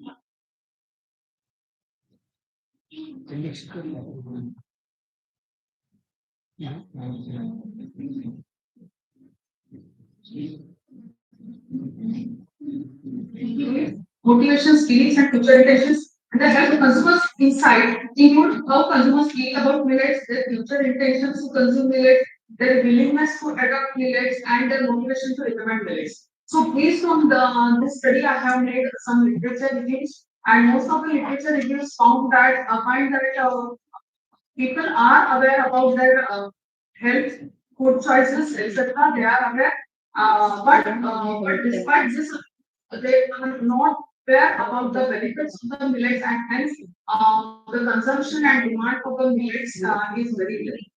Next slide. Literature review next. Next. So based on the literature review, there is a research gap that despite the growing health and environmental awareness, consumer demand for benefits is relatively low. Prior studies have explored nutritional benefits and government promotions, but few have examined behavioral determinants affecting the actual consumption. That is, despite awareness, still there is a gap between the demand and the consumption. There is a limited integration of behavioral marketing theories such as formation, motivation, and consumer intention in exploring the millet adoption. Next slide. So, where the problem lies is even though people know millets are healthy and good for environment, but we actually include them in their diet. And most of the studies talk about their benefits, but the reason behind people's behavior and choices is the main problem. So this study aims to build a clear idea of how marketing and human behavior together influence the millet consumption. Next slide, please. So based on this, the two research questions that I have framed is how do behavioral marketing strategies affect consumer attitude towards millet consumption, and how do consumer insights influence consumer intention to adopt and consume millets. Next slide. So objectives of the study: to examine the impact of behavioral marketing strategies on consumer attitude towards millet consumption, and to assess how consumer insights shape and predict consumer intention to adopt and consume millets. So these are the basic objectives. Next slide. So based processes have been trained. It is behavioral market significantly influence consumer attitude towards millet consumption. And second hypothesis regarding consumer insights, how it significantly predict consumer intention to adopt and consume millets. Next slide. So, in that research methodology, I have done the quantitative survey-based approach using the structured questionnaire through Google Form. Sample size was collected through online responses, variables measured using inverse state, and statistical analysis was conducted using Excel, is population and regression, which has used the descriptive statistics mean and standard deviation, Pearson's correlation for the relationship strength, find out the relationship between two variables. Regression analysis for hypothesis testing has been done, and elsewhere, beta value and p value is used for interpretation. Right? So, based on the hypothesis that is behavioral marketing strategies significantly influence consumer attitude towards relationship. So, from this analysis, what I found is behavioral marketing is strong consumer use. So, a strong positive correlation means the respondents who reported scores on marketing is also tended to report higher scores on attitude measures. Regression beta 0.587 shows substantial influence. That means how much variable that is consumer attitude changes for 1 unit of increase in independent variable that is marketing score.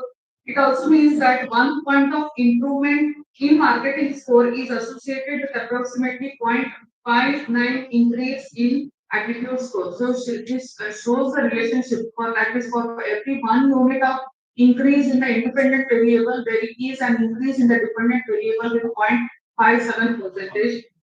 P-value of 0.0005 indicates that the impact is highly significant. That means it is definitely less than 0.05, which shows that the result is statistically significant and we can reject it's a null hypothesis.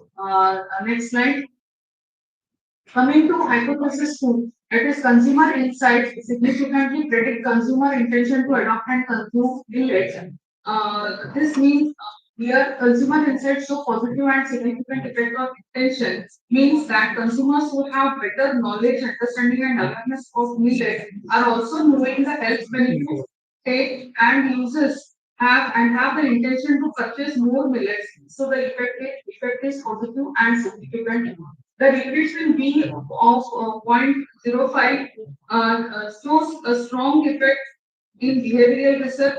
It means that 1 unit increase in consumer insight leads to 0.5 unit increase in the adoption intention. So when knowledge increases, decision making becomes more favorable towards millet.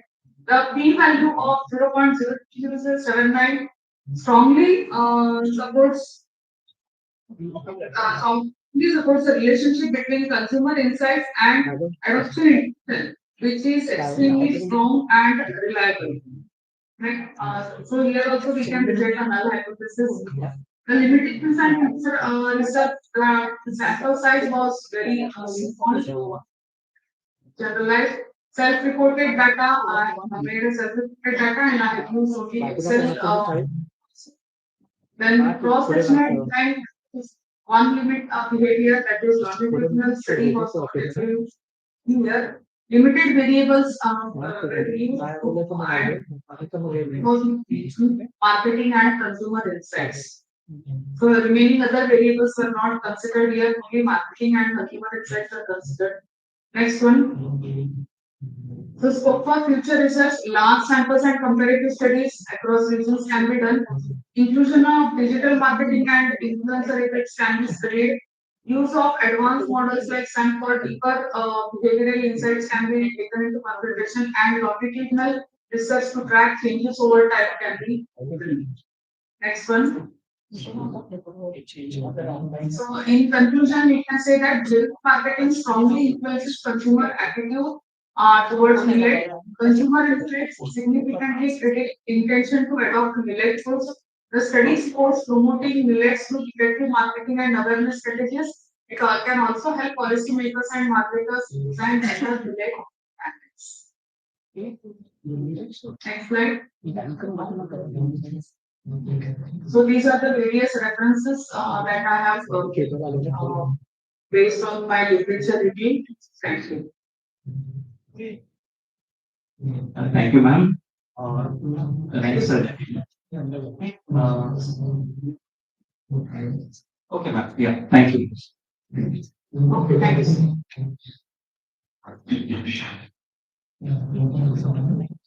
Thank you, ma'am.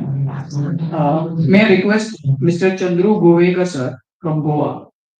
We want to present your paper online. Are you there, sir? Chandru Govekar, sir, Goa. Yes, sir. Yes, sir. Sir, can you please present your PPT through slideshow? Sure, sure. Okay, sir.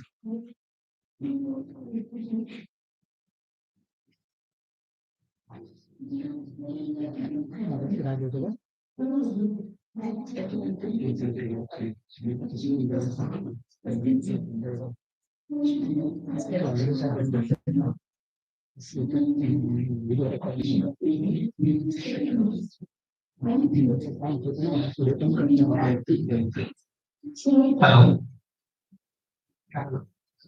Hello, sir. Am I audible to you? Yes, sir. Yeah. Just yes. Yeah. Yes, sir. You can tell me. Sir, because of short of time, we have to finish in 5 minutes. This well. Yeah, I understand. Yeah, please. Okay. Thank you, sir.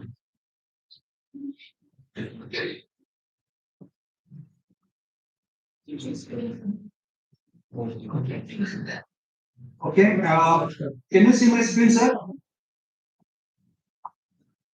Yes, sir. Yes, sir. Perfect.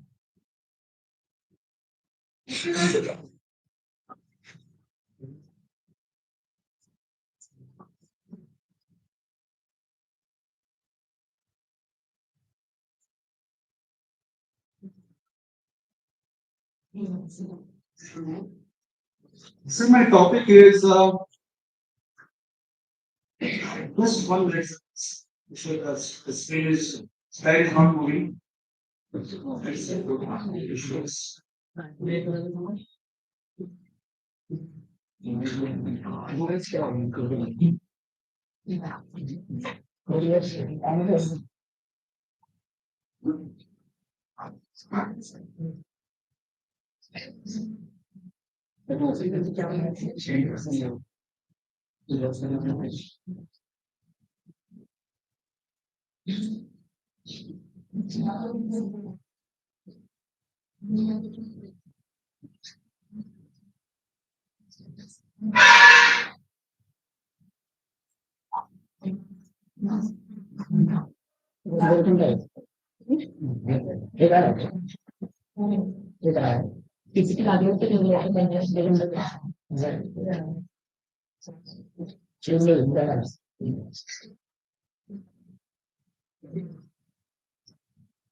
I'm extremely sorry. I'm finding it very difficult to, some technical issue with movement of my slides. I just present my topics. Yes, sir. You can start. No issue. My topic is on role and contribution of management in enhancing the quality of internal audit functioning.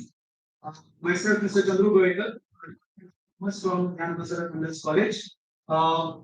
Digitalization has emerged as a transformative force for reshaping internal audit practices, and Goa is not an exclusion from that. And my core of my presentation is to see how management contributes to the digital transformation in internal audit functioning and assess the level of digital competence among internal auditors in North Goa, and also to understand the role of digital training programs that are provided by the managements to the internal auditors of the organizations. My hypotheses are the alternate hypothesis: management support has a significant and positive impact on the effectiveness of internal audit functioning. Second, digital training provided by the management significantly enhances the auditor's internal performance. And the third, availability of digital infrastructure provided by the management improves the functioning of internal audit quality. It's a descriptive and analytical study. I have studied 45 internal auditors in the state of North Goa. Sampling technique uses purposive random sampling, structured questionnaire used, and correlation analysis, t-test, and regression analysis is used for the purpose of analysis. With regard to the descriptive statistics, I got some inferences which I will state as under. Management provides necessary digital tools management provides necessary digital tools to the internal auditors for very high correlation, that is 4.12 mean. Management encourages digital adoption, that is 3.98 with high support. Management allocates budget to the technological upgradation of internal audit, that is moderate 3.75.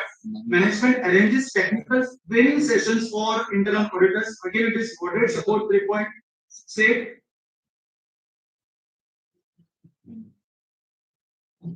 Sir, can I just go to the analysis, conclusion and findings part? Yes, sir. That you can go to the analysis part. Conclusion part, sir. Conclusion part, sir. Please. The findings of my study reveals that management support for digital audit transformation in Goa exists, but it remains inconsistent across all organizations. That means not all organizations in the state of Goa provides a good platform for the internal audits digitalization. Internal auditors generally demonstrate moderate level digital competence, although many continue to face some challenges related to analytical tools in the field of digital audit. Statistical analysis confirm that stronger management supports significantly enhances overall audit effectiveness. Better the digital competency amongst digital support of the management and that effective the audits are. Organizations equipped with robust digital infrastructure tend to achieve higher audit quality. Better the digital audit infrastructure provided to the internal auditors, the higher the quality. And the shorter the audit cycles, that means the audit better the infrastructure provided to the auditors, the audits will be conducted again and again several times. That is audit cycles in here, indicating the direct benefits of technological investment in digital audits. The study demonstrates that the management plays a crucial role in enabling internal audit transformation. That means if management supports the internal audit digitalization, they provide better digital tools and digital training to its internal auditors. The performance and the effectiveness and efficiency of the internal audit is in the state of what is. My conclusion is all answer because this screen sharing, I could not show you my analysis part, but if the organizers want, I've shared the PPT already. It's seen from there. Yes, sir. Thank you. Yeah, thank you, sir. Thank you. Okay, thank you. Yes, sir.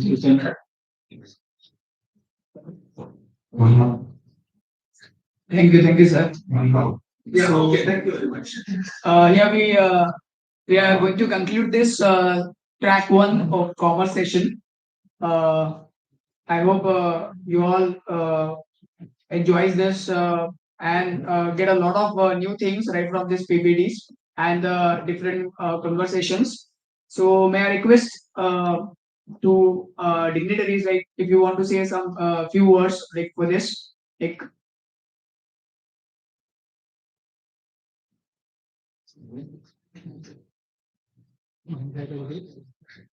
Thank you, sir. Good evening, everyone. It was very difficult job was given to me. Yeah, because selecting out of so many people, okay, it was very difficult. And what I see, like There is a diverse topic. Okay, means all topics were very good. Okay. Only few things like I wanted to share what I have identified. Otherwise, if I see like most of the topics was on solving the problem. That's why we do our research, right? Only few things I will share, which is overall findings. What I found from the almost 16 to 17 presentation was done online and offline. Whenever studying any research, okay, we do a literature review. Okay, please give citations for everything.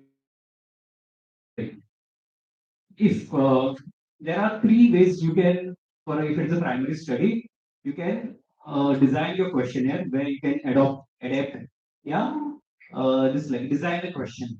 Okay, all these three things there are different way you have to use it. Now also to run a factor analysis. Okay, there is a this like a factor analysis we can't run every time. Okay, if we annotate a questionnaire, okay, from someone else, no need to run the factor analysis. Okay, we can directly go for a testing. Okay, okay, these are a few things what I identified. Also, there's no some group says analysis group it should be 100, yeah, 120. Okay, actually to get a good result, pilot study, we say no KMO, but list test, communities. It's a different test we run during the list like our pilot study. Have a size of 100, yeah, 150. That will give you a good result.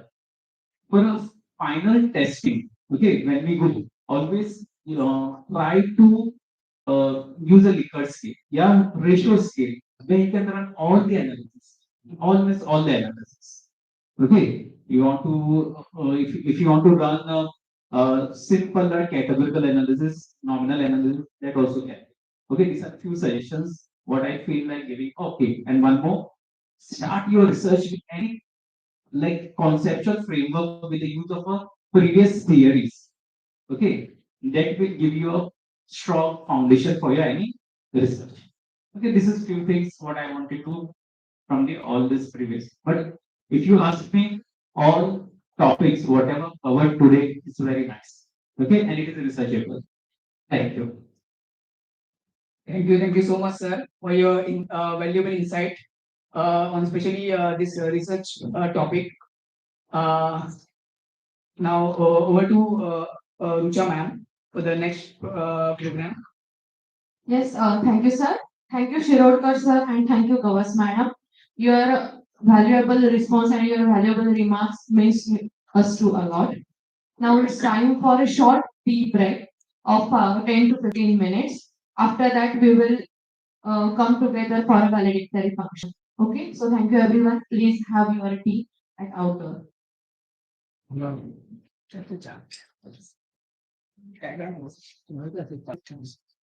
हे पण चालूच ठेवतो. चालू शकतो हा. Zoom out करून ठेवतो. ते हे कर ना. आता ह्याच्यातलं काय दाखवायचं नाही ना. तो पडदा हे करूया काय? याचं संपलं ना आता संपलं. हे बंद करूया हा ते पडदा हे करूया. यूज करूया म्हणजे राखेल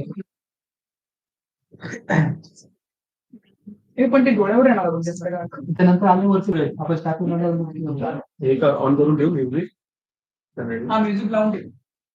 ते डॅम आणि फक्त क्लिक केलं की काय होणार ना ते पण चेंज करायचं होईल तसं तेच केलं तू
सर्टिफिकेट्स आहे मला हा सिक्वेन्स वाईज दिले if you can thousand rupees दिलेत कशी आणि ते काय तुम्ही किती पाठवू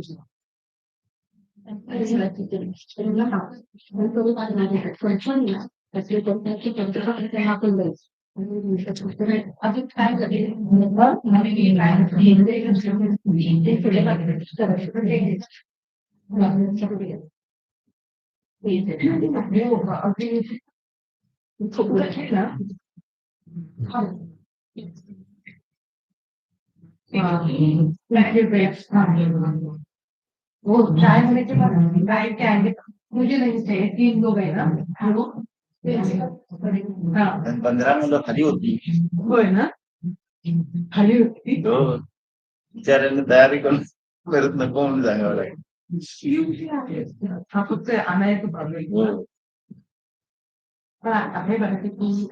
हो आता 15-20 मुलं आली आमच्या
थोडी स्पीड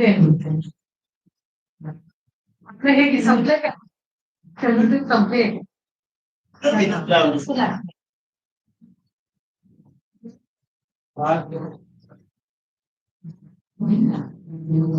पाहुणे आले ते आले का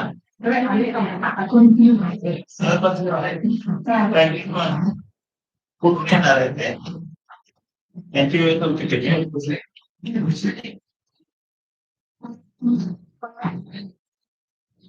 आपके जो है ना जी chat room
Hello. Eso donde no, hay otra chama que se llama Terra de vida de aqui do Posso cair do lado?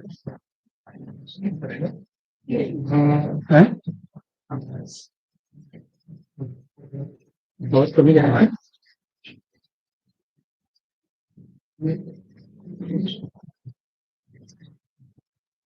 Você lá, né? Agora eu tenho, né? Ini no anche. Quindi sono agora संपला है थोड़ा बार note करू काय हा की राहू दे उद्या शेवटचं दाखवायचं आहे ना YouTube चालू आहे ना चालू आहे चालू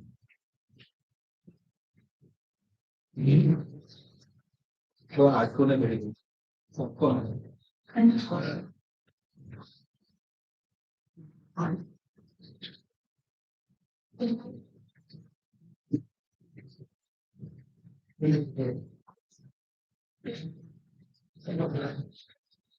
फिर पाठी ऐकू येते काय बघा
Basically, there is an interest on taking start. Basically, there is an Screen sheet, huh?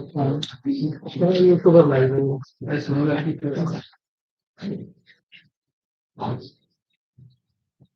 Yeah.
खाली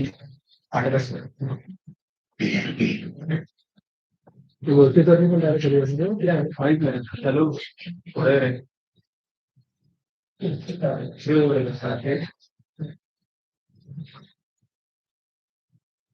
हमारे से करेंगे साइकिल चलेगा क्लास में तो for me तो मेरे साथ लगे था ना एक क्लासमेट से रिसेप्शन में वो रिसेप्शन मेरी यही चेंज कर रहा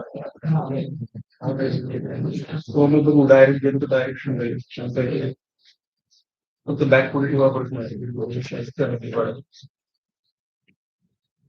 गुरुडा आधी जाना आजकल 5:30 वाजता जाणार अरे कसं नाही तो म्हणजे दुसरं काहीतरी करेल फक्त ते ठीक आहे मी तुला कळवतो कसं घरी क्लिअर करायला घरी ब्लॅक करते ना मग काय रिसेप्शन इनिशियल नाही करू ठीक आहे मला मग तुझा घरी जा मग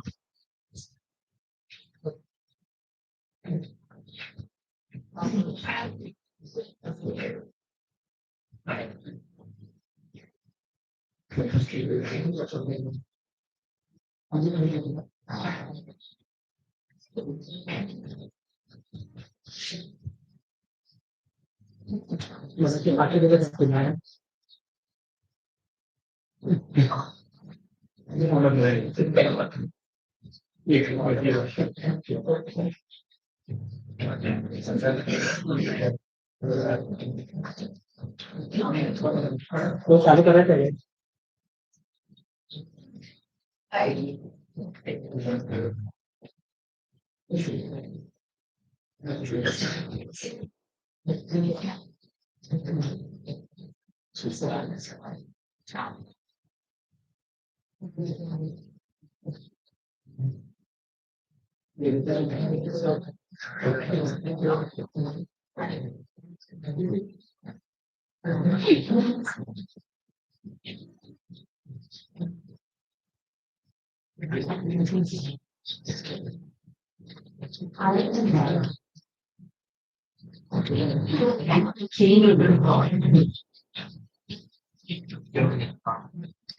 तू किती वाजता जाणार जाणार त्यावेळी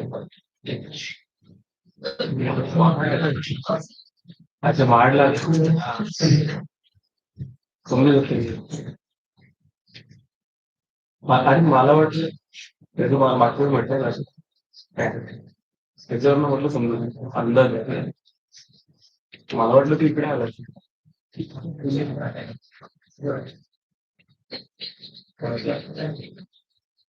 आता तिच्या लग्नाला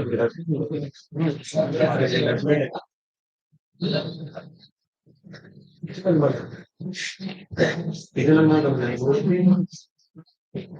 वाया मला माहिती बरं ते सांगतो मला वाटतं इकडे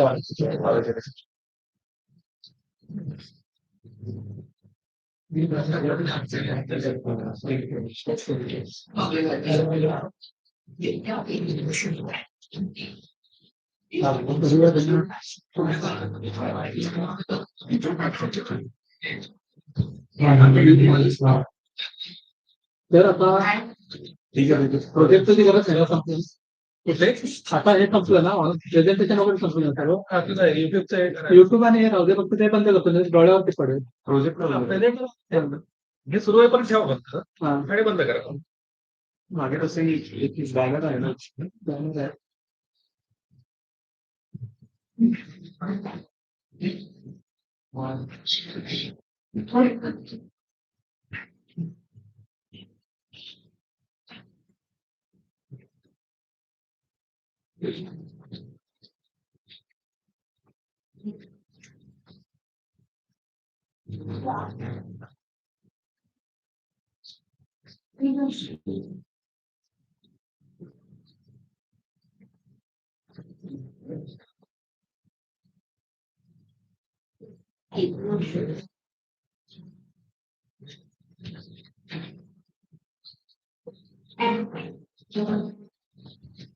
सेंटर मात्र रूम करा आणि नंतर मग पूर्ण जातो कॅमेरा तिकडे जातो आता नाही तिकडे पूर्ण हे दाखवा चार दिसतात हे दाखवून एक दोन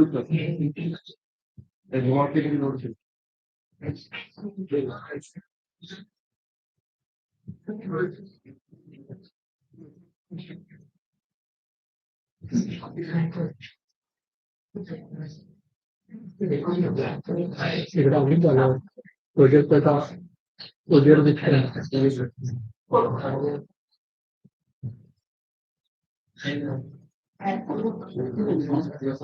सकाळी भेटल्या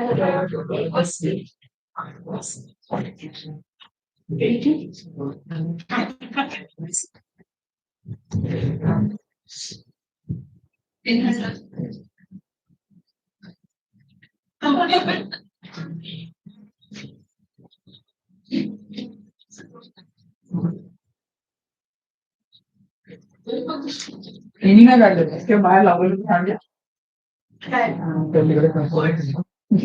तिकडे नाही गेलो नाही बाकी काही एक बाबतीत तसं नाही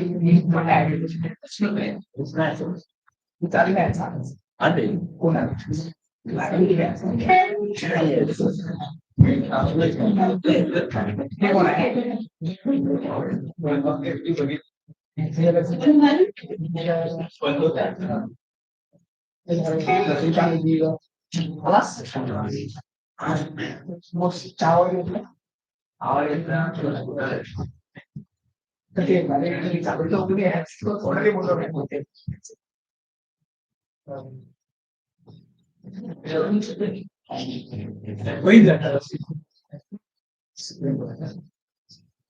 त्याला म्हणायचं काय करतो पेड एडिटिंग कॉलेज पेड करायला काय तुझं हा ठीक आहे त्याचं बिल लावेल बिल काय मिळणार काय आधी सांगतो तुला टॅग बिल करू म्हणजे कसं मुलाला तुला हे माहिती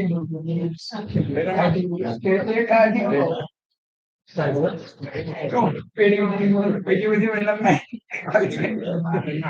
टॅग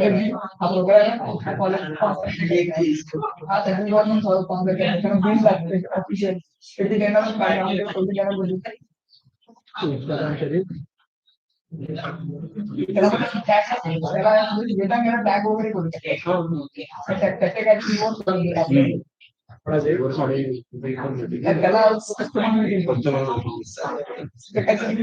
कोणाला पाठवणार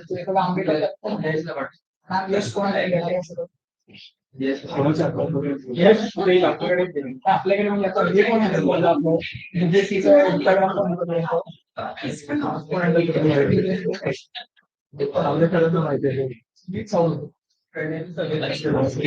वाटतंय माहिती क्रेडिट बिडिट काय ते खाली लिहून दे आंबेडकर सरांकडे किंवा आंबेडकर सरांकडे अकाउंट नाहीये कोण हँडल करतो आपल्या इंस्टाग्राम फेसबुक इंस्टाग्राम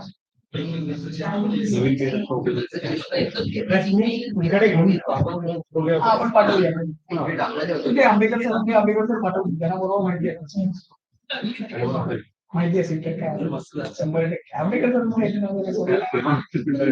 100% आणि बीएससी आपला बीएससी ऑफिशियल पेज जॉईन नाही काय सांगतो काय कोणाच काय बीएससी पेज तू कॉलेजला आहे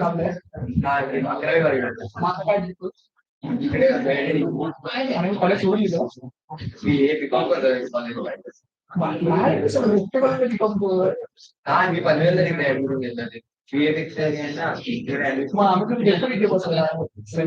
तिकडे जायचं परीक्षा कधी समोर आपल्या एक्सटर्नल घेतलं आयडॉलला घेतलं आयडॉलला घेतलं आपल्याकडे काय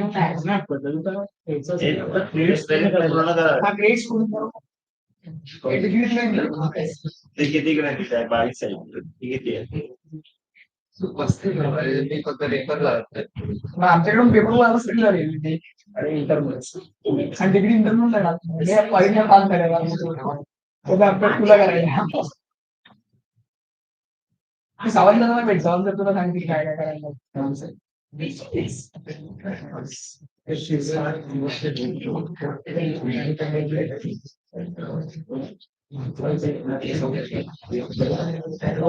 पण पेज आहे वेगळं एमबीएचा युट्यूबचा अकाउंट पण उघडायला पाहिजे तुमचं अकाउंट ओपन करायला लागते ना सबस्क्राईब करायला एमबीए भरपूर काय काय टाकतात त्यांनी गरब्याने स्टार्ट केली कॅम्पस गरबा गेला पहिला आणि तिथून चालू झालं बाकी पहिला गरबा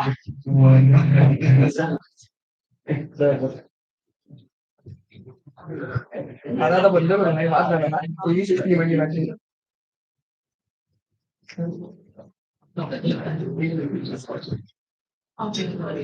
काय रे आणि बाबा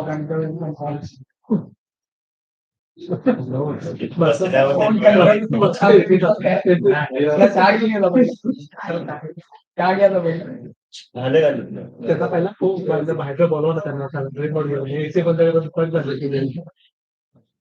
मला कुठे कॉलेज गाणं आहे बंद झालं हा गोष्ट जोडलेली आहे. हे बघ हे बघ page. आर्थिक हँडल कोण करतो त्याच्यावर दिसतं काय रे? तिथेच नाही हँडल कोण करत. कोण आहे डायव्हर्स सायन्सचे जास्त आहेत. तुमचेच असणार आहेत CS वाले दुसरे कोण? कसं सर नाही माहिती त्याला संबंध नाही आपल्याला. अबाउट दिस अकाउंट केलं तर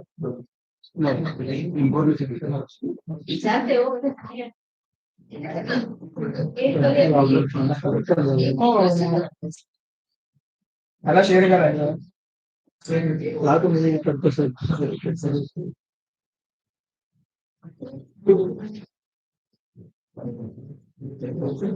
काय झालं येईल कसं ते कॉल करू का? हा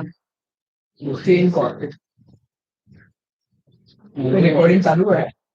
पास करूया आता नाही आता करूया आपण कशाला त्यांना जर पडला पाहिजे काय मेलला जाईल. Hello sir. काय नाही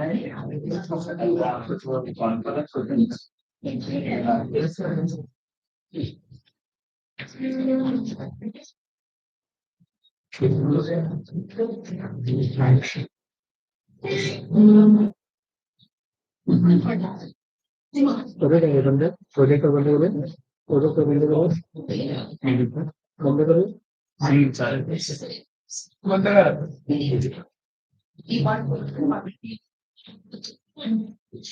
कुठलं बटन आहे त्याला वरती गेलं? गेम बघा दिसतंय त्यातलं वरचं वर करून दाबा. एकदम कट करा एकदम तो दाबामध्ये आपण वर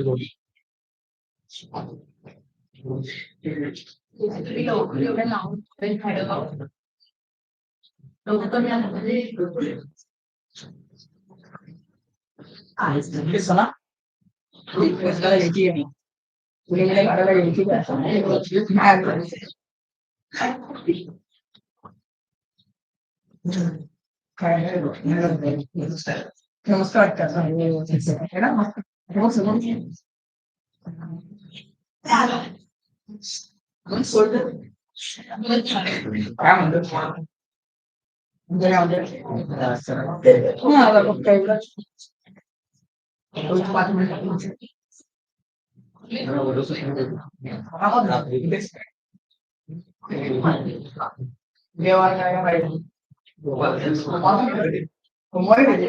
एक छोटासा ग्लिम्स करून देऊ मला सगळ्यांनी चहा घेतो तेवढं नाही खात ना डायरेक्ट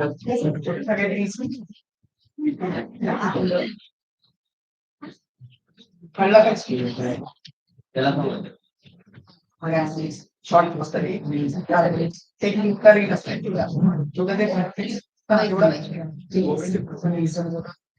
मध्ये देखा काही जाऊ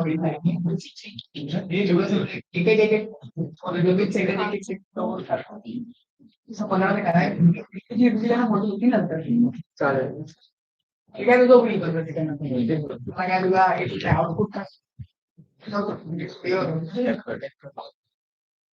मी स्टुडिओला जाणार स्टुडिओला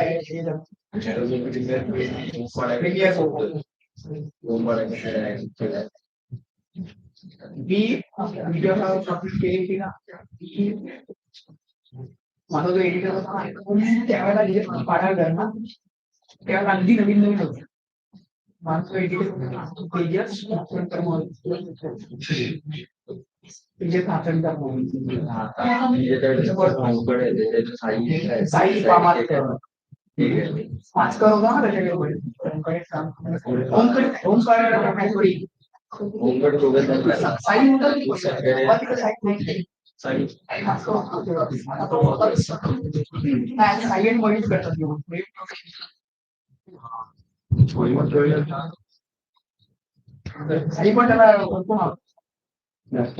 निखिल पाडावे ओम तेवढं पुढे नाही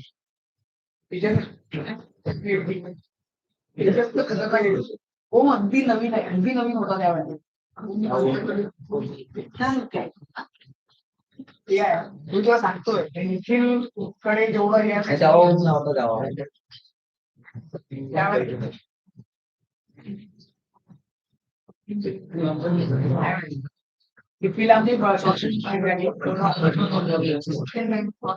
आमची काय बोलल्या सावंत सर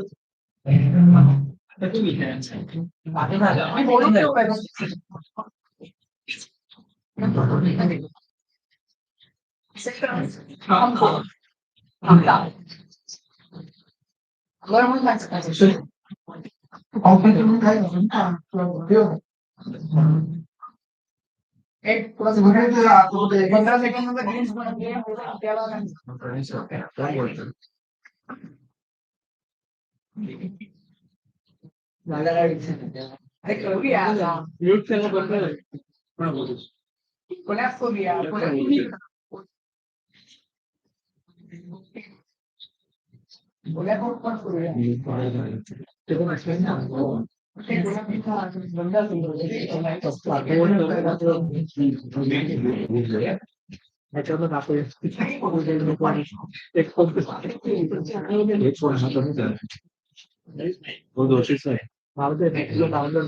गुगल मीट नाही आपण पुढचं लाईव्ह युट्यूब वर लाईव्ह चालूच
काय आपली आहे ना हा कॅमेरा दाखवायची ते बॅग मध्ये पण जे आणले ना ते आपल्या बॅग मध्ये दाखवून मी काय बॅग मध्ये द्यायची मीटिंग इथे राहिलं ना काय द्यायला लागेल वर द्यायची ठेवणार कुठे काय नाही सॉरी कॅमेरा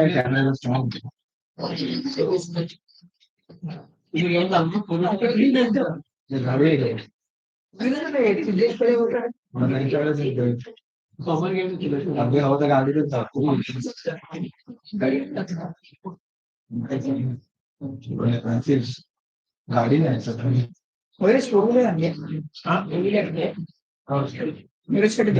परवा पण आणणार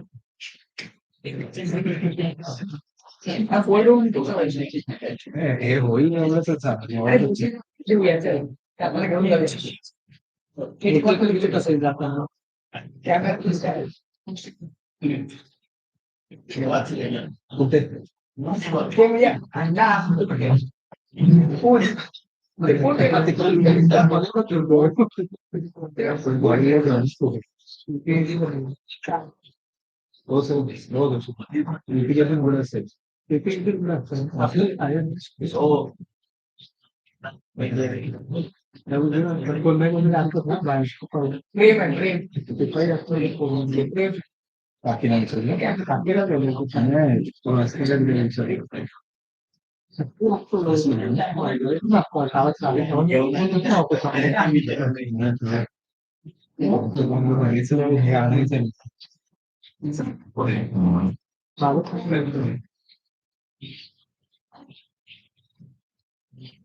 ती लटकत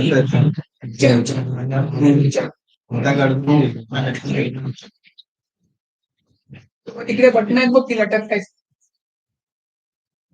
दाब दाब. तिकडे पण आहे काय तिकडे त्या बाजूला आहे.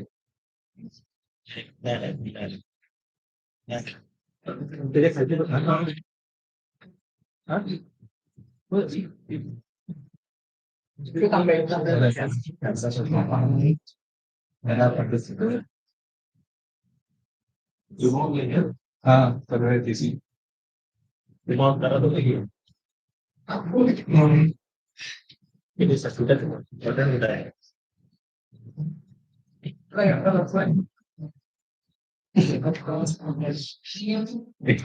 Shooting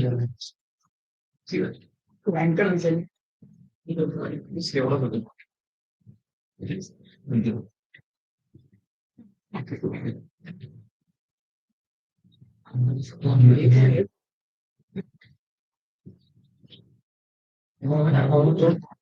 Good evening, ladies and gentlemen. As far as I know, we have enjoyed our all two sessions. Hope we have successfully delivered the session and you all like it.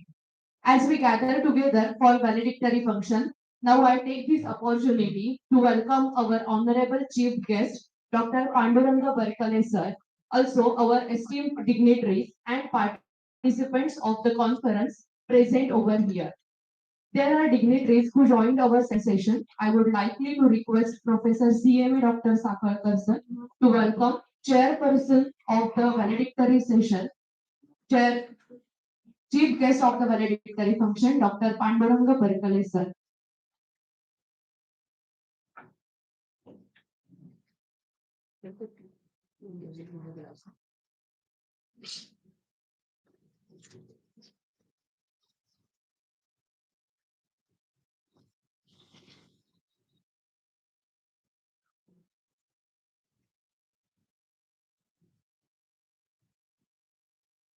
Thank you, sir. Please have a seat.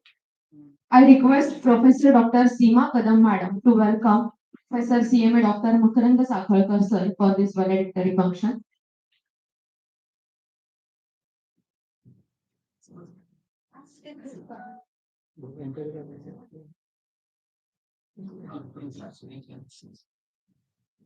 Dr. Rupesh Sawant Desai sir,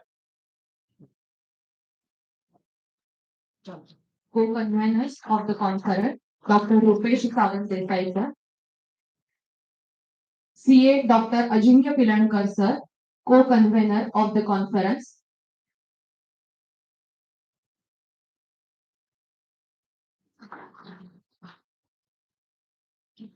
thank you, madam. Please have a seat. We welcome all of you. Now I invite Professor Dr. Yasmin Aute Madam to take overall review of the today's conference.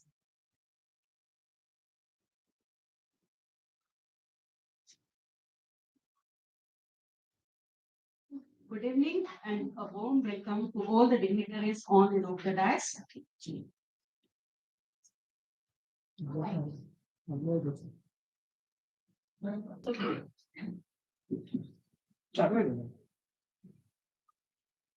Good evening and welcome to all the dignitaries on and off the dais. We, Department or Faculty of Commerce, organized a one-day international conference on a global dialogue on commerce and management, accountancy and finance, and economics.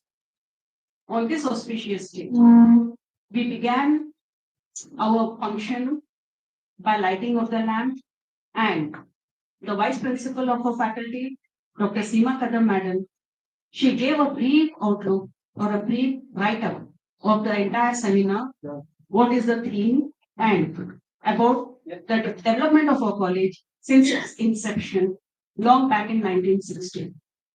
We have traveled a long distance and we have crossed a lot of milestones, sir. And today, I'm really proud to tell you that though it was the first official international conference organized by our department, it was a grand success because of all the cooperation by all my team members and the wise leadership of our principal. On this day, the inauguration of our publication, that is conference proceedings, was made. Sir, I'm really glad to say that we received almost 88 papers, research papers, and we have a conference proceeding just before you, wherein we saw that we had papers internationally from various countries, USA, Canada, Oman, and UAE, and we had a lot of papers from all over India, right from Punjab, Goa, Karnataka, and from Goa itself, we had a lot of contributions, along with Maharashtra, with various universities and research scholars participating in this conference.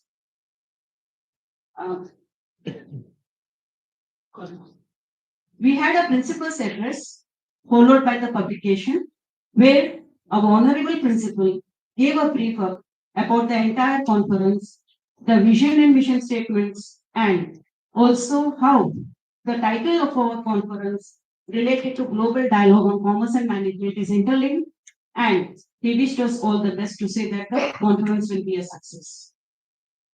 We were really very honored to have our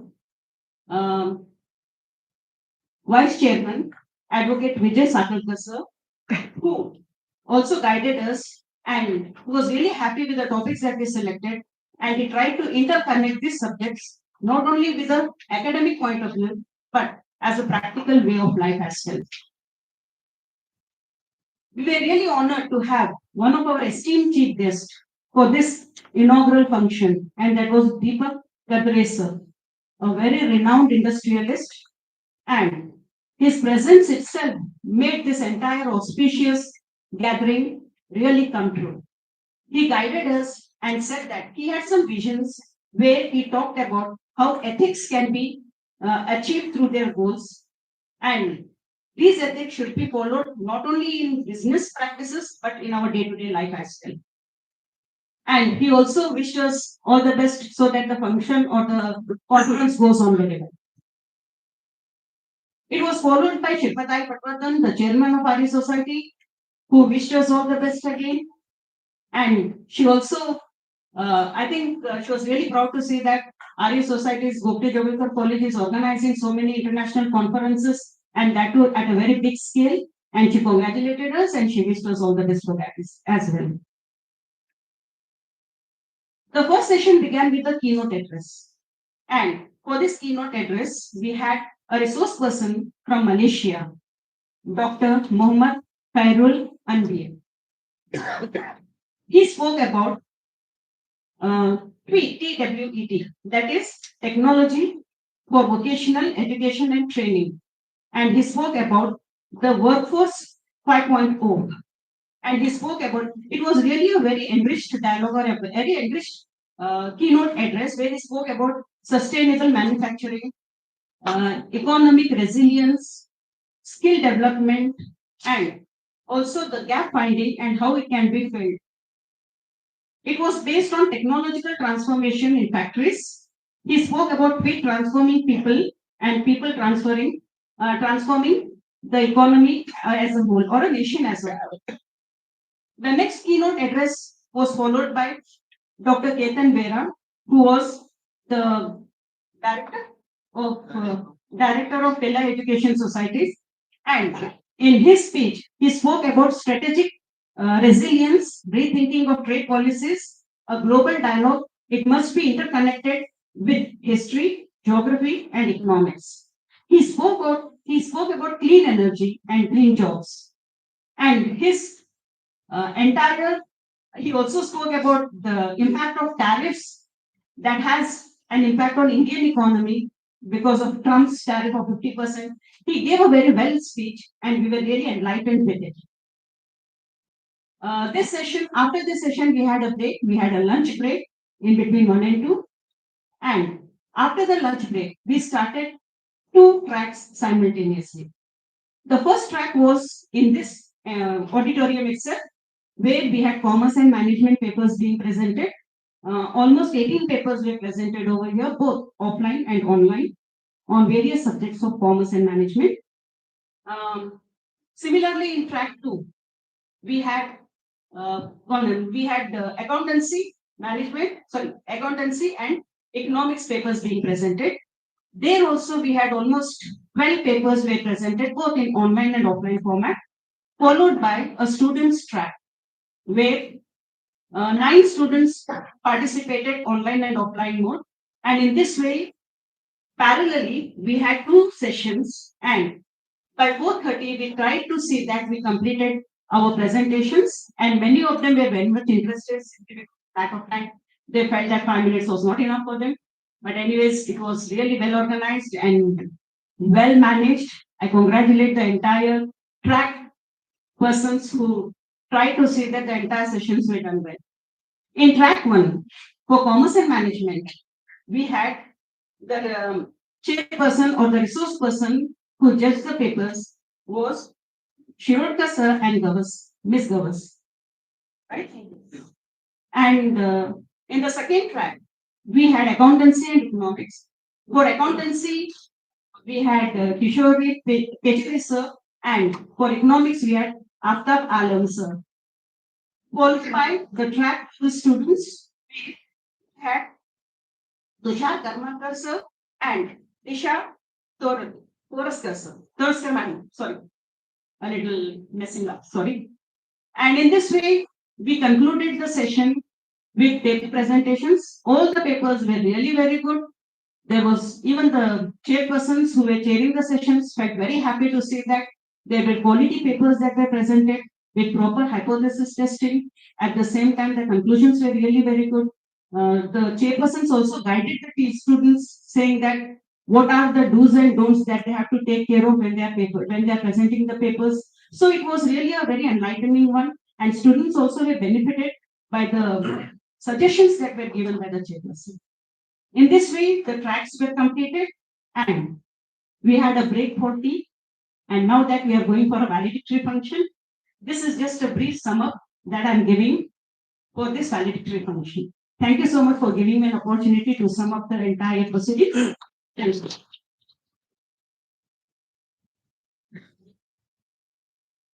Thank you, Amra madam. We all have reached at the end of today's journey. We are delighted and grateful that you are spending your valuable time. I request few participants to share their experience and overall feedback for the conference. First and foremost, Dr. Deepika Gupta from Commerce Track, Ramananda Arya College from Mumbai.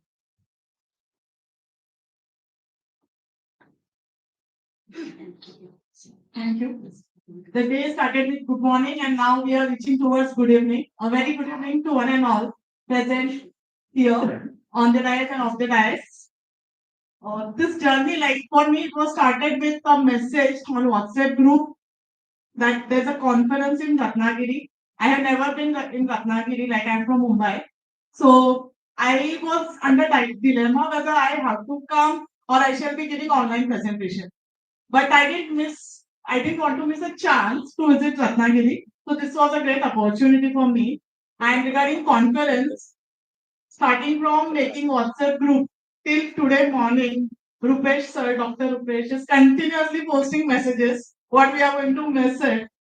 And the organizing team throughout your journey must have been very difficult. Like past 2-3 months, you must be studying a lot. So today is the day of yours, and you all must be very happy with the success of the conference. And being like in Ratnagiri, still say this is one of the best conferences I have. Starting from organizing, hospitality, managing everything. It's really very, very good experience which will be with me. And I'll be taking very good inputs from here, and I'll be implementing that in my institutions as well. And one more thing I would like to add, the resource persons, the choice of resource persons. it was so apt to the theme, starting from the keynote speaker and the all three chief guests, even the chairpersons who are chairing the sessions and their inputs. Like I was here, sir and madam who chaired the session, and even I said few sessions for accountancy and economics, and I was so mesmerizing with even students' presentation. They were so well prepared. So teachers must have put in a lot of efforts. This is really very good experience. And please keep it up. I'll again come again here for next conference. Thank you very much. Thank you, Deepika ma'am. Now, second participant, Ketana Bhatt from Shiroda Kakula College from Commerce Economics track.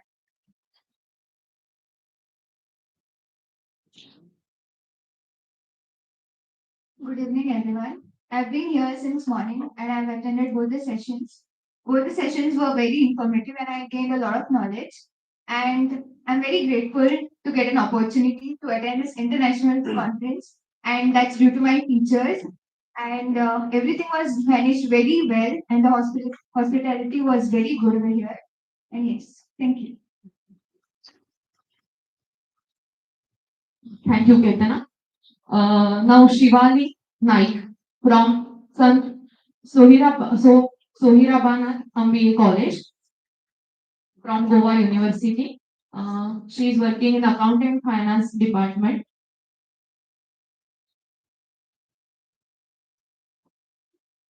A very good evening to the dignitaries on the days of the days. I am Shivali Naik, research scholar from Sant Sohiroba MBA Government College, affiliated to Goa University. Today's conference was very nicely organized. It has actually given us a very good, unique experience. Feedback. My feedback is that today's speakers, morning for the inaugural function, the chief guest who was here, Dilip Gadre sir. I was just writing down what this people are saying because I found it very nice. Some things were really very nice, which we could actually give examples to our students.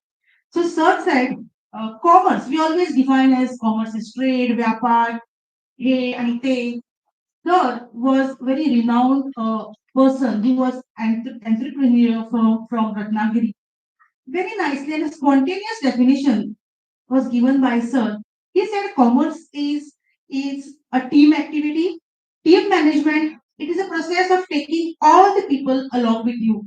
Very nicely and in very simple words, sir defined commerce. Shilpakari Patwardhan, very nicely she spoke. She said, Kruti Kara ani Vijayi ha. She also guided all faculties here. She said, take inputs from your students. Tell them, let them write what they understood, what they gained from today's conference. You will get some more ideas, right? Keynote speakers, both the keynote speakers were very good, excellent. Ketan Veera sir, we are commerce faculties, so we never thought of psychology. We always say psychology is a separate subject, but sir said commerce and psychology go hand in hand. So these are some inputs what we can take from here. It has actually provided us a very good, unique experience. All the speakers, all the session chairpersons, moderators were very good. I attended track 2. Both the chairperson were very good. We were literally, when we were presenting, we were on our toes. Now, what sir is going to say? How will you react to my presentation? It was actually like that. Many things which I can share. Hospitality, thoughtful hospitality. I will start right from. Actually, I didn't know about this conference. One of my research guide just told me you find out and you send a paper there. And I think I'm the last person to send my paper here because it was already late. All the teachers had said, no, now you can't submit because we have received so many papers. I called Madam Seema. I don't know her, but when I called, she said, Madam, I will just ask Rupesh sir, Sawan sir, and I will let you know. I will call you at 11 o'clock. Sharp at 11:05, Madam called me. I thought, now she is not going to call me because already it is the time. But madam, without forgetting, she called me and she said, you send your paper, we will try to accept it. So that was very good. There I understand that I am going at right place. And the paper was not ready. But then I called sir, sir said, you send. So I sent the paper and very nicely the communication was done. And I was very happy because I was getting a chance to participate. Today morning when I reached here, ladies were sitting at the registration counter. Again, I don't know them, but all of them very nice, smiley faces. They welcomed me. Students were there. One student, there was a selfie counter. He said, "Madam, there's a selfie counter. You want to click a selfie?" I had not seen, but he clicked my photo. He brought me to the lift. From again to the lift, another student. Really, hats off to you. The way you have organized it, the refreshments, water, tea. That was very nice. Thank you so much. So I thank Gogate Jogalekar College for organizing this conference and providing us a very good platform to foster the dialogue. Thank you so much. Only I was there only 5 minutes to present. So let's for feedback. I've taken more items.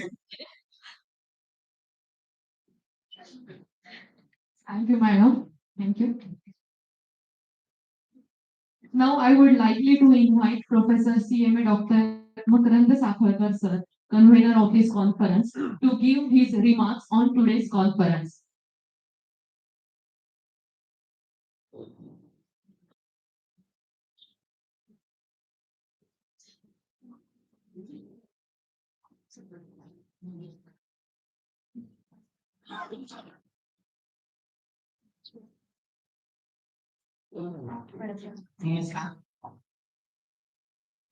Chief guest of the valedictory function of the conference, Dr. Panduranga Barkle sir, who is a PM-USHA official of Government of Maharashtra.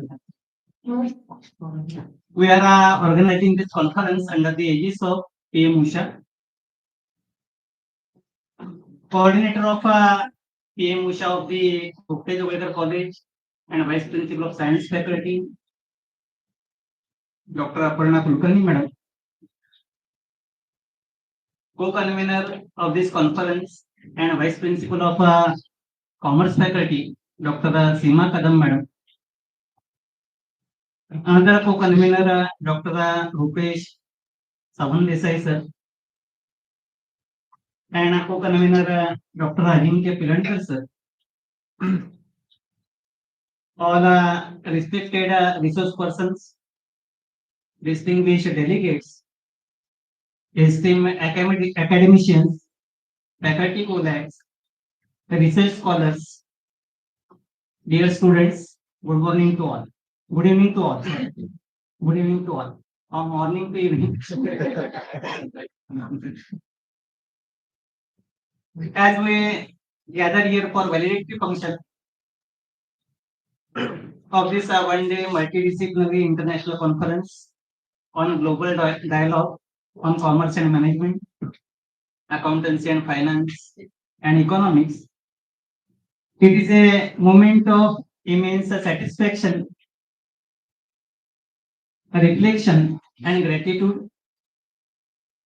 Over the course of the day, we have witnessed rich academic engagement, thought-provoking presentations, and stimulating discussions that have truly lived up to the spirit of global dialogue.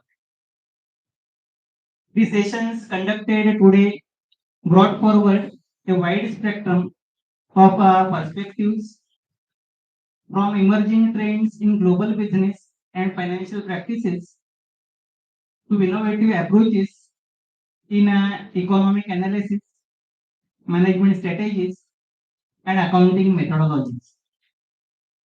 The interdisciplinary nature of this conference has once again highlighted the fact that the challenges of 21st century world cannot be addressed in isolation. They require integrated thinking, collaborative research, and informed decision making. I am delighted to note that participants engaged wholeheartedly as we hear now feedback, ask pertinent questions, exchange ideas, and contributed to meaningful academic discourse. The quality of research presented reflects the intellectual vigor and commitment of our scholars. I place on record my sincere appreciation for our distinguished resource persons and keynote speakers. Their expertise, insights, and scholarly contribution have enriched this conference beyond measure. Their presence has elevated the academic value of this platform and inspired our young researchers to pursue deeper inquiry. I extend my warm congratulations to all the paper presenters and participants. Your contributions have added diversity, depth, and relevance to our discussion. Conferences become fruitful only when participants invest their energy and curiosity, and today you have done so with the great enthusiasm. A heartfelt word of gratitude is due to the organizing committee, all co-conveners, coordinators, session chairs, technical support team, and our dedicated student volunteers.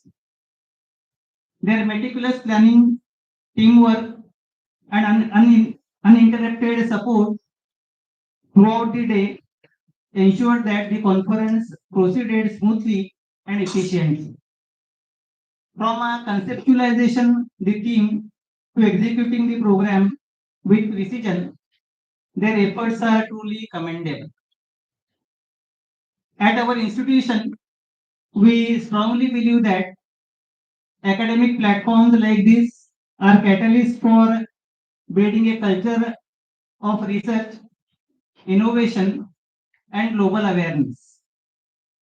As we prepare our students for a rapidly evolving world, it becomes essential to expose them to international perspectives, interdisciplinary thinking, and scholarly collaboration.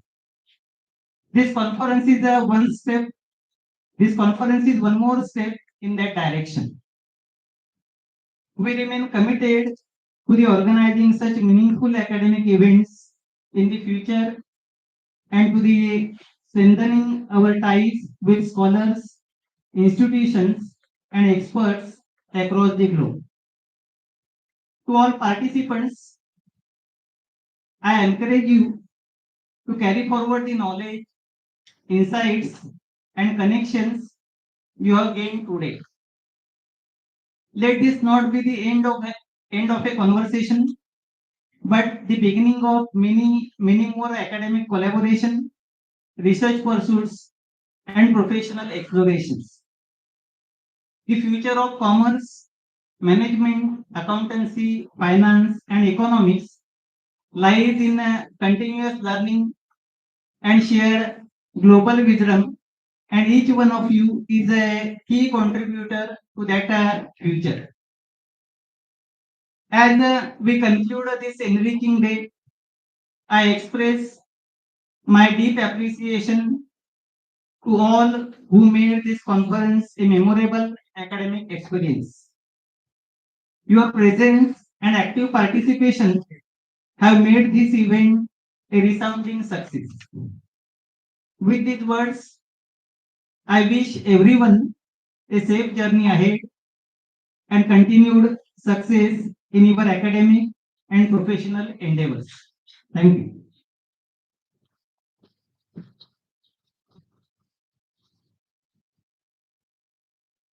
Thank you, Sakwar sir. I would like you to call upon CA Dr. Ajinkya Pilankar sir to introduce our chief guest for the valedictory function, Dr. Panduranga Barkale sir.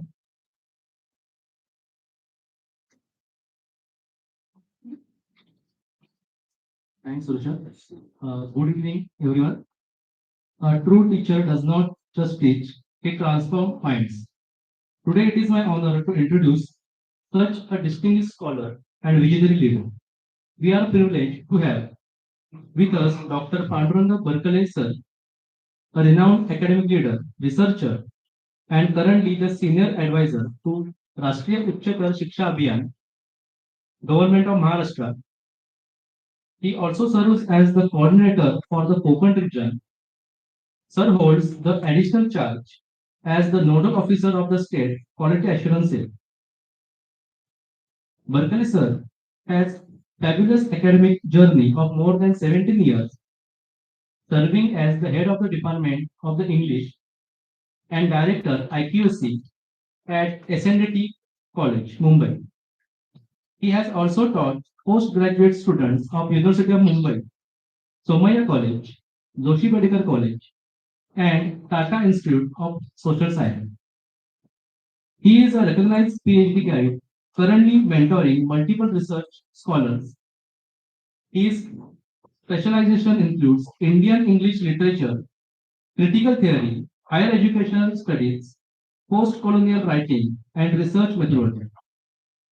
Sir has an outstanding research contributions like 119 seminars and conferences attended, 41 national and international papers presented, 42 research publications, a resource person at 31 academic platforms, member of Board of Studies at SNDT Women's University and 11 autonomous colleges, editorial board member of 3 international journals.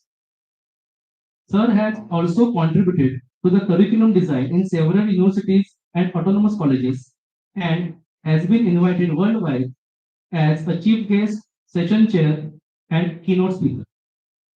Internationally, Sir has recently represented India at Huaqiu Charlam Prakrit University, Thailand, where he presented his research on transnational education. He has been honored with the Star International Luminary Award 2025 as an outstanding academic leader. He is also the recipient of International Research Communication Disseminator Award 2025 at the conference held at National University, Philippines. We are truly fortunate to have such an accomplished academician and visionary guide with us today. His leadership under PM-USHA has played a crucial role in empowering institutions across Maharashtra, including ours. So, ladies and gentlemen, with a great respect, I request you to warmly welcome our chief guest, Dr. Panduranga Barkale sir.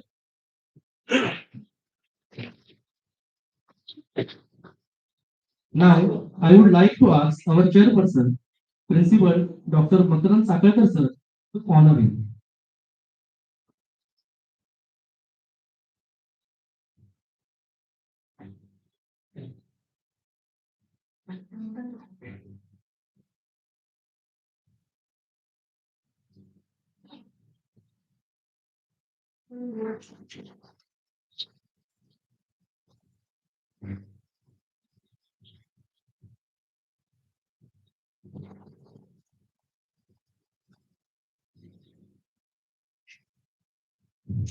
Now, I would like to hand over the mic to Dr. Barkale sir.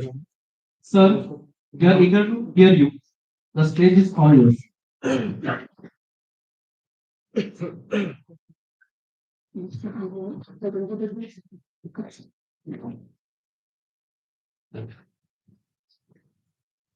Very good evening to you all. Professor Jogalekar sir, who elaborately introduced me at this particular podium. Really grateful to him. This is the conference on global dialogue on commerce, management, accountancy, finance, and management, for which I have a privilege to be in the midst of you as a guest. And for this opportunity, I really would like to thank the principal of the college, Professor Dr. Makaranji Sakalkar sir, PM-USHA convener Aparna Kulkarni madam, and the organizing crew.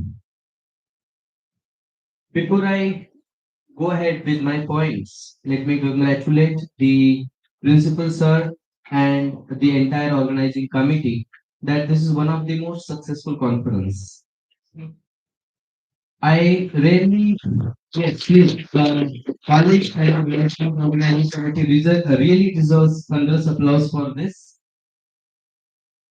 I heard the report of the conference, then the feedback also. Later on, principal sir also presented his remarks. And on the basis of that, even without attending even a single session, I could get the gist or entire essence of the conference. And the real essence, the churning of the ocean, what we can see, 915 pages ISBN publication of the conference, I could see the proceeding, which is a rare phenomenon indeed. I couldn't see, I have been to many conferences in India and abroad, but I couldn't see on the valedictory session itself, you have the proceeding ready with 915 pages. I could also could browse through the kind of presentations or the papers there, and all of them I found just outstanding. During 3 to 4 speeches I heard, I think Professor Gadre, right? Even while I was talking to Principal Sir, he also happened to mention. So this is one of the conclusions that during this conference, it's not just theoretical things being spoken out, but actual entrepreneurs were also involved and invited, and actual mentoring by the practitioners is such a kind of treat for the participants, and which is really a very rare thing.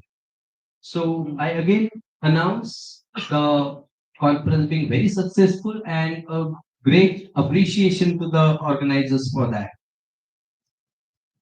I think Vice Principal Seema Kadam Madam and co-conveners Dr. Rupesh Savandesai sir and Dr. Ajit Priyankar sir. And of course, it's not just 2 3 people. There is a great team working operational with them. And of course, the motivation and support, encouragement by principal sir and even the management and trustees. Even Aparna Kulkarni madam is also there because without finance, without sponsorship, things do not really go ahead to that stature. And I am also invited here as one of the Numaindas from PM-USHA. PM-USHA, because this particular conference is organized under the aegis of Pradhan Mantri Uchchatar Shiksha Abhiyan. I would like to talk a bit about it. Of course, you heard the full form of PM-USHA, which was earlier called as Rashtriya Uchchatar Shiksha Abhiyan. So PM-USHA has granted 5 crores funds to approx 46 colleges in Maharashtra, and I am happy to announce that this college is one of the proud recipient of that particular donation. I happened to visit this particular college on for sort of inspection, and there I could get to know tremendous things about this particular college. That it has already attracted many government schemes and private donors, and I am happy to announce no government schemes or private donors get attracted to colleges when they have ordinary stature. So the college is already in a very good condition. It has A grade. It has secured NAC A grade in its fourth cycle. It is ISO certified. It has many UG, I think 25 UG departments, some 15 PG departments, and 7 research centers already. And it is DST star scheme, even ISO certified, and UGC Potence for Excellence state it has, and it was also awarded as best college in Mumbai University.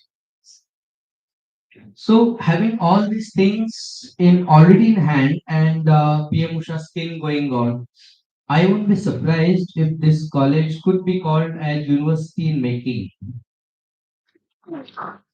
I see full symptoms of it, sir. If I have to use a medical analogy here, I see full symptoms of this college being regarded as university someday. And my soulful and heartful wishes from my personal behalf and on behalf of PM-USHA at this particular platform. Coming to the theme of this particular conference, which is one day multidisciplinary international conference. Now, why to call it multidisciplinary? Because commerce, management, accountancy, finance, and management is not a monopoly of one particular department. I would like to say this to Seema Kadam madam, that these are the subjects which are of importance in everybody's life. Everyone needs to have sort of financial literacy. If value education, even Indian knowledge system, and someday it was also talked about the sex education. If these three subjects are something that has to be taught to each and every individual, which was regarded by government, right? So why is it not considered that financial literacy also should be a compulsory subject, which is still not given the due importance? Because you can be very successful in your individual career and education in your field, but if you do not have financial literacy, it's possible that you may lose out on certain things. So events, academic events of this kind would definitely imbibe in certain sort of financial literacy. And I'm really glad that this particular department is taking initiatives in this particular direction. In Sanskrit, it is said, Sodesh Pujate Raja Vidwan Sarvatra Pujante. If you are a king, you could be worshipped at your own kingdom, but if you are an expert, then you could be respected or recognized worldwide. If you have seen, if you are an expert in accountancy, commerce, management, even in olden rules, right? Even when there were external rulers, even then the people who had talent and expertise in this particular fields, they were given due recognition. And even today, also, they are given due recognition and appreciation for their particular knowledge. So the knowledge of these three subjects is essential. Coming back to international politics, or we can say international trade and commerce, we have been a free country for several years, but when it comes to finance, we are still neo-colonized. In terms of finance, we are still internationally dependent country. Not just we, all nations are interdependent and interrelated. Our stock market, when it opens in the morning, it has its imprint of international markets like Nasdaq and Dow Jones and your USD INR and crude oil prices and all. Why these things have to impact each other? Because financially we are, as a nation, we are internationally interrelated, interconnected, and even inter-influenced. So these things have to be given a due consideration. When we often have seen the condition of Third World War, but nowadays, whenever there is a condition of Third World War, the condition, the possibility deadens with some sanctions. And on majority of the occasions, these sanctions are sanctions of trade and commerce.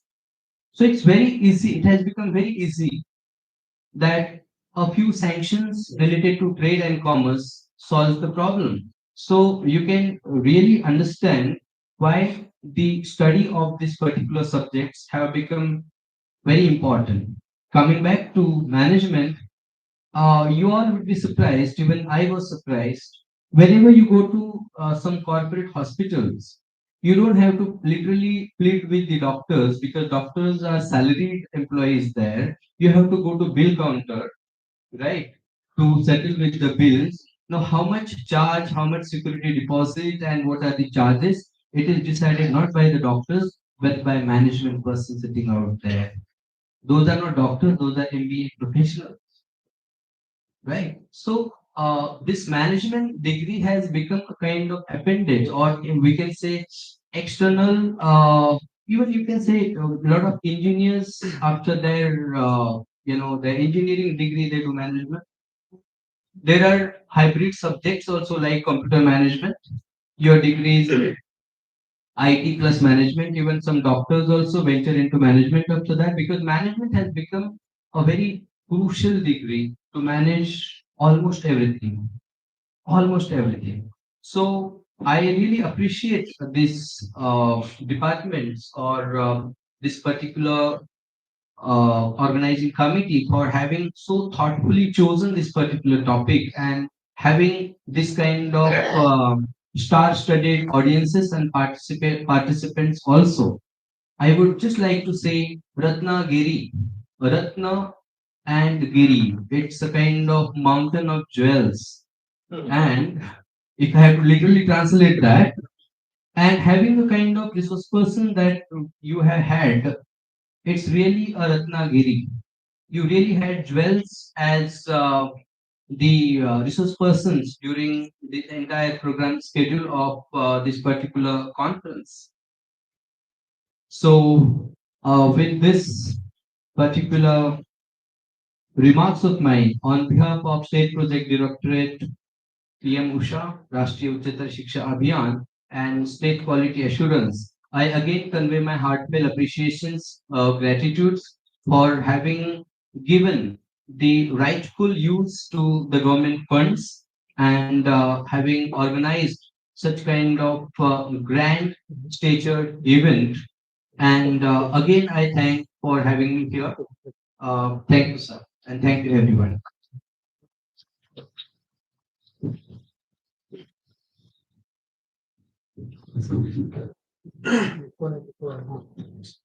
Thank you, Varkale sir.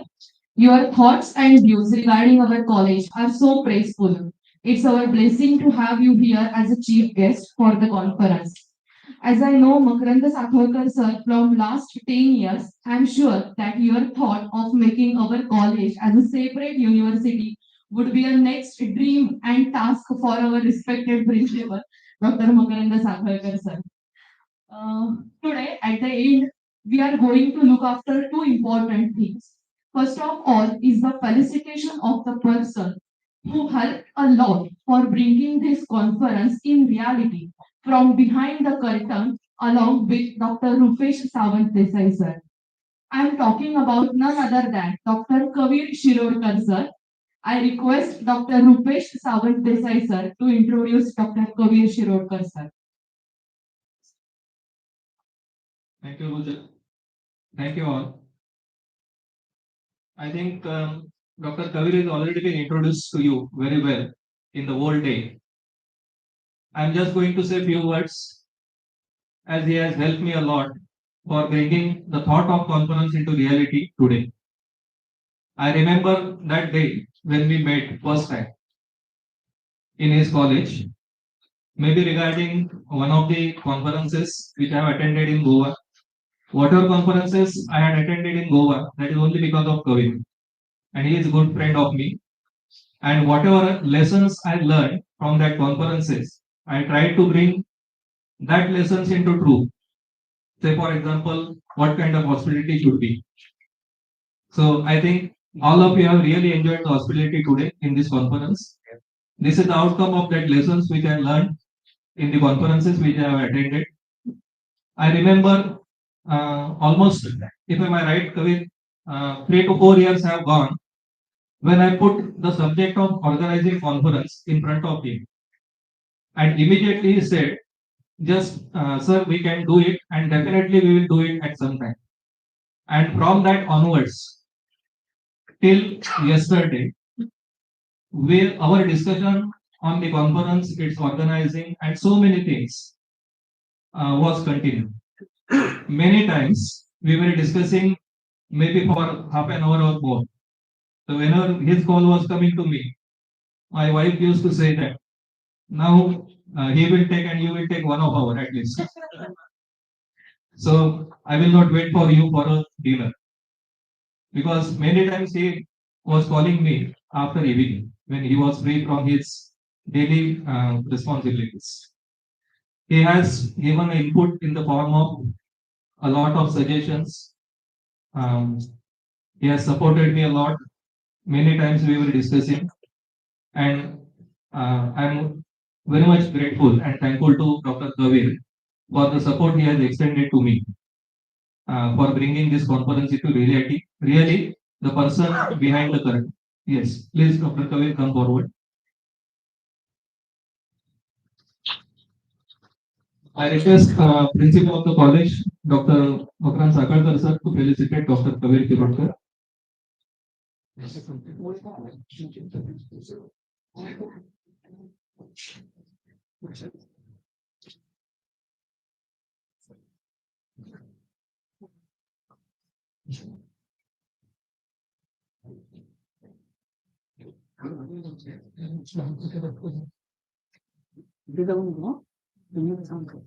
Please give a big clap of big round of applause. Thank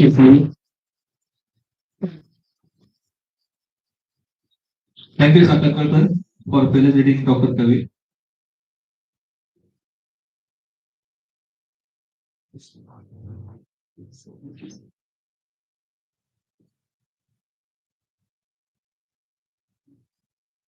One more experience I want to share with you.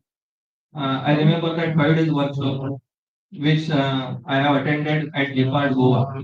So we were together for 5 days, and from that FPB itself, we started working in research together. He is a good statistician, and I'm a good writer of research thesis chapters and also the research paper. So we are working together. We are extending our assistance to the researchers from Maharashtra, from Goa, and from there onwards, still today we are working together, and hope in future also. I request Dr. Kavi to say a few words on this occasion. Yes, please.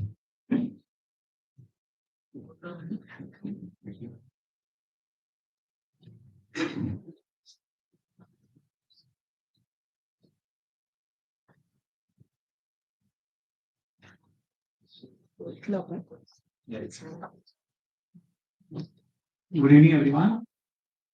Okay, I would like to thank, first of all, management of this college, that is RP Gogate College, for inviting me for this international seminar and for giving me the privilege to chair today's session.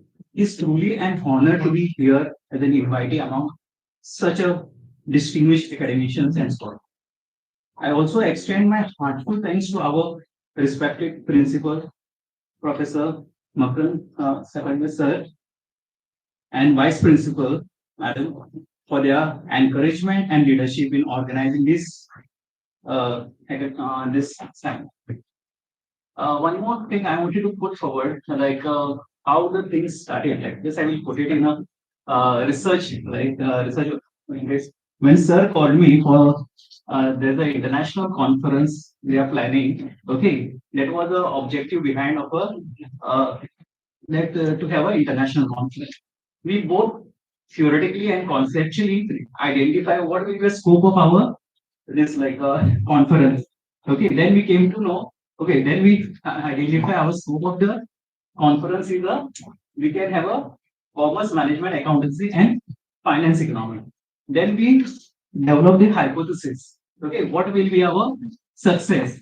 Okay, number of papers, quality of a number of papers, which will lead to a success of the paper. So like, what about a number of papers? Okay, I said like we'll do a pilot study. I said like. Okay, in that pilot study, we identified 10, 15 research scholars. Okay, we said like okay, quality of papers will be good. Okay, then we went for a further. Then we went for a further data collections. Okay, I think sir, it was a great achievement that we had almost 88 papers. Okay, and today was the testing of those hypotheses. Okay, in the form of presentations. Okay, okay, and it was proved. Rightly, ma'am said like this conference was very successful. Okay, and this conference got a good quality of papers, and our hypothesis was tested, and it was found okay. Our outcome was good. Okay. And thank you, sir, for giving me this opportunity. Without I had seen Rupesh sir, I think 2 or 3 months he was working so hard. And I was just giving you some input, otherwise nothing much more. Like something like that. Okay. And yeah, that's what it is. And once again, I thank you everyone. And thank you. We also as I told several, yeah, international board also there were two more like people we were driving from Afghan and I think it was in Brazil. Okay, yeah. To move, but then we got up from Malaysia. Okay, and that is how we started the things. Thank you everyone.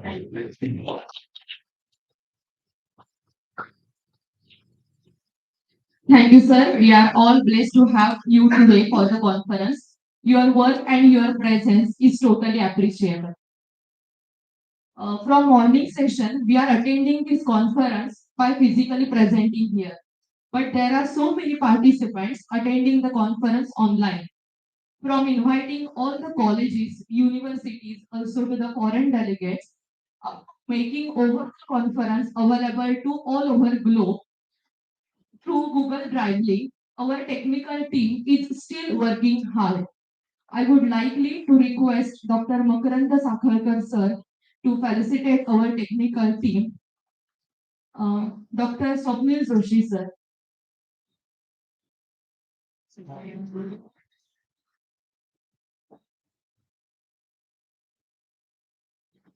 Dr. Swapnil Joshi sir, who is handling all over the technical team throughout the 2 to 3 months.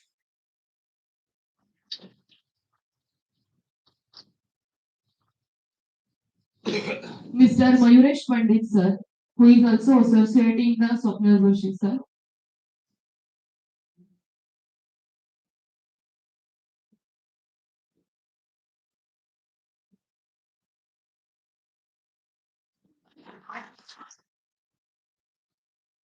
Mr. Mahadik sir. Mr. Mahadik sir. Okay. Mr. Kushalkar sir.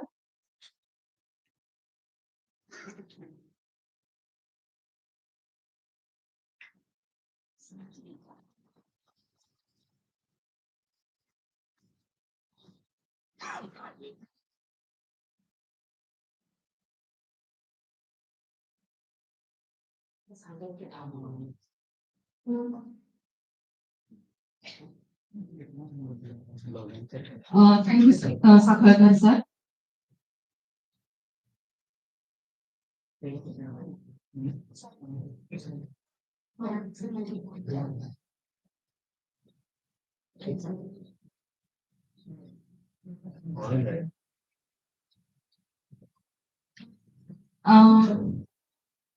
I request Vice Principal of Commerce Faculty, Dr. Seema Kadam Madam, to felicitate our Dr. Meenal Khandke Madam for the fine touch to our conference, who is working hard with the Rupesh Sawant Desai sir from last 2 to 3 months.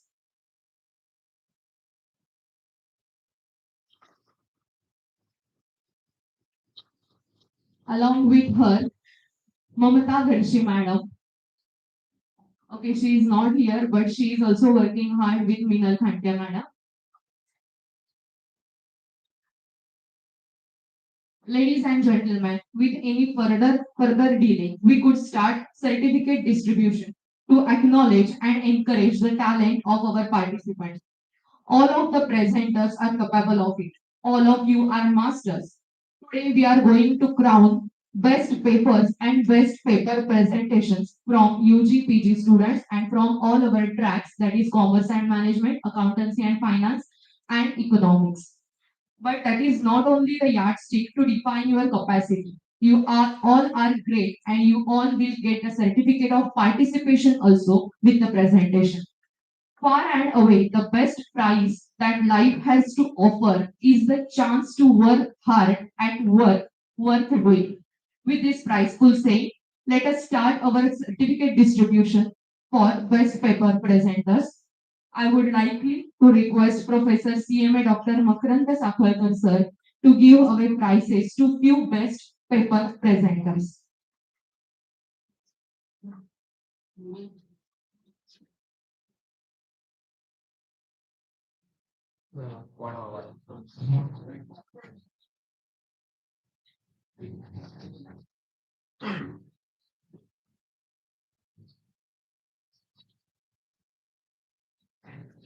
Those who are physically present and presented the papers.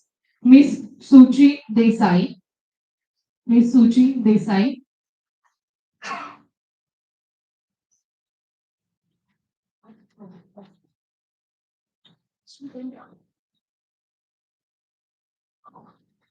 Student of Napsa College from Goa. Mr. Chaitanya Gavas, Assistant Professor from VM's Law College of Miramar, Goa.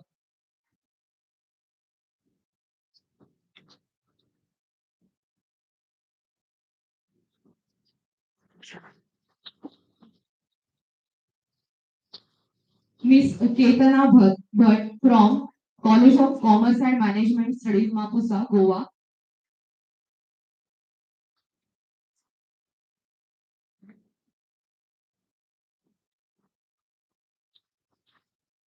Miss Shivali Naik from Government College and Research Center, Pernam, Goa, affiliated to Goa University.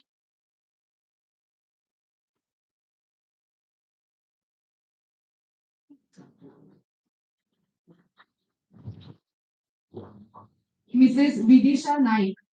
Mrs. Vidisha Naik from the same university. Is she presented? Thank you.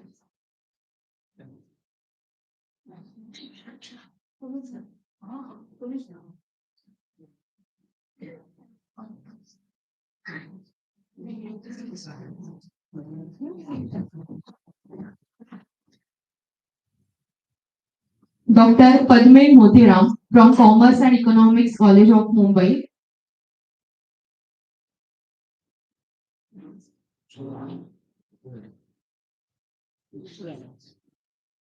Thank you, sir.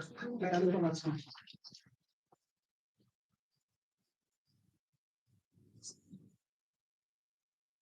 Thank you, sir. Dr. Sunil Sonawade from Atle Sapre Pitre College, Autonomous, Devrug, Ratnagiri.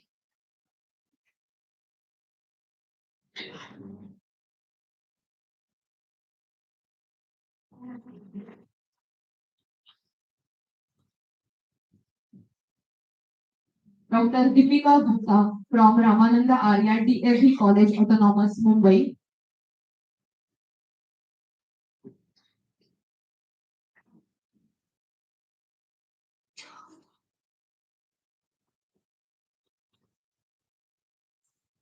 Mr. Ravindra Padkesar from Guru Nanak Khalsa College, Matunga, Autonomous, Mumbai.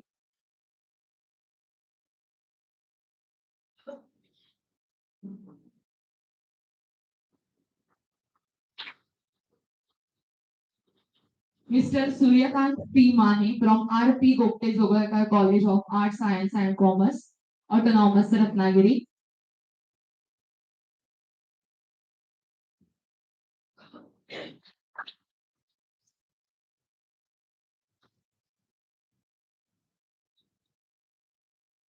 Mr. Rohit Shivgan from R.P. Gogate College of Arts and Science and R.V. Jogalekar College of Commerce, Ratnagiri.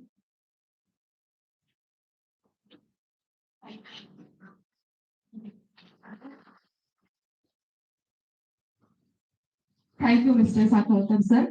I would likely to request Seema Kadam Madam to give next prize distribution. Miss Kausar Kazi from R.P. Gogate Jogalekar College, Nagiri, Autonomous.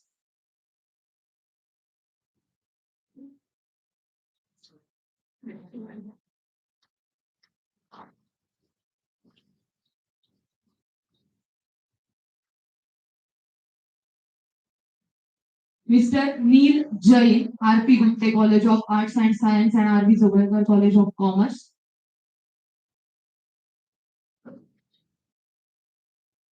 Mr. B. L. Raman Gowda from KLE's SVS Bellopy Arts and Commerce College, Saundatti, Karnataka.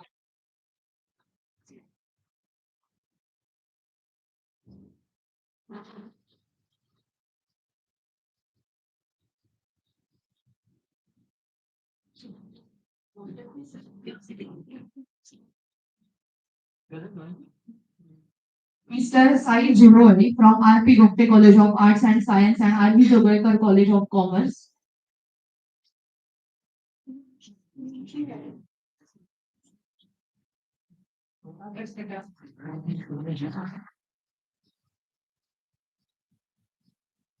Thank you, Kadam Madam. I would like to request Aparna Kulkarni Madam to give the next certificates.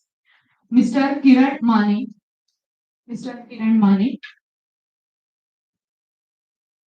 who is present over here to present her student and who is a research guide for her student. His student. Dr. Shweta Tiwari, NIMD Institute, University of Mumbai.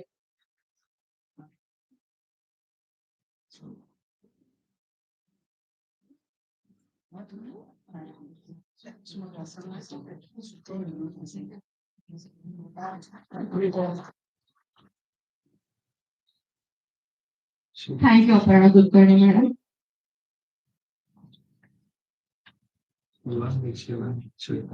It is my privilege to invite our honorable chief guest, Panduranga Sakhalkar sir, to give away the prizes. Panduranga Barkale sir, to give away the prizes to best research papers. Let me announce the winners now.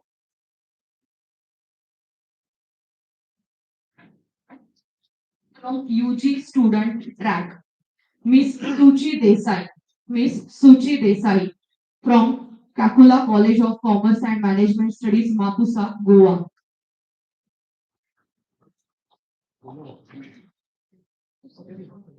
Miss Ketana Bhatt from same college, Mapusa, Goa.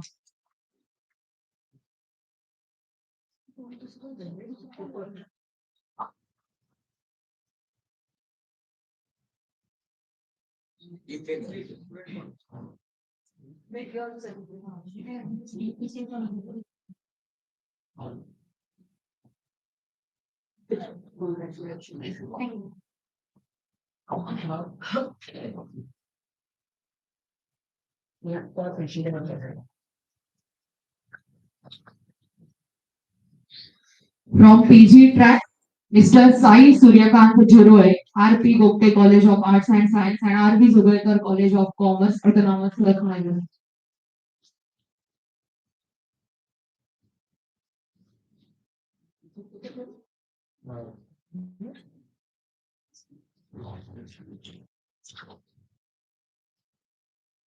Under the track, Accountancy and Finance, CMA Shamim Memon Madam,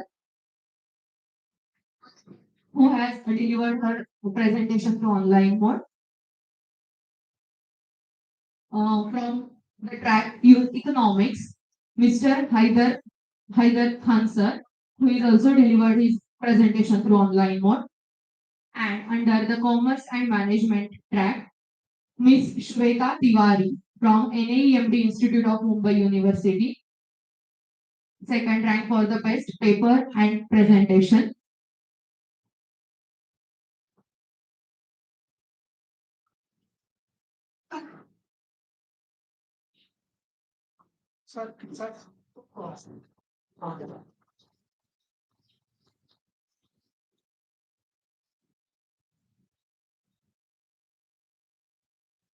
Mrs. Fernandez Jonera from Government College of Arts, Science and Commerce, Goa, who has delivered her speech through online mode. Karmalkar sir, please take her certificate.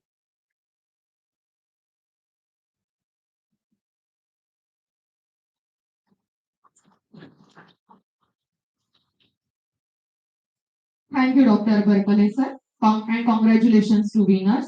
Please have your seats. It is a matter of great honor and pleasure to appreciate and reward the hard work as well as the performance who have made us all proud.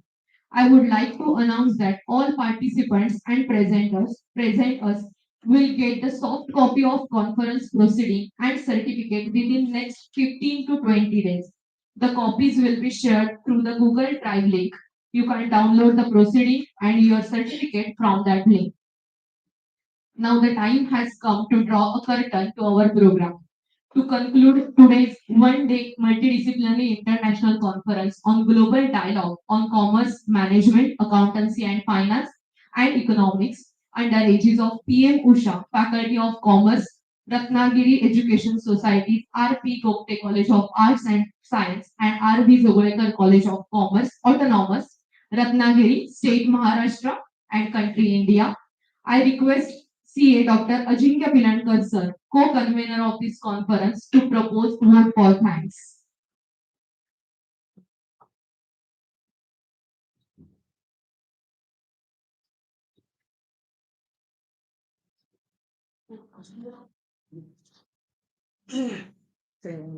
Honorable Chairperson of this session, Convener and Principal Dr.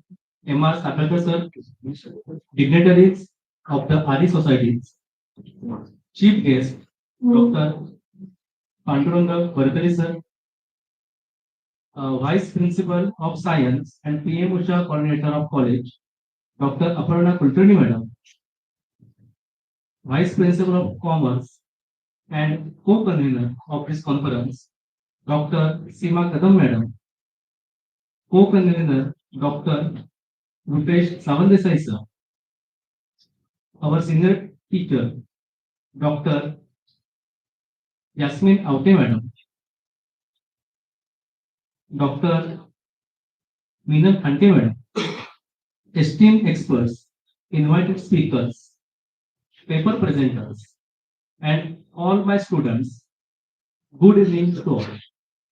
I, C.A. Ajinkya Raju Pilankar, take the privilege and honor to propose the vote of thanks at the valedictory function of our one-day multidisciplinary international conference on global dialogue on commerce and management, accountancy and finance and economics, organized under the aegis of PM-USHA. At the outset, I express our heartfelt gratitude to the guiding force behind our institute, RE Society, under whose vision and leadership this conference became reality. I sincerely thank Sri Sripad Naik sir, Honorable President of the Society. I thank you to Srimati Shilpa Patwardhan Madam, Executive Chairman. I express my thanks to Advocate Vijay Sakalkar sir. I also sincerely thank Sri Satish Shavde sir, Honorable Secretary.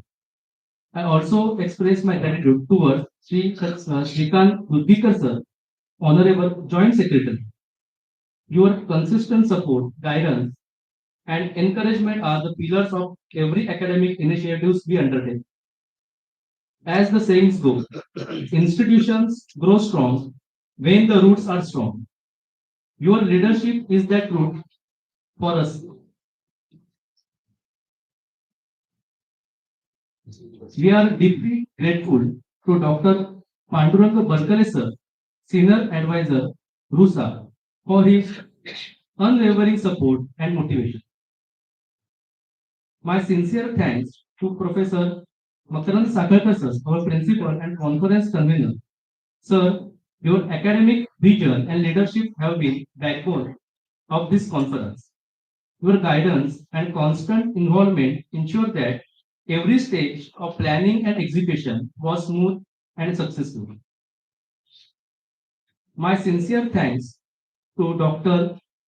Aparna Kulkarni Madam, PM-USHA Coordinator of our college, for the continuous guidance. We express our deep appreciation to all our international and national keynote speakers, Dr. Muhammad Anbiya sir, Professor Dr. Ketan Vira sir, the session chairs, Dr. Kishore Pishori sir, Dr. Aftab Alam sir, Dr. Kabir Shirodkar sir, Tushar Karmalkar sir, Ms. Chaitali Gavas madam, and Disha Toroskar Madam. Your insights on the digital transformation, sustainability, governance, finance, and global economic shifts truly enrich our participants. Your contributions reflect the phrase, knowledge grows when shared. To all the paper presenters, researchers, industrial professionals, and students, thank you all for your active participation and highly quality research contribution. You are the heart of this conference.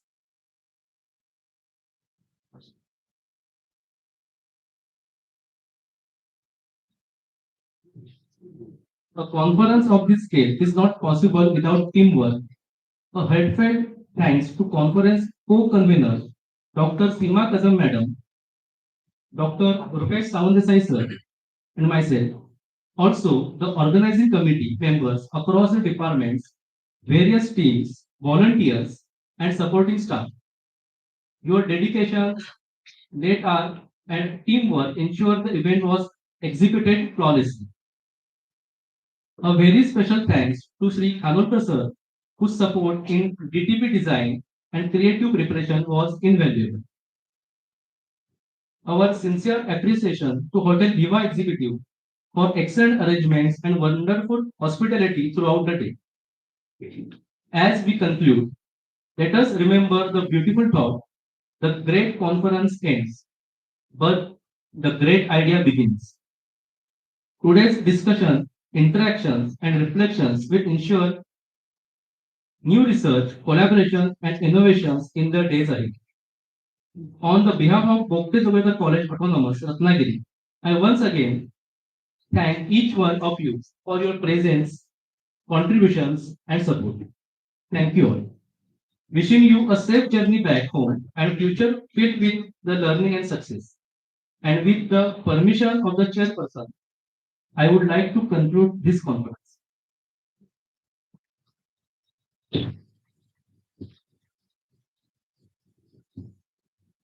There is small request to the students and academicians, those who have received certificates at present in this valedictory function, to meet me after the conference is over.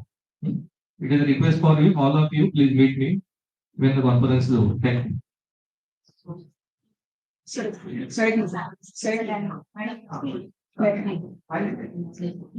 With the permission of chairperson and principal of our college and chief guest, I announce that today's one-day multidisciplinary international conference has successfully over. It was a great experience to share dice with all of you. Thank you everyone. Now I request all of you to please fill up the feedback form given to you at morning in the folders provided to you at registration counter. During conference in saying one Mataram, I request all of you to please stand at your place.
Bharat माता की Thank you everyone. Please do not forget to submit your feedback form to Neeta Thamkar Madam. Miss Neeta Thamkar Madam is present over here. Please fill up your feedback form and submit it to her.